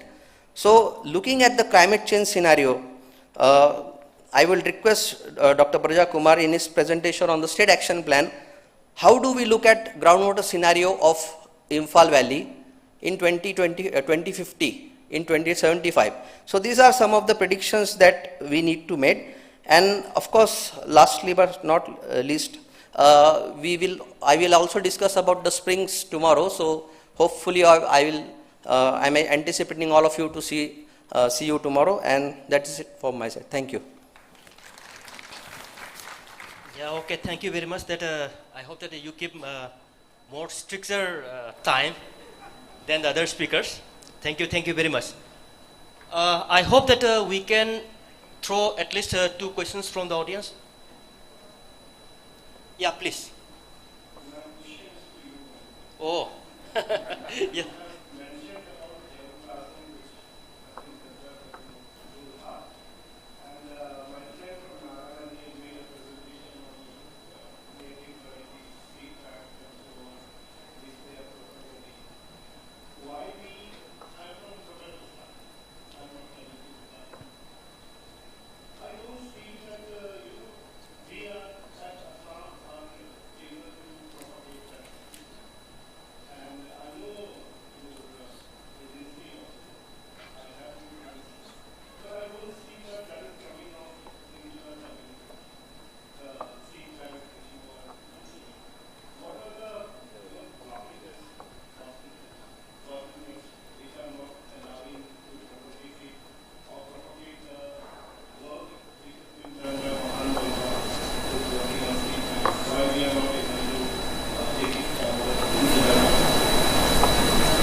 Yeah, thank you very much for this question.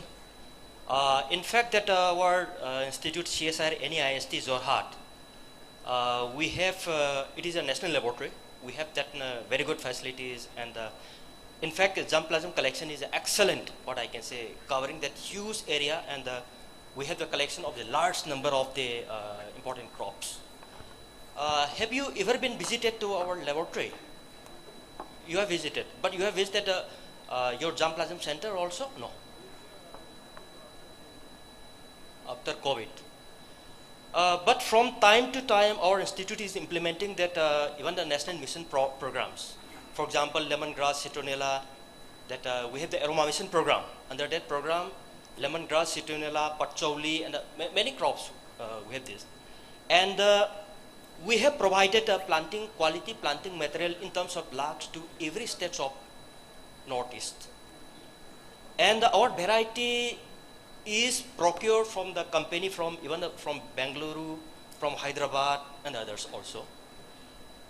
And under that mission projects, just like the floriculture mission project we have, aroma mission project we have, even in Manipur also we have already installed the distillation unit, 6 number of the distillation units, but very unfortunately some units are not working in Manipur. I will tell you, share this information, because incident happened in Manipur. After that, we are not able to monitor that machines, equipments, because most of the machines we have installed in the hill areas. This is the one thing. Otherwise, in Arunachal, even in Assam also, we have installed large number of the equipments. And we have the incubation center in our Jorhat, and where that we have started, what I can say, networking with all the many entrepreneurs.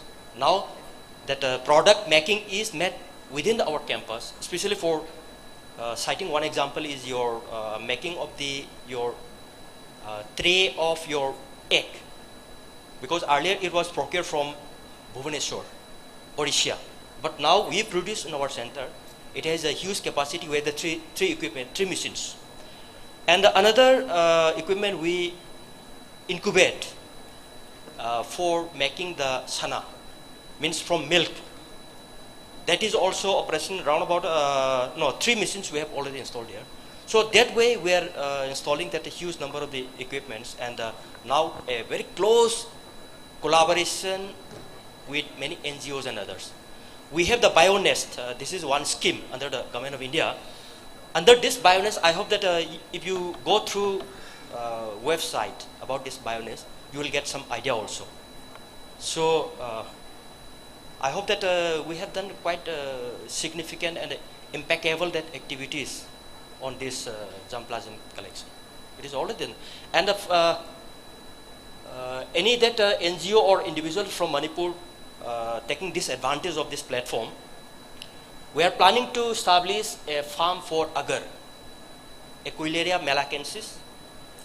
Please provide your land. We are providing free of cost the planting material, quality planting material. So a very big program is being implemented for this agar. For Manipur, we are targeting to cover at least around 4 or 5 hectares of land in the beginning. If any interested, please contact with me. So once, please visit our center again, and please contact with our one fellow, one Dr. Mohanlan. He's in charge of the Jamplasm Center. You will get quite a lot of information. Okay, thank you very much. Yeah, any other?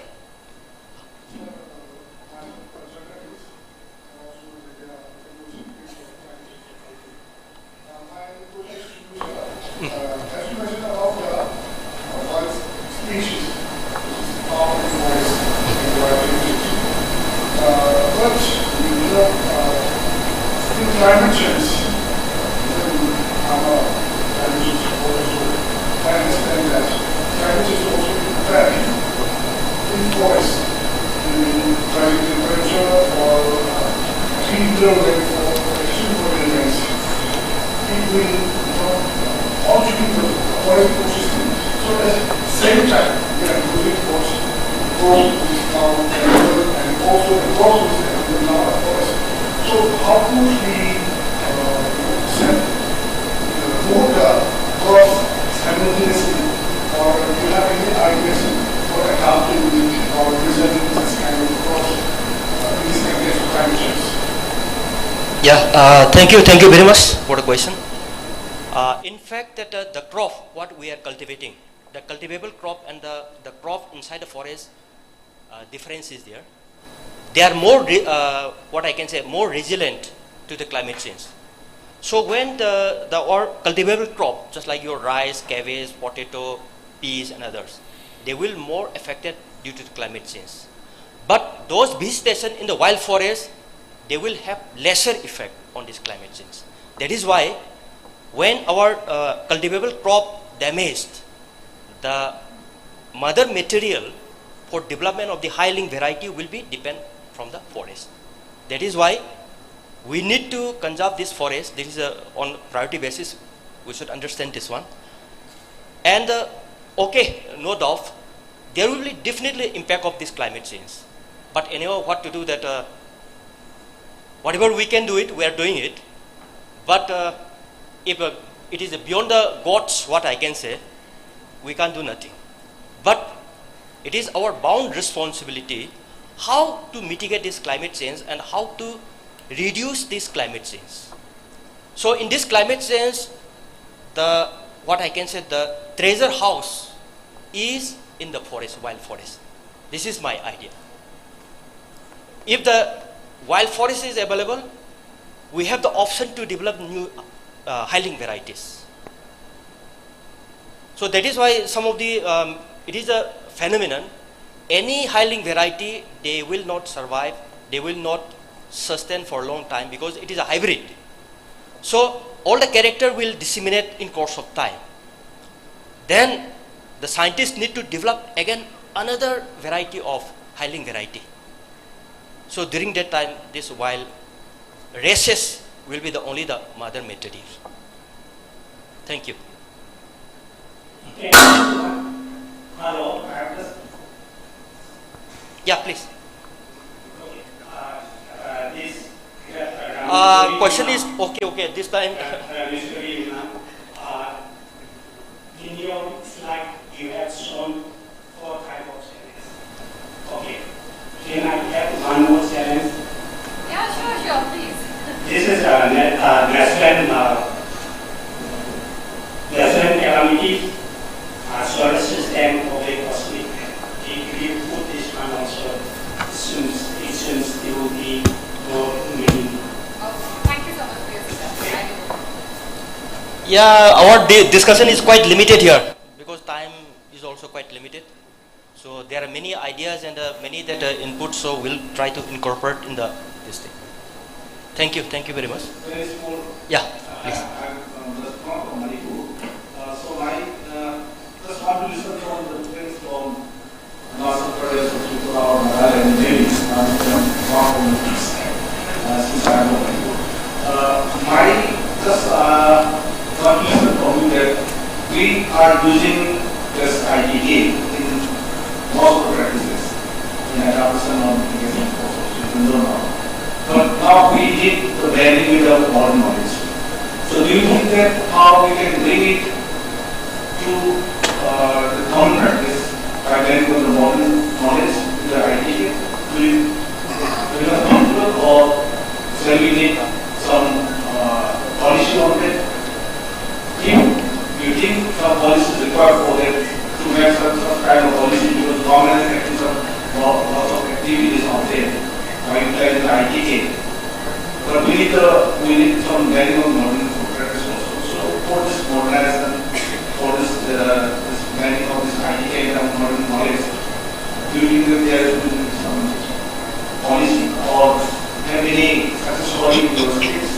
If you one of you are there in success story, yeah, I'll try to answer that a little this from my knowledge.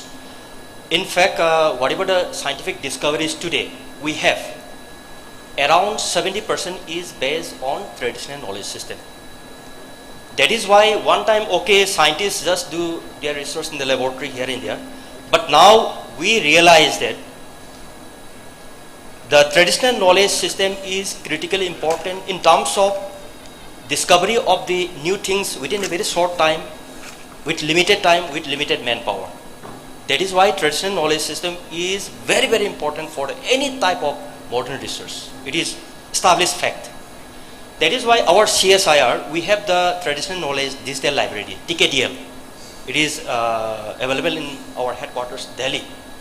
So we have a very different cell of TKDL, and I cannot tell the exact figure, but lakhs of information is already entered in the TKDL.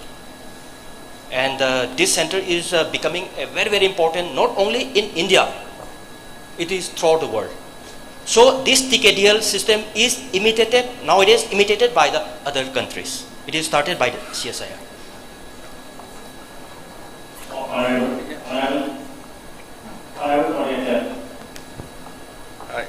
Hello, yeah. In replying to my friend Dr. Braj Kumar, in fact, he was instrumental in hijacking me telephonically to come over here in Manipur. He hijacks everyone. So like the question you have raised, asked, or you, so to say, you are sharing the idea in terms of like Arunachal, although very thinly populated, traditional knowledge and traditional way of cultivation and agriculture practice is being realized as of now, not only in agriculture, in many of like even road construction. Earlier they used to do with hand and some raw materials, no. After that blasting and excavator, no, that has taken that entire land mass, no. So that is giving more destruction. Likewise, in terms of agriculture practices, the mechanized way of cultivating in terms of agriculture or whatever, no. Like people are now going for traditional knowledge, and so to say, there should be consensus among us to make a national level policy to implement this traditional knowledge. So some database needed to be collection, and some such kind of symposium should be made specifically for gathering the traditional knowledge techniques. And like, so in Arunachal, like we have 25 major tribes and 100 sub-tribes. Each tribe has got their own system of cultivation, own system of like management, like own system herbal like medicine, like what you see nowadays, Lego, Jonam Lego, who got President Award from for her herbal medicines. So like She is using all the herbs and that tree barks, leaves and everything, no? So not depending on the allopathy medicine. So so to say, there should be some national level policy on that. Thank you. Yeah, even that traditional knowledge system. Yeah. Okay, please. Hello. Can I have a quick submission? Yeah, please. Okay, if you talk about ITKs, we have got loads and loads where we cannot able to discuss everything. But very specific to what I have just spoke about, this Zabur farming system, for example. Now our sir from Assam has rightly pointed earlier that actually there are programs and schemes going around. But I think what we have a little lacking is a kind of the policy which is not strictly followed through, that is one, which is not a policy which is not implemented, and also lack of convergence. Because, for example, just let me say one example. We have got a very big program called Focus IFAT. That is funded by an international agency for this development. Focus IFAT is for northeastern states. This is fostering climate resilient agriculture system in northeastern states. Now, if you talk about that, the mountain ecosystem and the agriculture practice, many scientists have agreed, even from ICAR and also from other research institutes, that Zabur farming system is supposed to be very, very resilient. But in that Focus IFAT, the program has never, really focused, so to speak, on this kind of ITK system. Rather, they have got a different mandate, they have got a different methodology, they have got a different, like research and development, science and technology. India is not lagging behind that, I suppose. We have almost all the technologies that are available to intervene and interface with the ITK system. But two things what I see is the convergence of the programs and the policy that is need to be implemented. Thank you so much.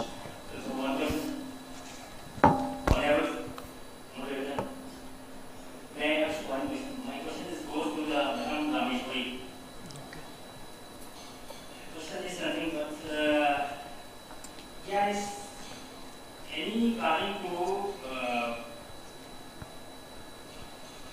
develop aquatic fishery with deep layering at the same place and at the same time? The nuclear system. So may I answer in a way that aquaponics is different because, but you are asking mainly about the integrated fish farming. So integrated fish farming is very much practiced in many parts of Manipur, in different districts, even in Kakching, then Andro and Kurkul. So where they rear the pigs and the waste of the pigs are given to the fish pond. So it is very much practiced there, so that can be done. In aquaponics, what we can do is we don't rear, pigs and all, but the waste product of the aquaponics, if it can be converted into the feed of the pigs, so we can grow plants in the aquaponic sludge. So in that way we can integrate the piggery also. So that can be done, sir. Okay, once I have got one from the relevance of the national paper. In North Korea, they are this farming. Yes. And also to their system. They are taking human stool. Human stool farming purpose. Yes. Of course, human stool is rich in urea, so what we are using in the farm is also NPK urea product. So that can be done. So in many of the countries they do it. So, but in India we haven't seen, but of course from the animal products we are doing it in India.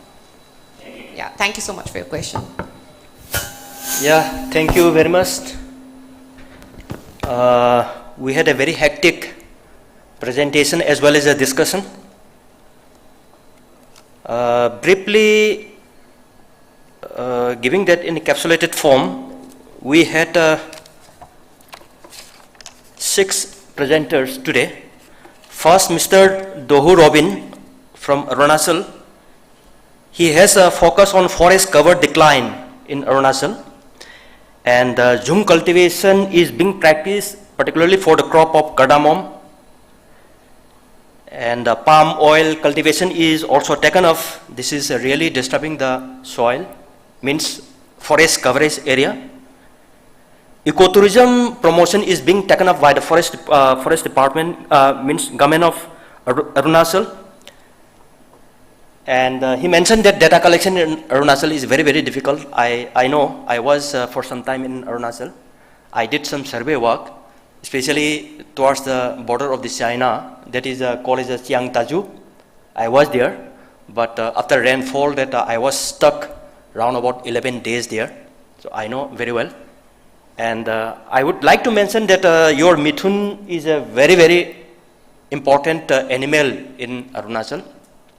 Hopefully in the recommendation, our CSIR can play a vital role in this. Because mithun that we have the CLRI, Central Leather Research Institute, we are working on the leather. After consumption of the meat, that leather can be converted into a commercial leather and the products. So I hope that we can play a good role on this. Success in the revival of the spring is also practiced by the local indigenous people. The second talker, Mr. Sushanta Banik from Tripura. Flood is a major issue. This flood is not only Tripura this time. We are facing that around 3-4 times in Manipur also. This is the common phenomenon, becoming common phenomenon everywhere across the globe. Not only Manipur, not only Tripura, not only in India. Even the developed countries are also facing the same phenomena. And he mentioned about 3 multi-sectoral forestry disaster risks. These are the 3 dimensions to be looked upon. And BioVillage is a very success scheme implemented by the government of Tripura, where agri-allied and beekeeping is a very, very important. This is very encouraging because our institute is also implementing the beekeeping programs. In Tripura also we are implementing some programs there. Because beekeeping can control, can maintain this biodiversity. Pollination is very, very important for this. So this beekeeping is a really, really good for conservation of biodiversity as well as income generation for the community. The third talker, Mr. Kekunil Tu from Nagaland. Traditional rice cultivation, he mentioned that highlighted this one, and around 860 indigenous rice species are recorded there in Nagaland.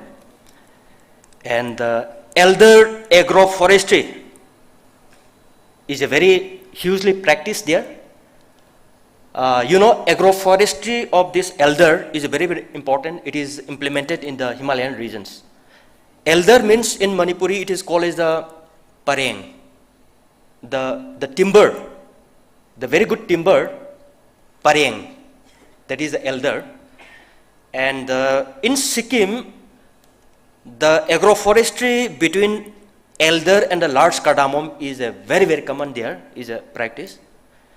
And this can fix atmospheric nitrogen, which other plants generally not able to fix it. So this is very important crop. And this can be considered for implementation in the Himalayan region. Fishery is, he has highlighted the fishery also.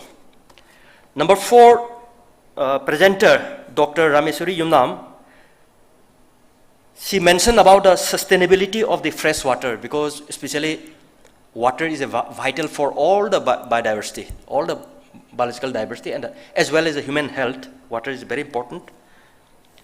And but now the big challenge is anthropogenic pressure everywhere, whether it may be wetlands, whether it may be forest, or whether it may be this. So encroachment upon by the human means anthropogenic pressure is challenging. And aquaponics is another potential area she mentioned. And the water recycling is again to be practiced, especially for those areas where water scarcity is there. Number 5 presenter, Miss Thingrefi from Ukhrul. she mentioned about the indigenous knowledge system. And I also experienced that the scarcity of drinking water, potable water in Ukhrul is a big challenge. With Directorate of Environment and Climate Change, we had one visit to the Ukhrul, and we observed that drinking water is a big challenge for Ukhrul people. So, Directorate is implementing some programs about the revival of springs. So, I hope that very recently I come across in the newspaper that the intervention of this Directorate has greatly improved on availability of potable water in Ukhrul. So I hope that this is a commendable work done by the Directorate, especially for drinking water. She mentioned about the establishment of Indian Himalayan Research Center, especially for traditional knowledge. In fact, traditional knowledge system institution has been established nowadays, and our CSID is also working on that area, and especially for revival of the Ayush and the traditional knowledge system is highly focused by the government of India. So Ministry of Ayush has separate ministry now. Government has established a separate ministry, understanding the potential and the importance of the Ayush system. And this folklore traditional system is being focused by the government of India, and one research institute is being established in Arunachal Pradesh, in Pasighat. I have physically visited there. Next, the last talker, Mr. Mukesh Patil from Aquadam, Pune. He has focused that spring water, two types of the water, one is the visible water and another one is the invisible water. We generally discuss about the visible waters, but invisible, there are a lot of invisible waters that has a lot of potential for supplementing the water scarcity. So he has the inclination to have a very good survey data, especially for IMPHAL area, about the status and about the quantification of this underground water, invisible water. I hope that Directorate can take up this program very seriously.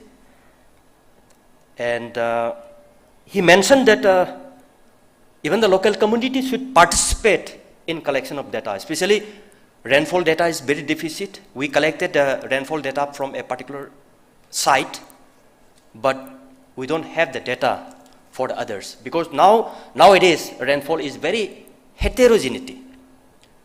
Rainfall from 1 kilometer distance, lot of difference nowadays is observing. So that is why the frequency of rainwater collection data is critically important for all the management. So with this, all the 6 presenters made very informative presentations. I hope that we'll discuss further, and we'll add off whatever the suggestions made from the expert as well as from the audience, from the persons, resource person from the other departments, and we'll compile and how we can make a very effective and meaningful that recommendation that can be implemented by the authorities. Thank you very much.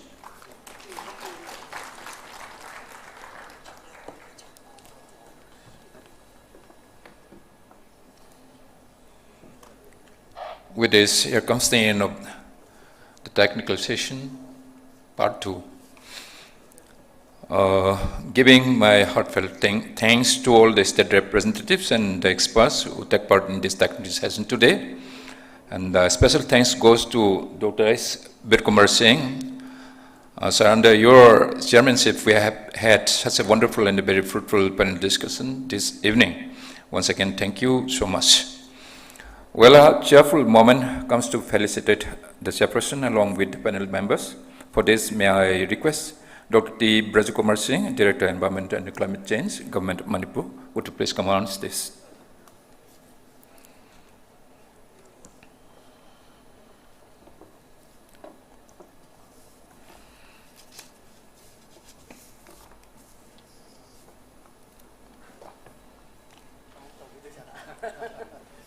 Dr. H.B. Kumar Singh, Chief Scientist, CSIR, NIS, Team Manipur, along with a memento, a stole.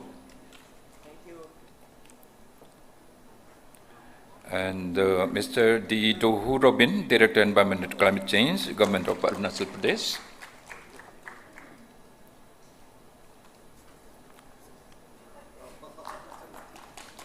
Mr. Sushant Banik, Senior Scientific Officer, Grade A, Science, Technology and Environment, Government of Tripura.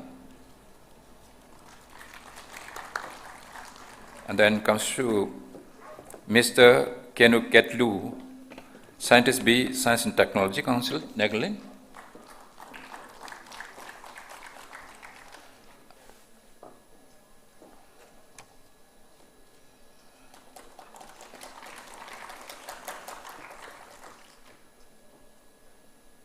And Dr. Rameshwari Yumna, Department of Geology, Manipur University.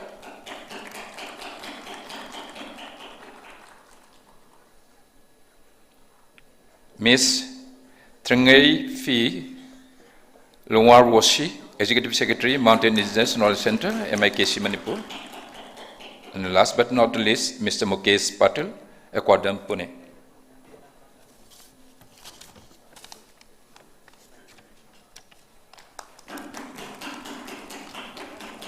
Ladies and gentlemen, before we wind up the program, I would love to give you a small reminder of the program highlight tomorrow. We will be having technical session 3 in the morning at 9 a.m. onwards, and the fourth session, that is the last session, is set at 1:30 p.m. and culminated before 3 p.m. The closing function is to be kick-started at 3 p.m. sharp with the gracious presence of the Honorable Governor of Manipur, Sri Ajay Kumar Balai, the chief guest. Therefore, all are requested to come on time and make the event a grand success. Once again, thank you very much. And with this, here comes the end of the